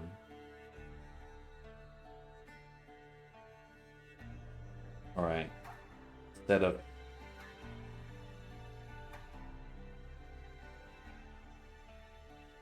that... Take... the tinderbox.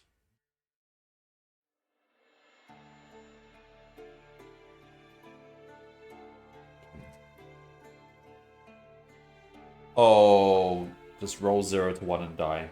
Wonderful.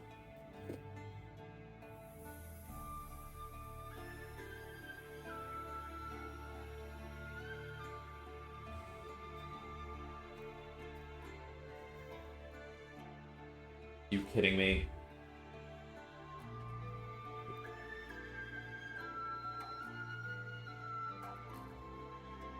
I'm starting to think we should just choose our combat skill and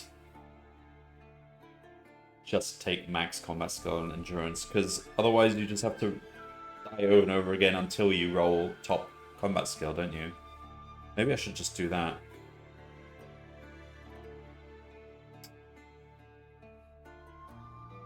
Because you just can't beat the final boss without... I don't know. No.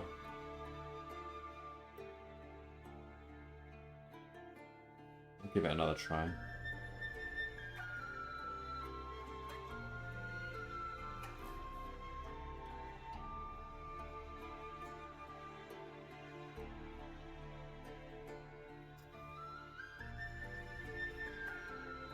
Alright, so make sure we take the lantern, the potion, bow, with a fire seed, because those are the things you don't get given.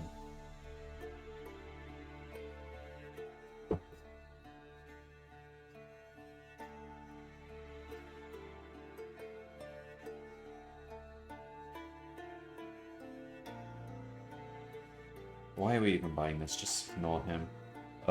Question the farmhands. Go here.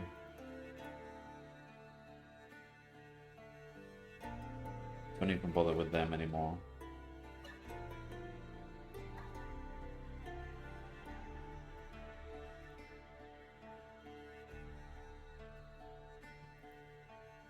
Oops.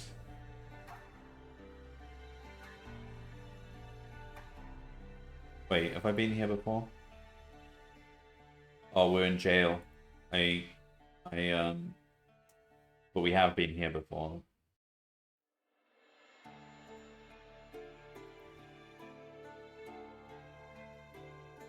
But they let you out, so it's okay. Alright, and then the vote. Oh, box.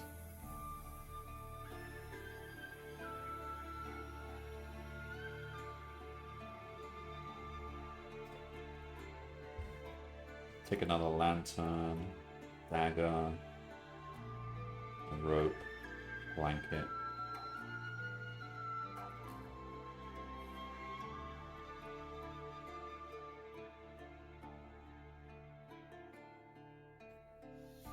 Dead.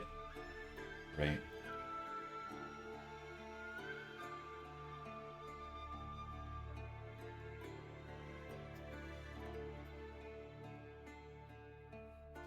Ball. Alright, let's try this. Dagger, sword, bow.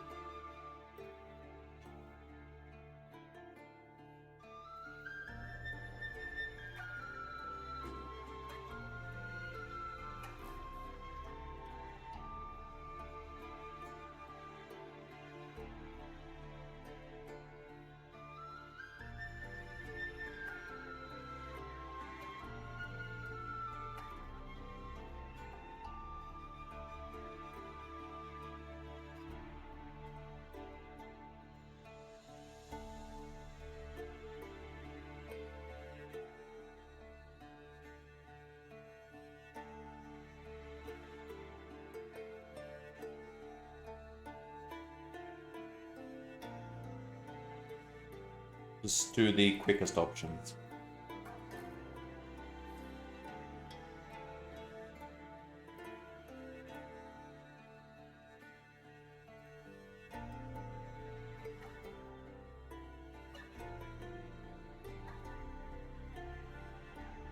Oh.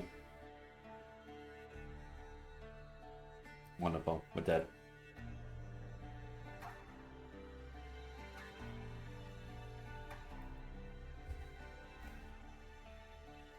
Oh, I'm stuck.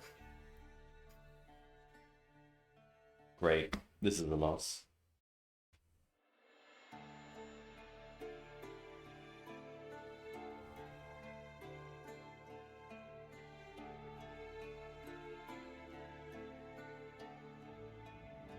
I'm trying to beat this legit, but like you literally can't beat that final fight without. We've got to find the dagger. My only hope is that the dagger is a way to just end the combat quickly. And the dagger must be underground, right? Why would it be in the town? That would just be really random.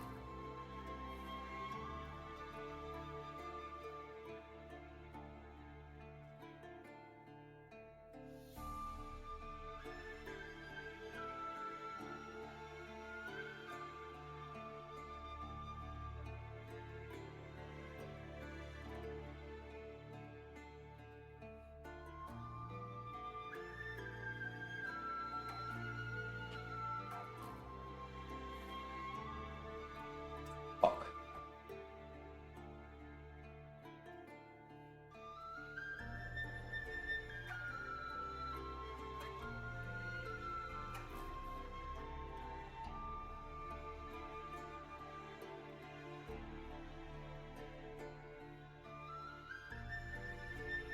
Alright, we made it out the lake.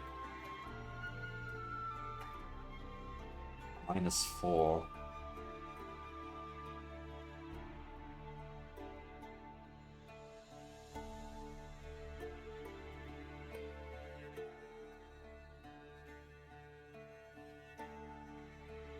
Alright.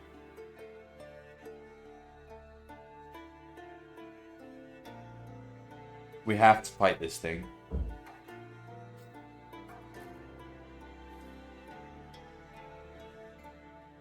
-6. We could take the side surge.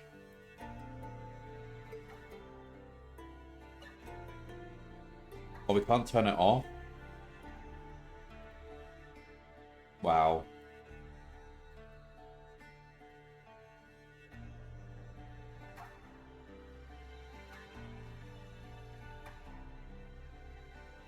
Okay, please. This is what we need. Alright. Weapon mastery. Dagger, sword, bow. Just hope the president votes against us. And then we need to say surge.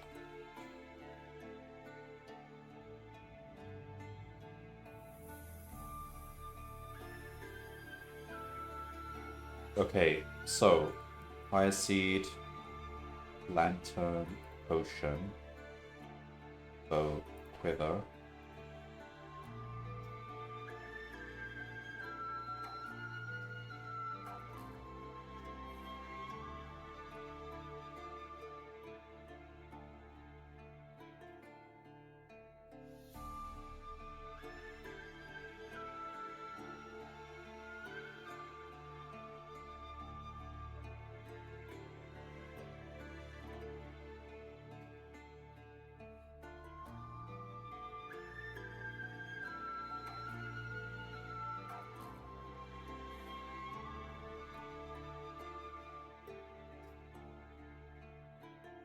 Oh.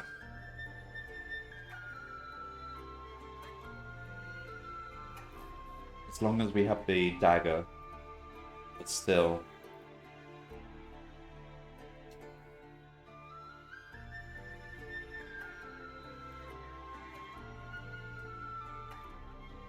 So we have to discard half our stuff.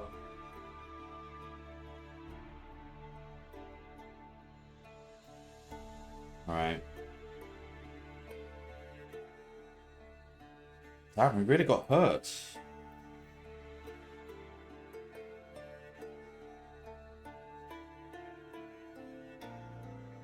Right, what are we on?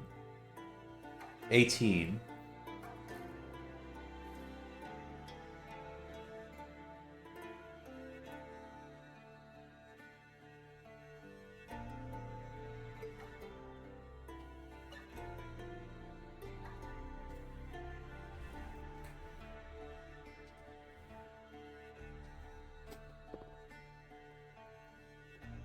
We have to use the potion here.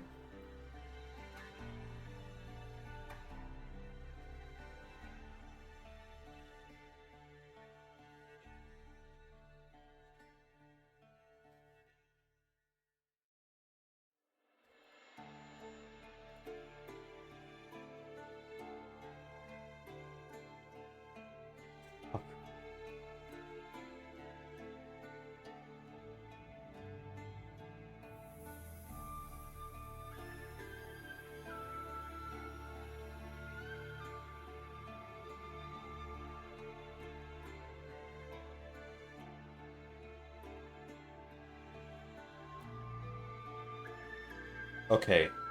3, 2, 6.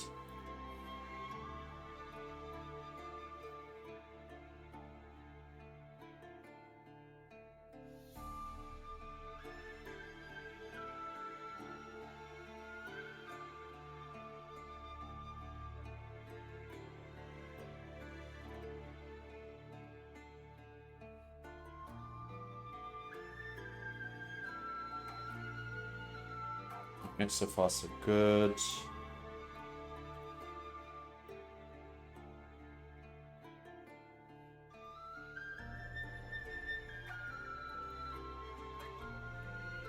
Okay, this is our best chance.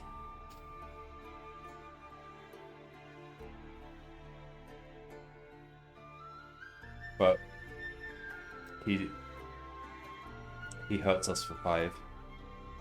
Dagger of Vashna. Oh, that's from a previous book, probably.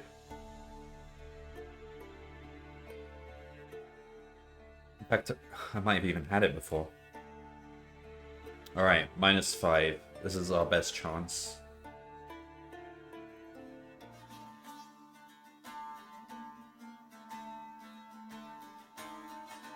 We could do Psy Surge. But then we lose health each turn. I don't think Psy Surge is even good to do. We'll just play it. Damn it. Come on. Seriously?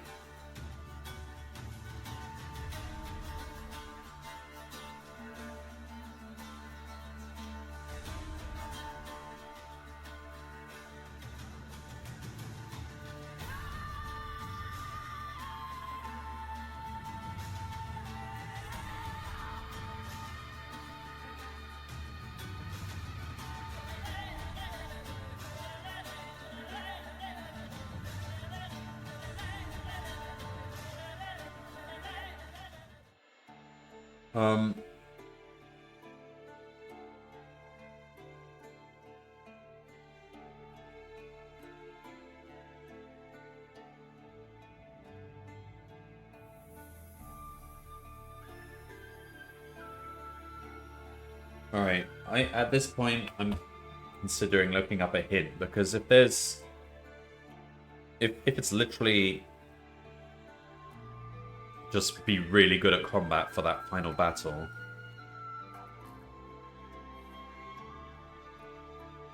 I just want to know if there's another way. I don't know.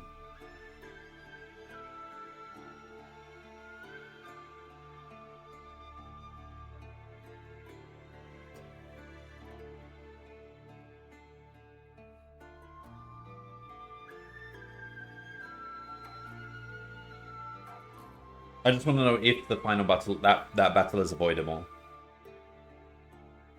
So let me just look that up. Otherwise, we literally just have to roll over and over again until we get 9-9. Like, and even then, it's unlikely we'll win that fight.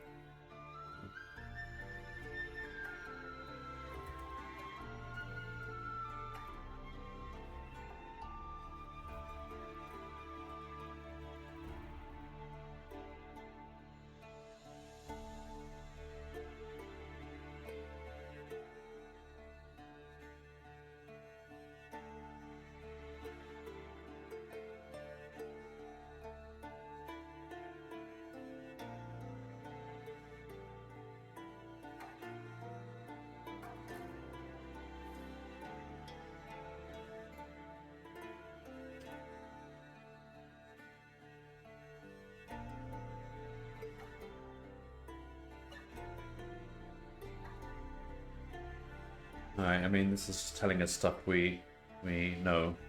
I'll just skip to the end. Unavoidable enemies. Because I can. But we don't have the dagger.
Alright, I don't think there's any actual...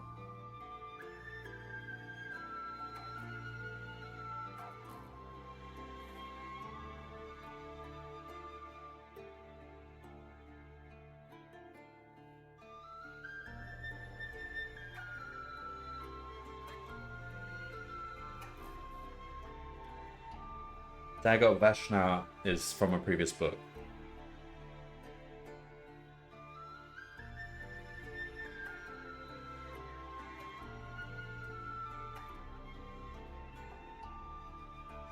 Is it? Let me look this up. Yeah, it is.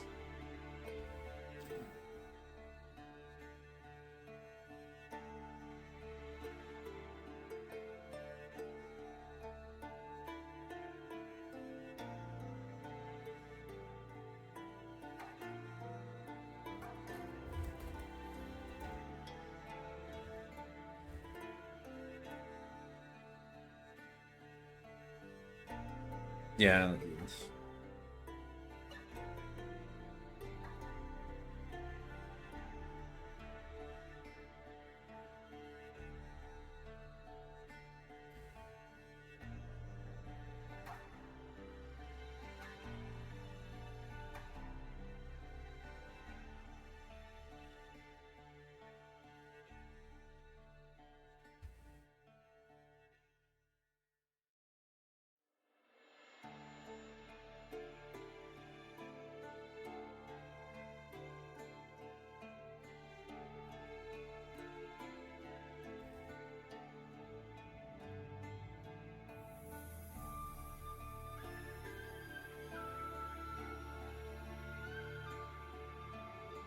Alright.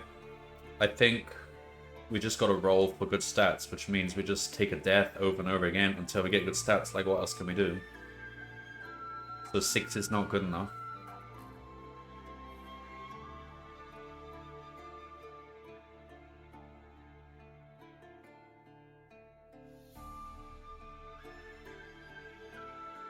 I want to see what people said about this book. Like...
It's just a really hard book.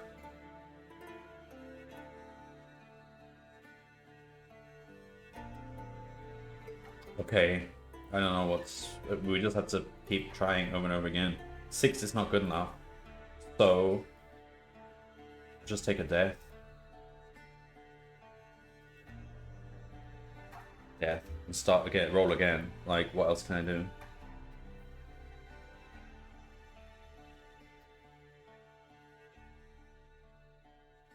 How do I...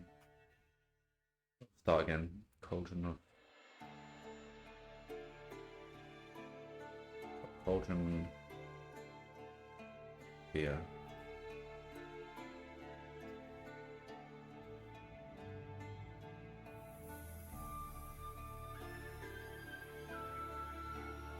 Nine, 6. That's...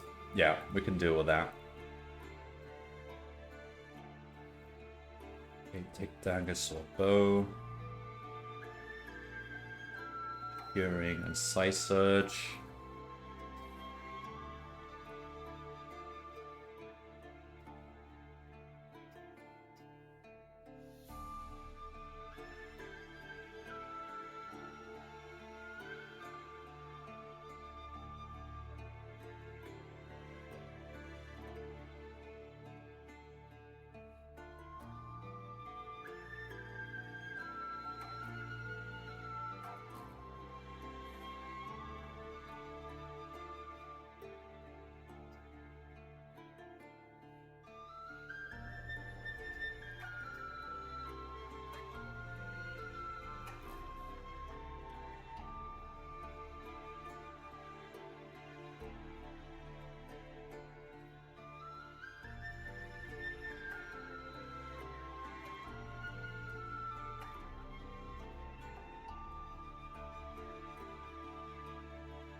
Fuck.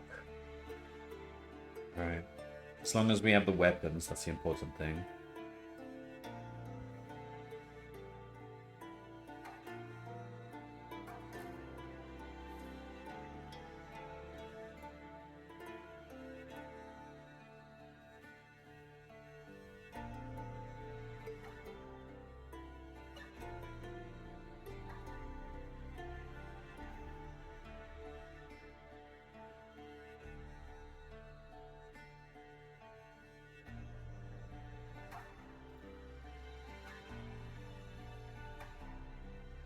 Okay, what are we on?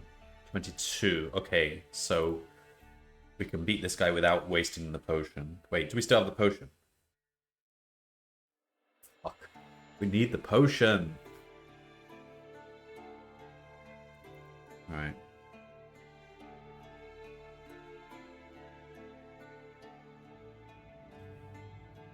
Alright, that was good. Alright, we should be good now until... Oh! Wow. That was close.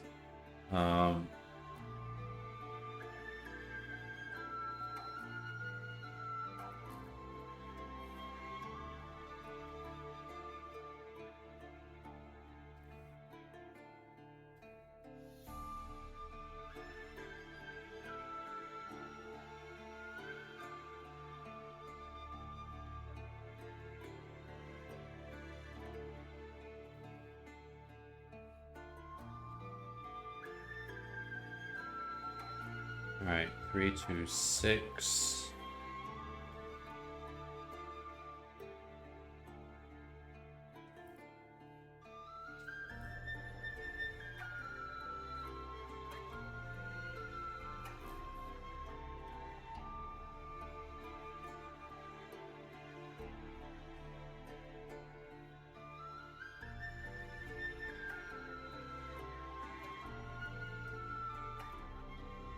-8?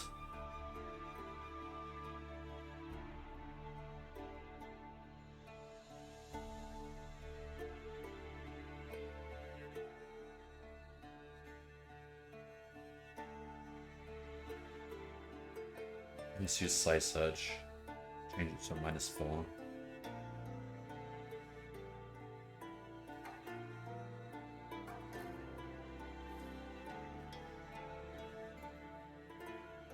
Come on.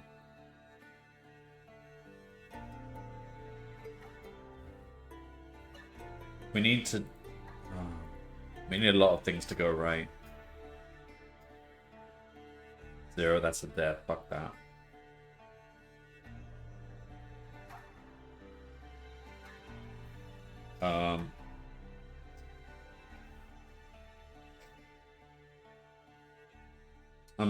I'm wondering if we just, from now on, just give ourselves the max skill and endurance, because it doesn't make sense. You literally can't win if you happen to roll.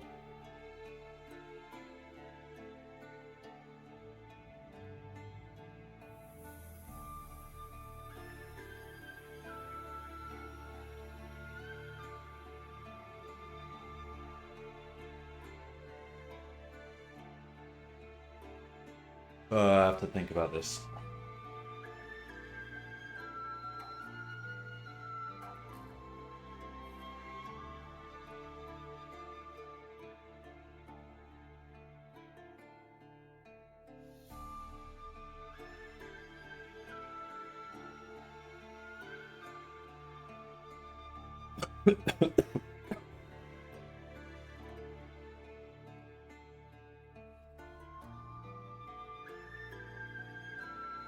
To beat this book, you really need to have, like, survived the last few books so that you have lots and lots of stuff. Let's have a look at people have discussed this before. Like, go more.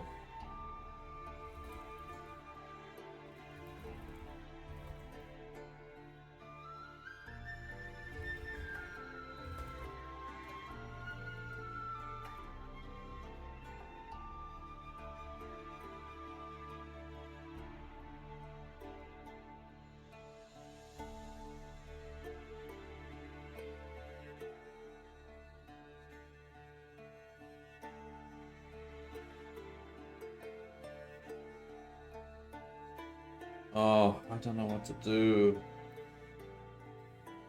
Alright, just carry on as I am. So that's a death. Let's restart.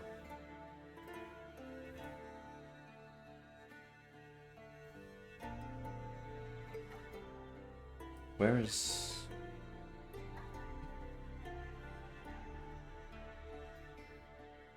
That is such a death.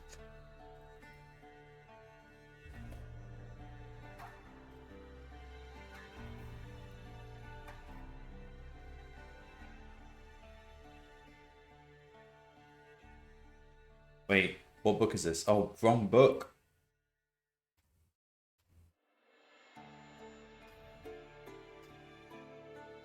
That's a death.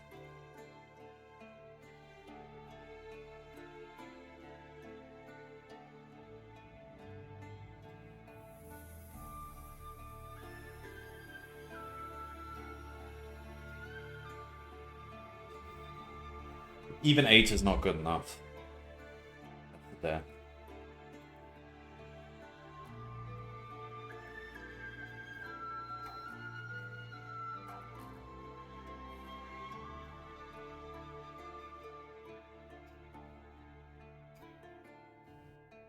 That's there.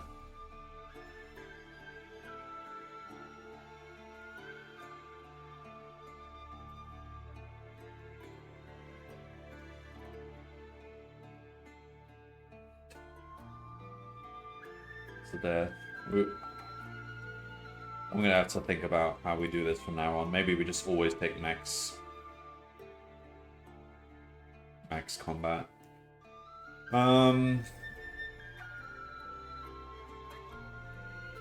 That's gonna change what death counter means now. Well,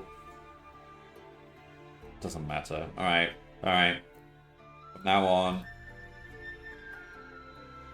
Wait, but if it's manual, can we change to... So if I do manual...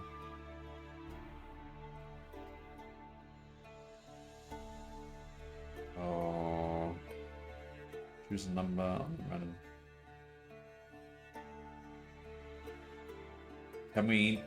Okay, after I do this... Can we now switch back to dice rolling? Yes, we can. Alright, we're doing it that way.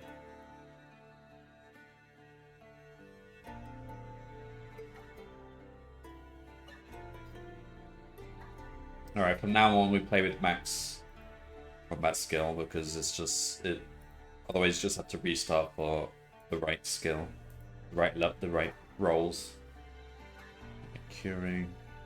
Sight Surge. Alright.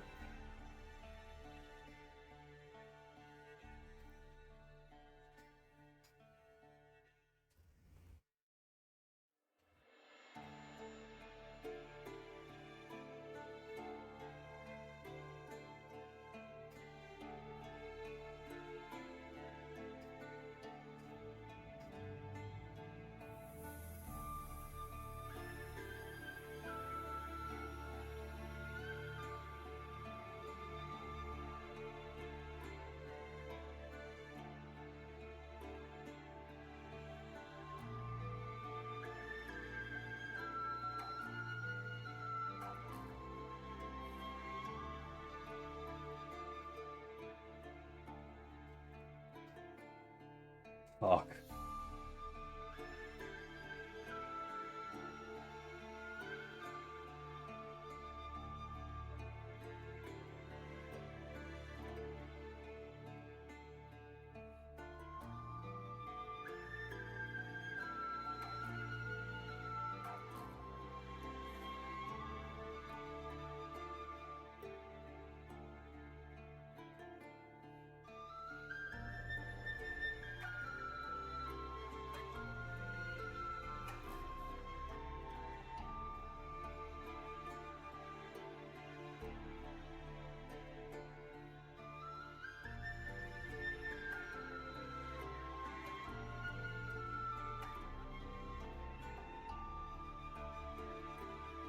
Alright, how much health? Oof, okay.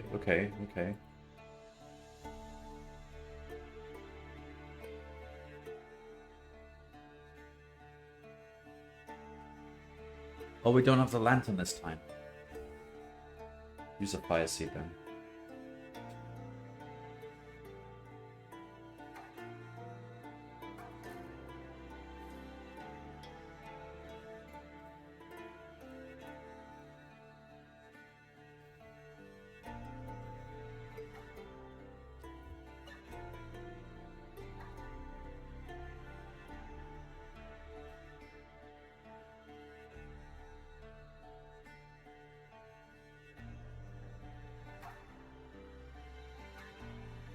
Alright, go guys.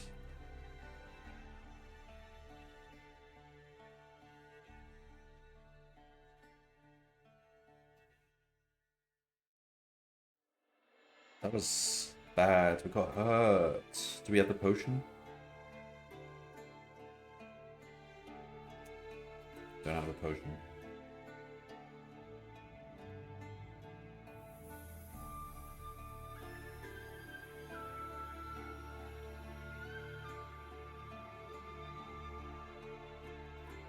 We're almost dead. How can we do this?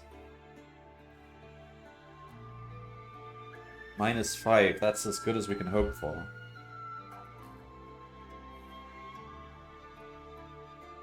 Dead.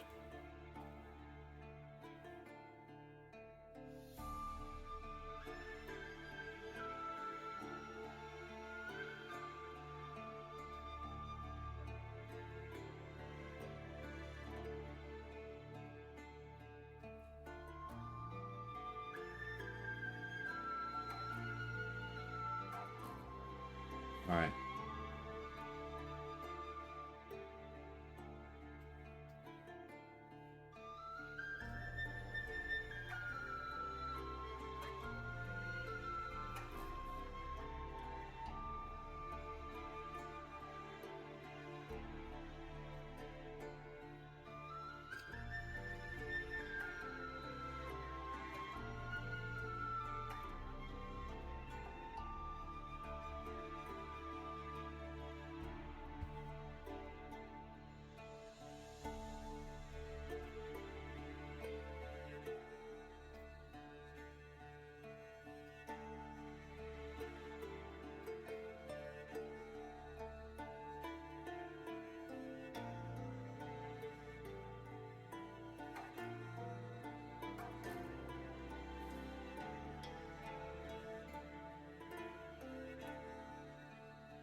Right, we need... Okay, we need this option. Oh, come on!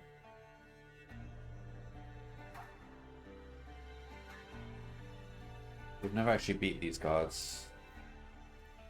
No, you're meant to die there because they capture you with the net.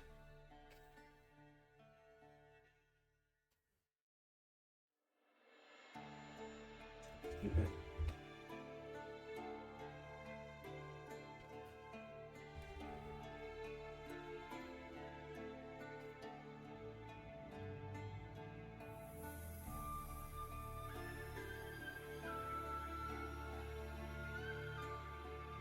Is that actually uniform? I never really thought about that.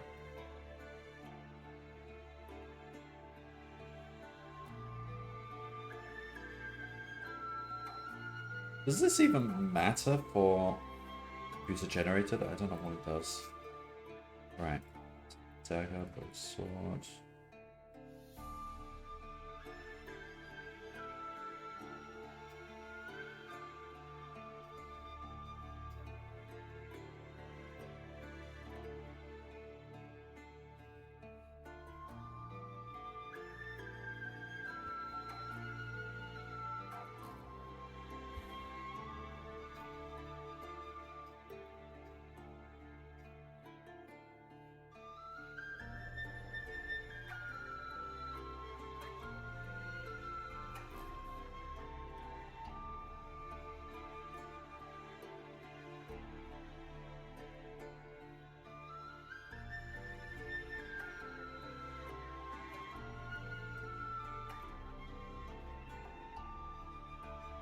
This is going to make such a terrible YouTube video, me just repeating this book over and over again. I'm not even reading out the descriptions anymore. Like, it wouldn't make sense. And we're dead again.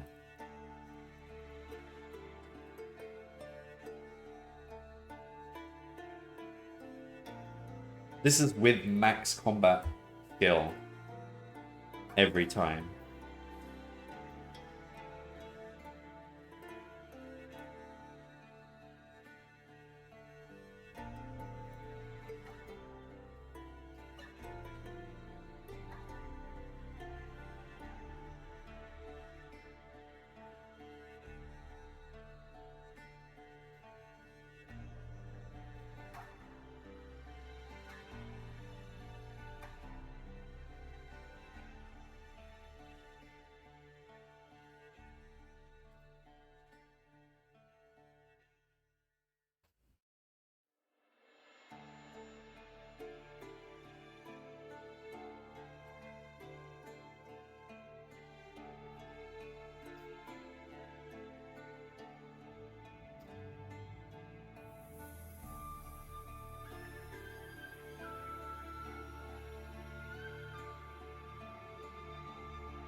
Fuck off.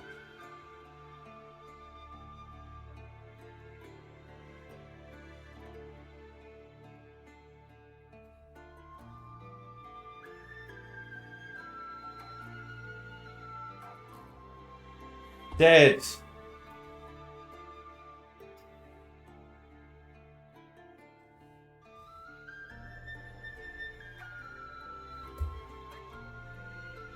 Alright, this is the new ridiculous book.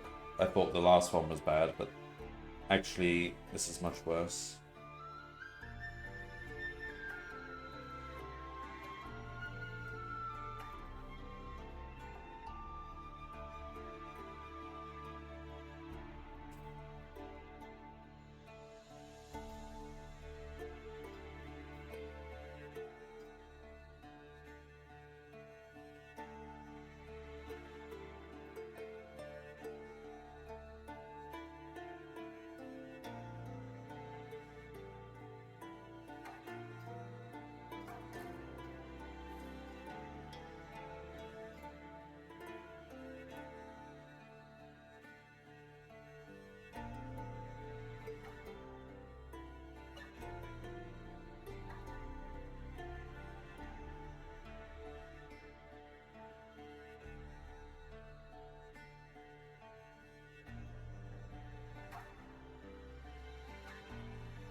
sake.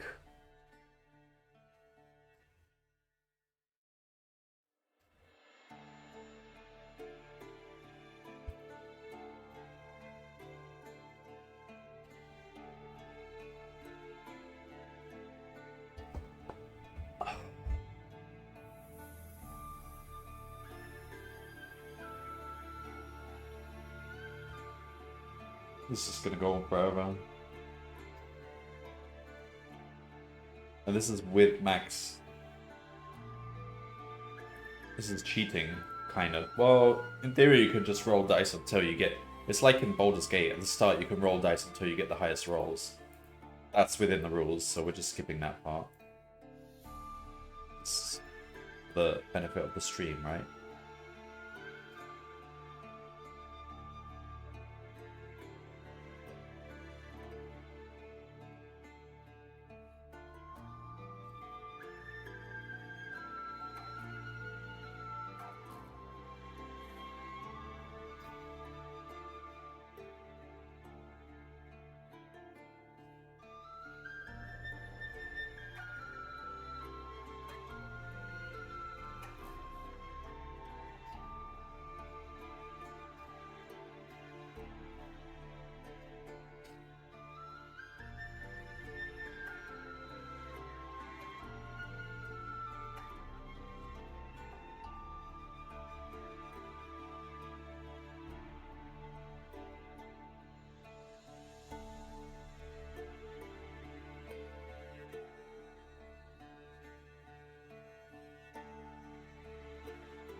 Come on.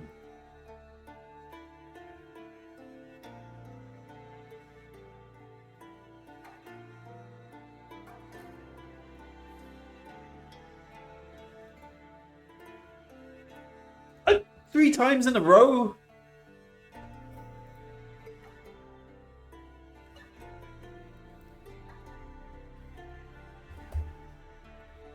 What are the odds? Like less than 1 in 20, because you'd have to... You need the Senate to vote that way every time.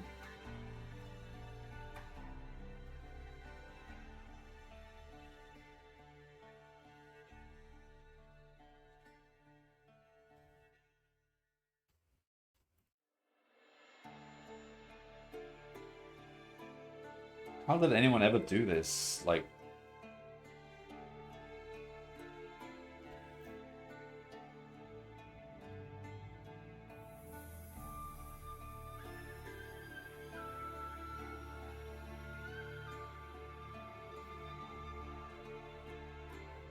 With the actual physical book, because with the physical book you'd have to be turning pages every time.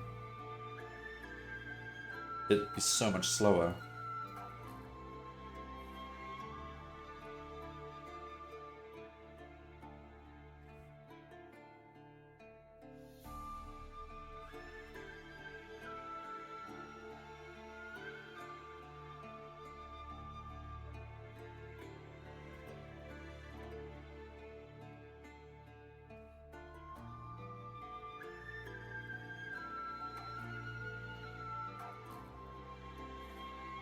Okay, we're getting somewhere now.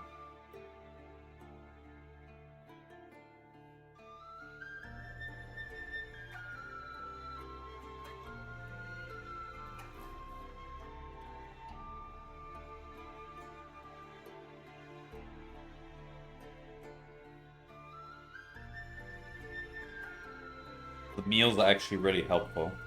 I'll take the meals.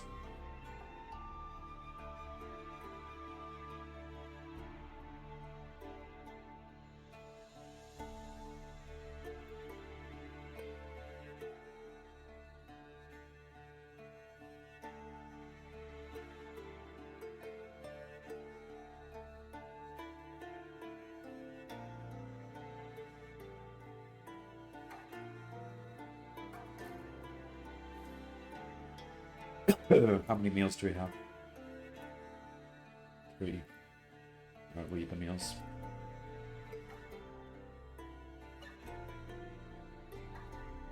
Ah, I got hit quite badly.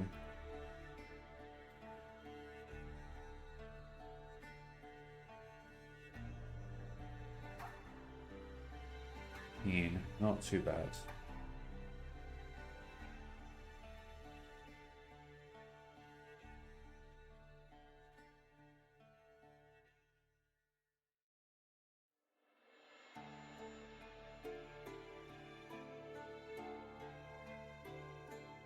That was with the meals. We would have died if we didn't have those meals. Definitely, I should probably just take lots of meals.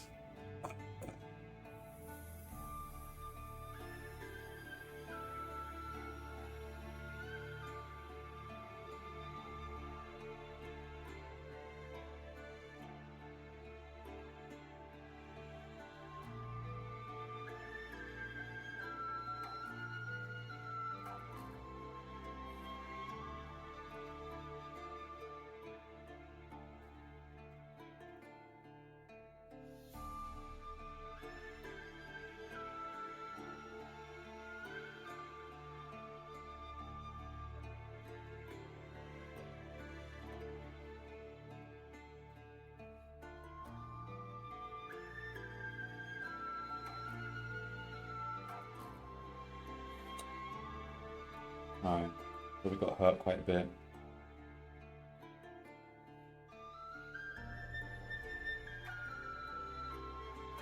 Alright, we saved some endurance there.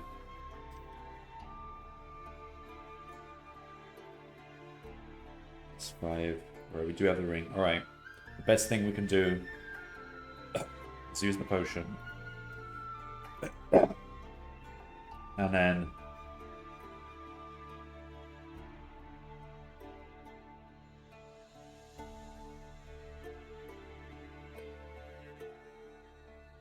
I think we'll use Sight Search. No, don't use it. Wait, it's only it's only a +2.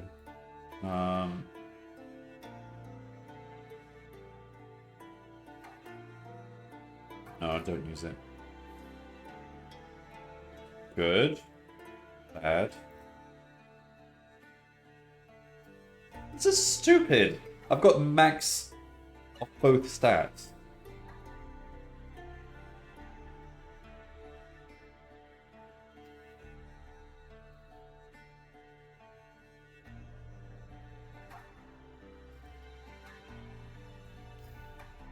It's harder than like even getting to that point.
Bollocks.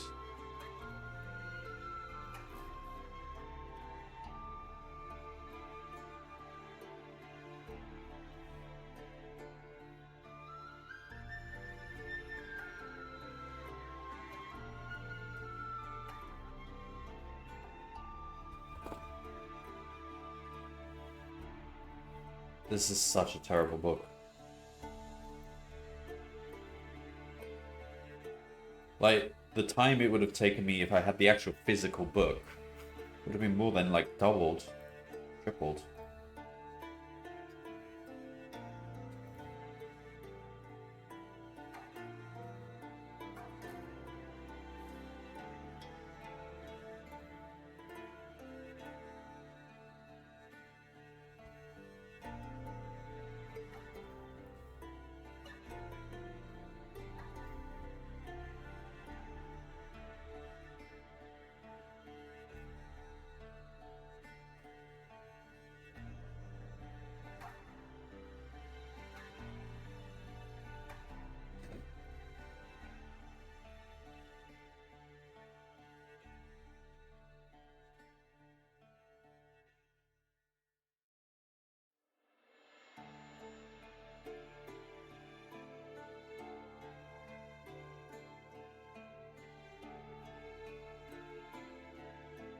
Do we even need to bring the bow? We do need the bow, but we don't need the arrow. No, we do need the arrows.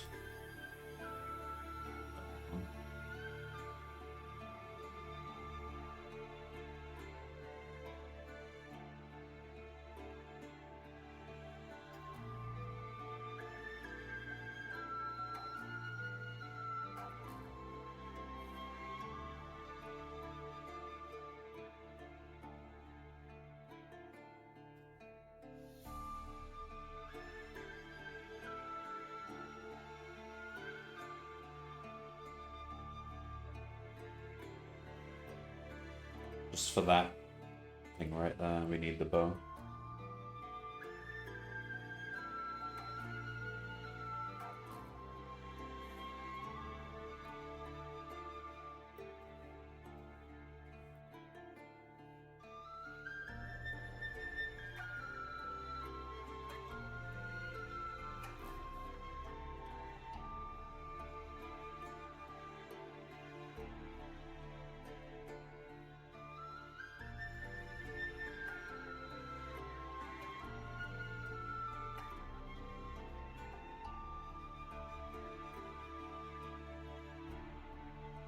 We don't have any meals.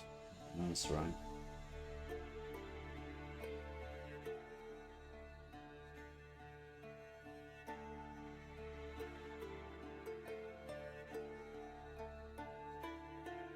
Nice. Okay, we stand a chance here.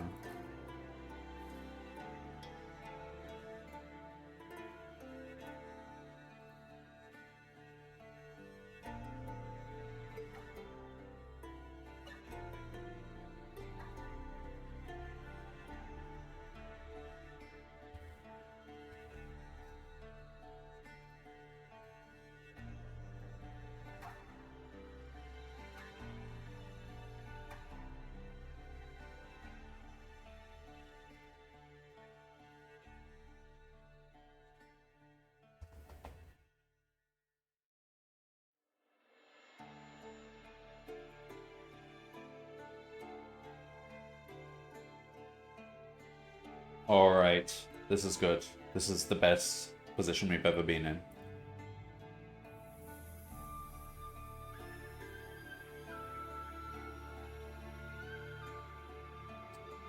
Okay. Alright, what are we on? 23. And now use the potion? Oh, we don't have the potion. It would be better if we had the potion, but we've still got decent health.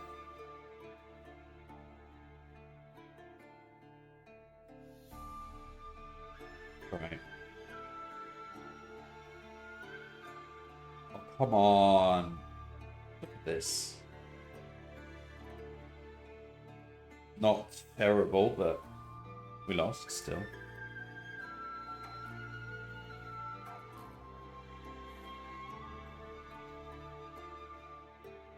Those deaths where I just died for re-rolling.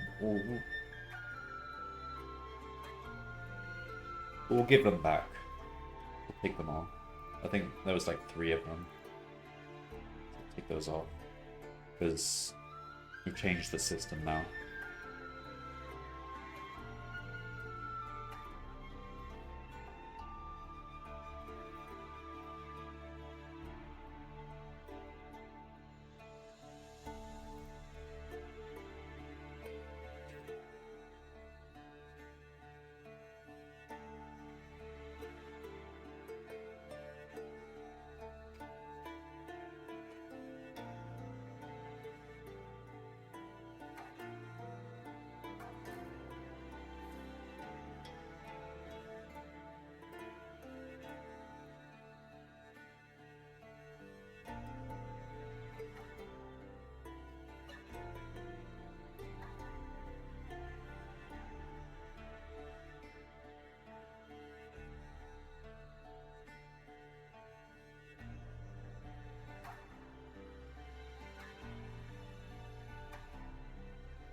Don't even give us meals for our journey.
Damn. We got hurt quite badly.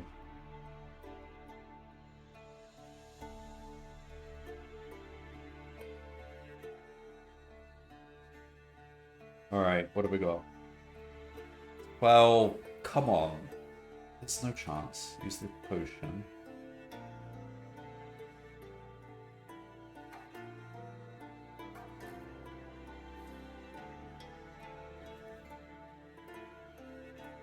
Don't use Side Surge. It's just going to make things worse. Yes. Oh. Fuck. That was the killing blow. What were we on? Oh. There, we both died together.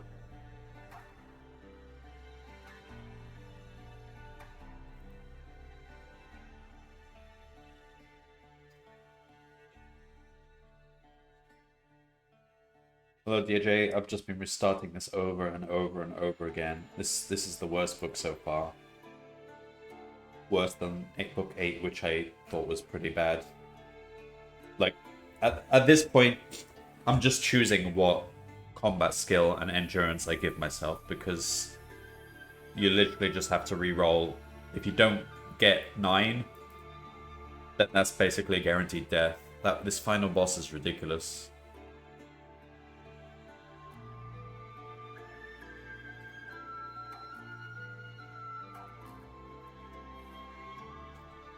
And like, I'm picking basically the optimal path, but occasionally we die to just like rolls where you roll 0 to 3 and just immediately die.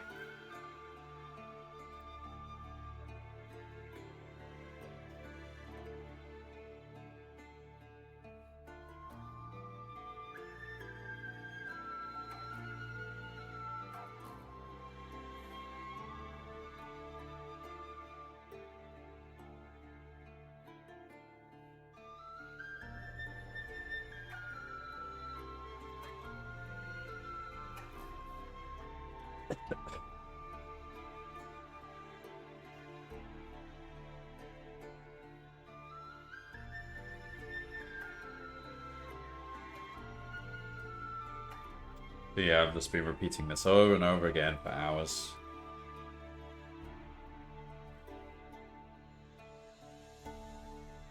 I know all the clicks off by heart now.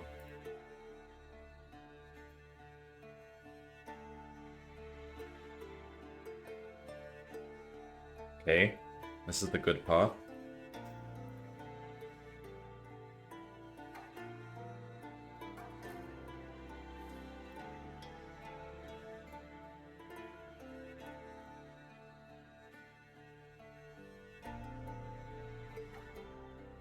Take all the meals, take the rope.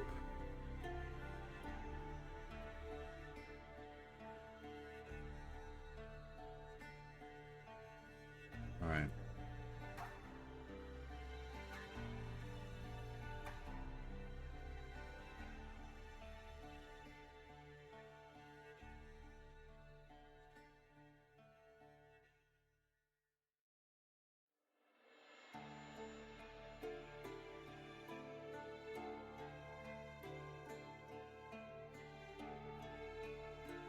The old speedrunner lifestyle, just do the same thing for hours, yeah. How am I ever going to get through this book? They're getting harder. This series, they're getting harder and harder. I can manage this book. The final boss, the odds are against us, but it's possible.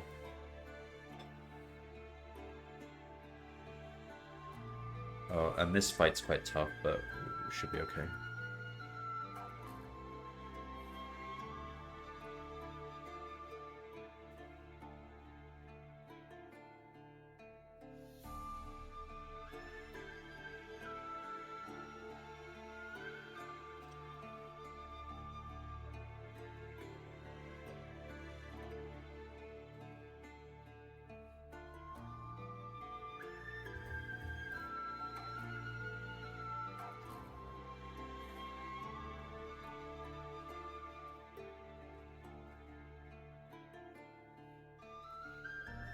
Damn, we can't let this guy hurt us too much.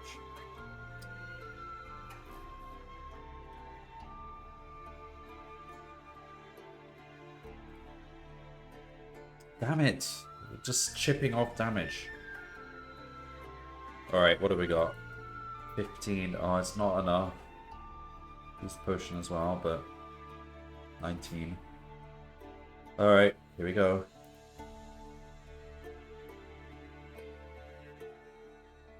Dead.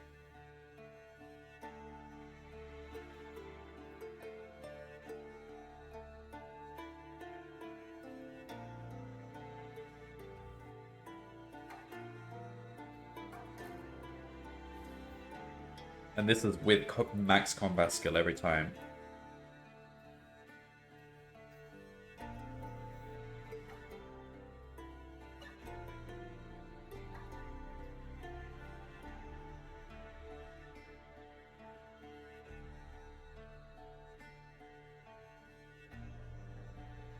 And like, I checked a walkthrough just to see if there were other paths, but no, that is an unavoidable fight, and it is as hard as it seems. There's no real tricks to it. You just have to have really good combat skill. You can't do it if you rolled low combat skill at the start, which is stupid.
No! Another stupid insta-death that's unavoidable. Drop 0 to 1. I mean, in the other path, it's 0 to 3, so...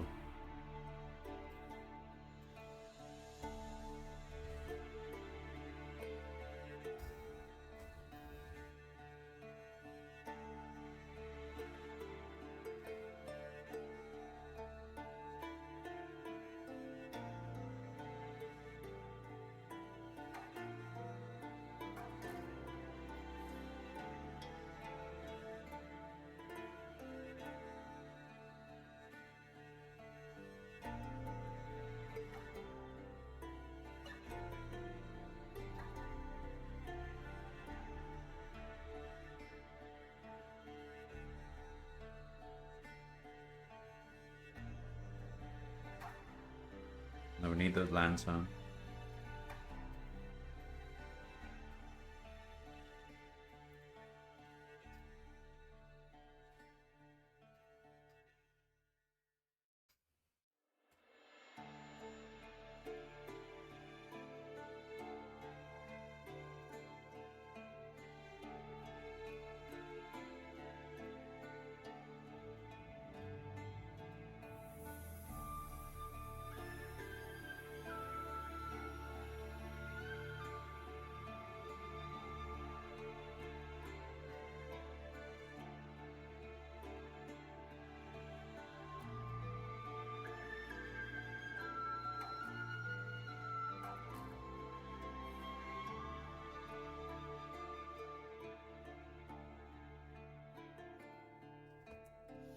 See, that's the 0 to 3 death. There we go. Dead again.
This path again.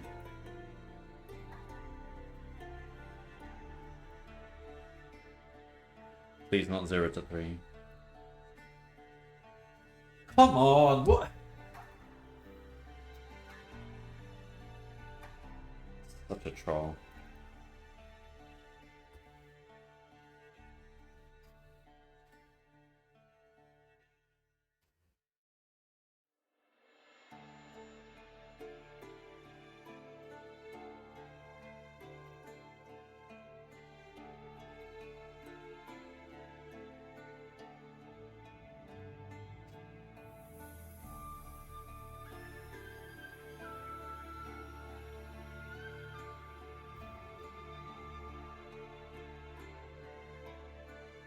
No, not the dagger.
Now we lose half our things.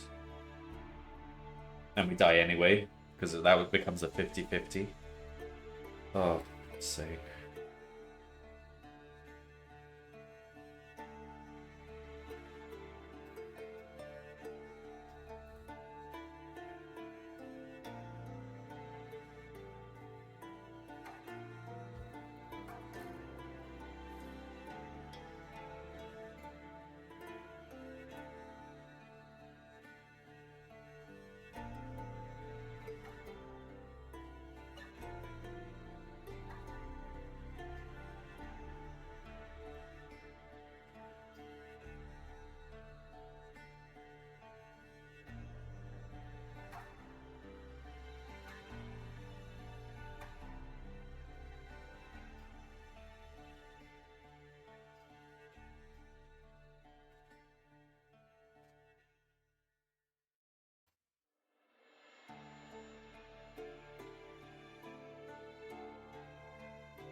Hate this path.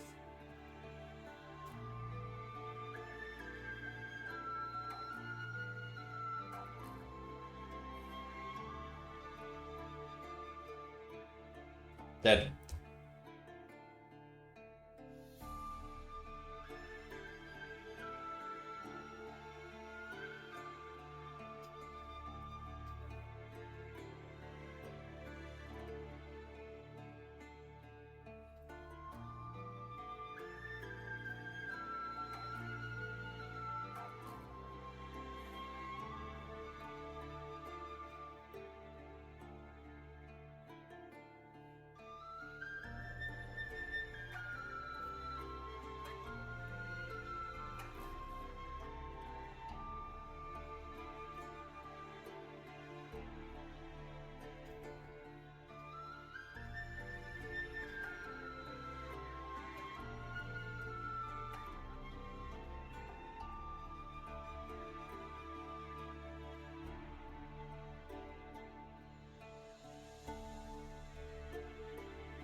Dead.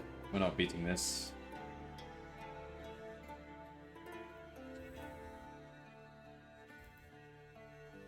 I'll just give it until 90 deaths and then try again another day. It was a terrible stream though. Like, it just must be so boring.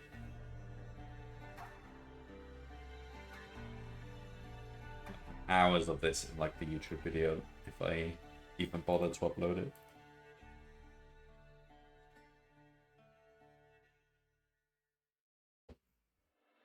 I will, but it'll be a terrible video.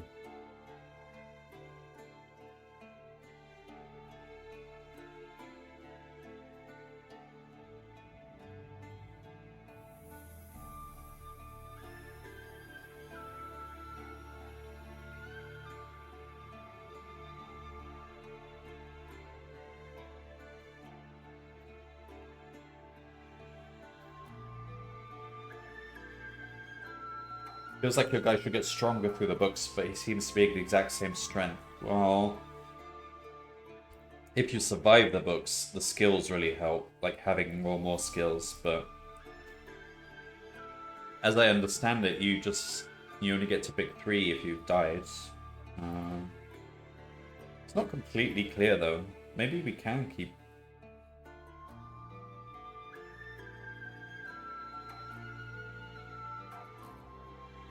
It's not completely clear to me what you're supposed to do if you die on a book.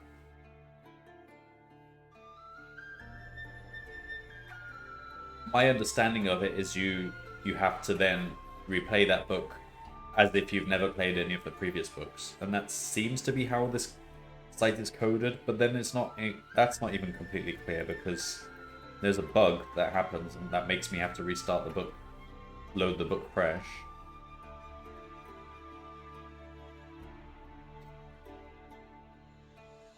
Because yeah, they're very much expecting you to be a higher rank than the base rank for that fight. Like, that fight's just ridiculous. But if you lose to that fight, then you would be the base rank for the next playthrough, so I don't know.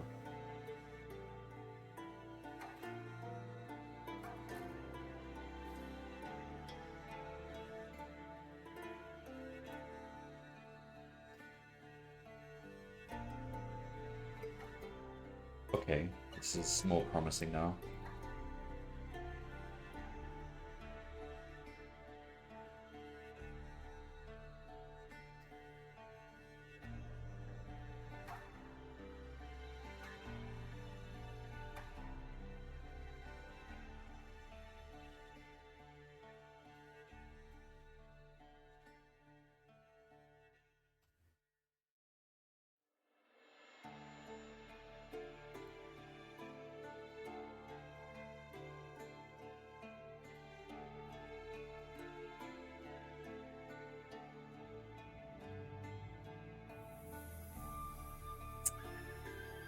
Hit quite a bit, but it's okay.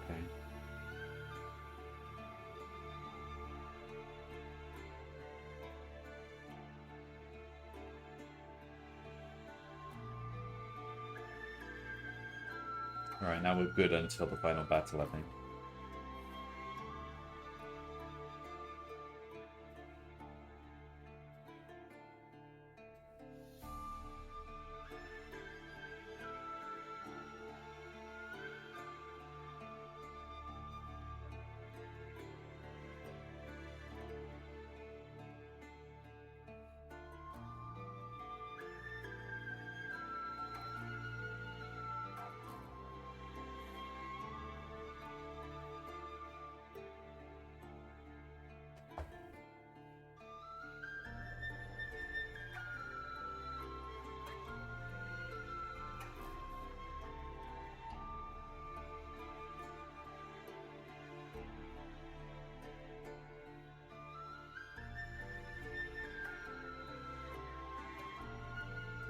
Alright, what are we on?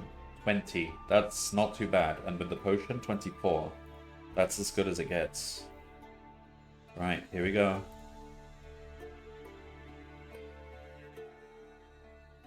Muse size surge. Good, good. Okay, good. Okay. Bad. Oh.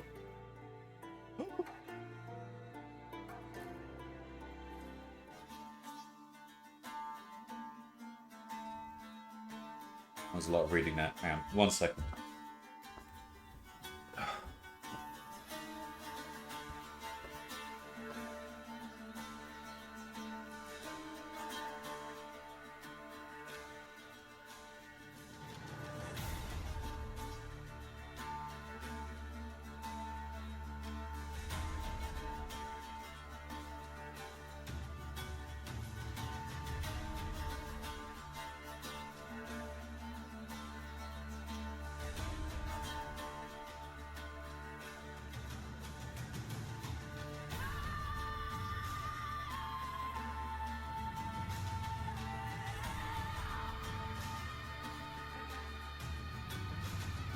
Alright, we did it.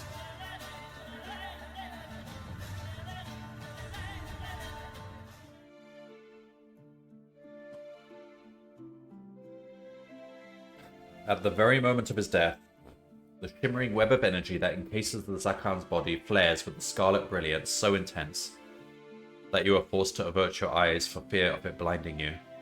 The light surges and fades, leaving behind a mound of glowing fragments that crumble and dissolve noisily, until all that remains of the Zakan and the Orb of Death is a dark stain on the earth where they fell. The funny thing is, when I was reading the walkthrough, apparently if you have the Summer Sword, like that sword from Book 2, which is crazy powerful, if you somehow manage to survive until this book with it, having it actually makes that fight harder, not easier. So if you choose if you choose the option that says if you have the Summer Sword, somehow that makes the enemy stronger. So it's basically trolling you. People in the forums were discussing that if you have the Summer Sword, then either you should purposely send yourself to jail early on so that you lose the Summer Sword. But you have the option. I think it doesn't clearly say in the rules, but I believe you can just throw items on the ground at any time because it lets you do it here. Like if I press the X button, then I can drop items. So you're freely allowed to drop items. So you could just drop the Summer Sword. But I'm pretty sure that's allowed.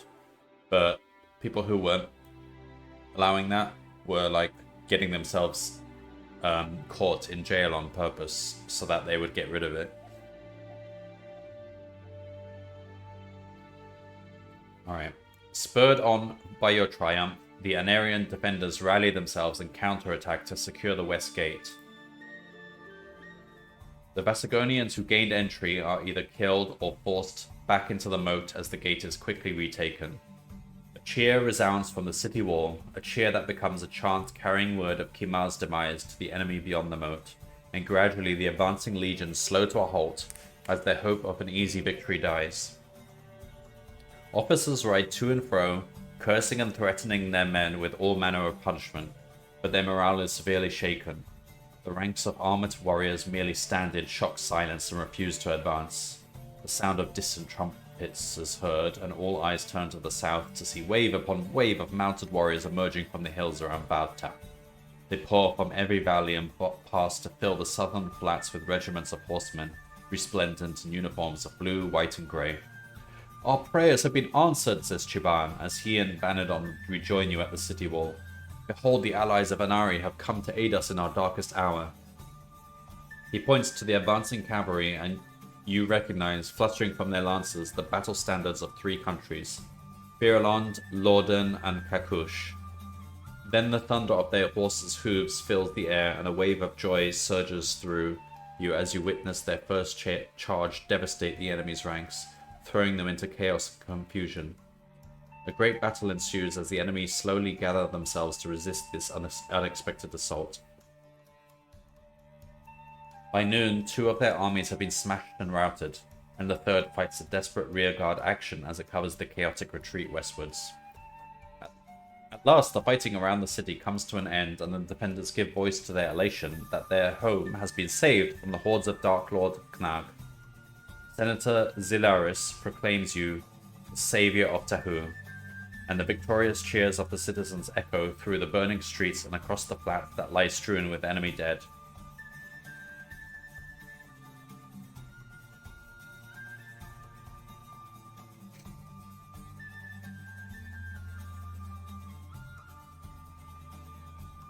Interesting. So if you did lose your summer sword to jail on purpose, you technically would get it back here as well, I think.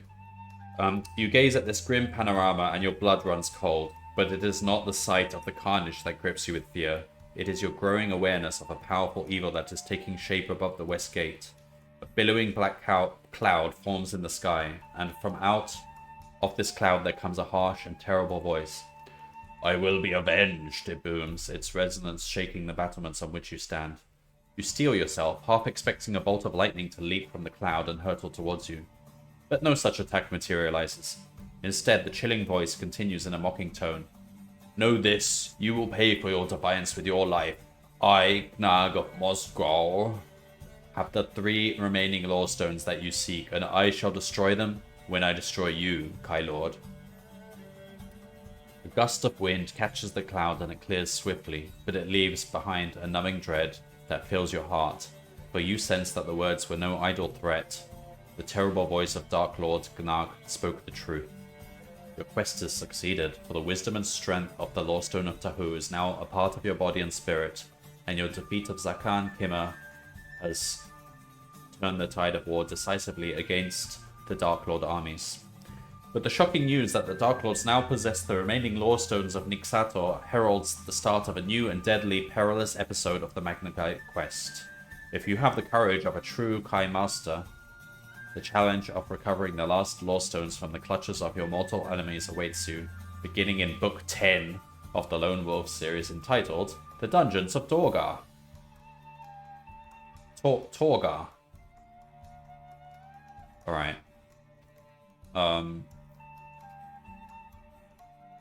Yep, we'll do that next time then.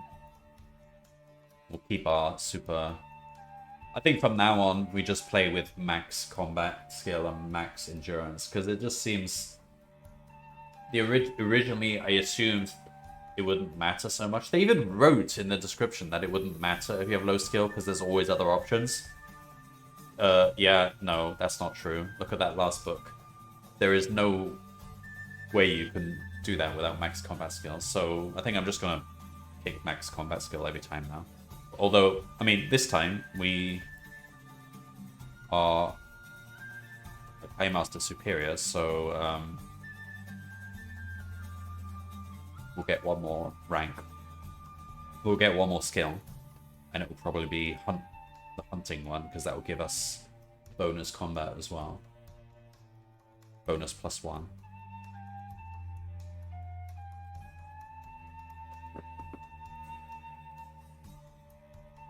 We've kept a bunch of items as well.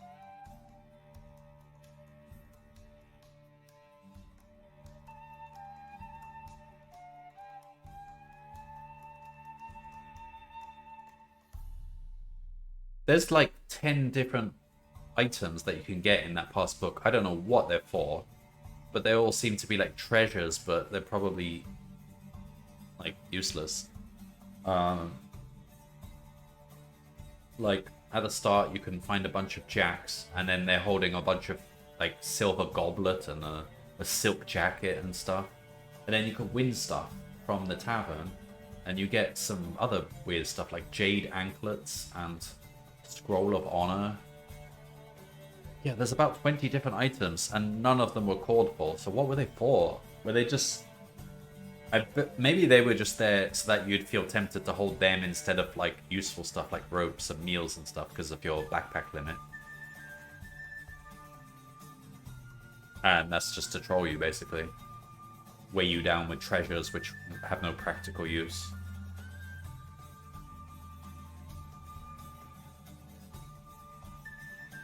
We've got the fire seeds. Those are pretty useful, actually.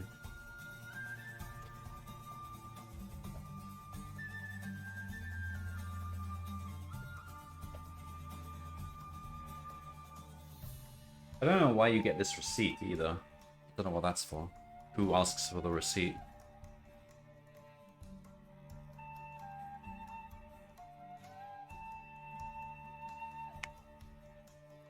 Oh, the psychic ring. Which path were we on in that one? If we... Because you can get the psychic ring in either path, but if we went with the thieves path, then the guy wants us to give the ring back to him. But if we went... Anyway, it'll be programmed in, so it will know when we get to that point. If the guy asks us for the ring, we'll have to hand it over, or just not. I will, though, but...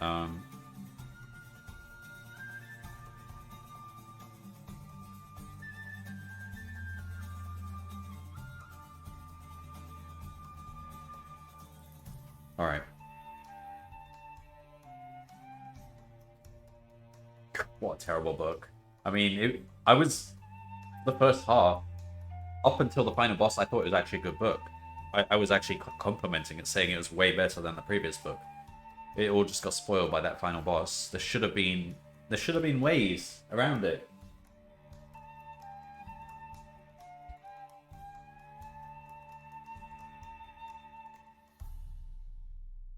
Yeah, so it wasn't actually a bad book. It was just spoiled by the final boss. But if that were just if that were fixed somehow, then it was actually a decent book because it was actually quite interesting.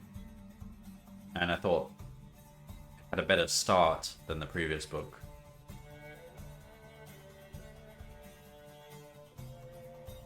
All right.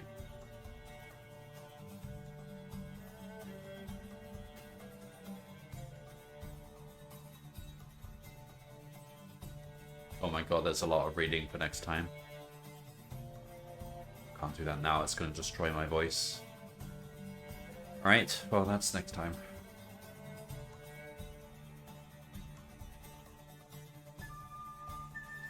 $88 deaths. Alright, see you next time, Lone Wolf.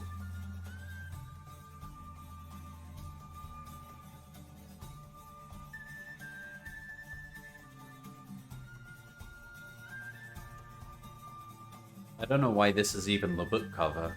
We didn't even see this scene in the book.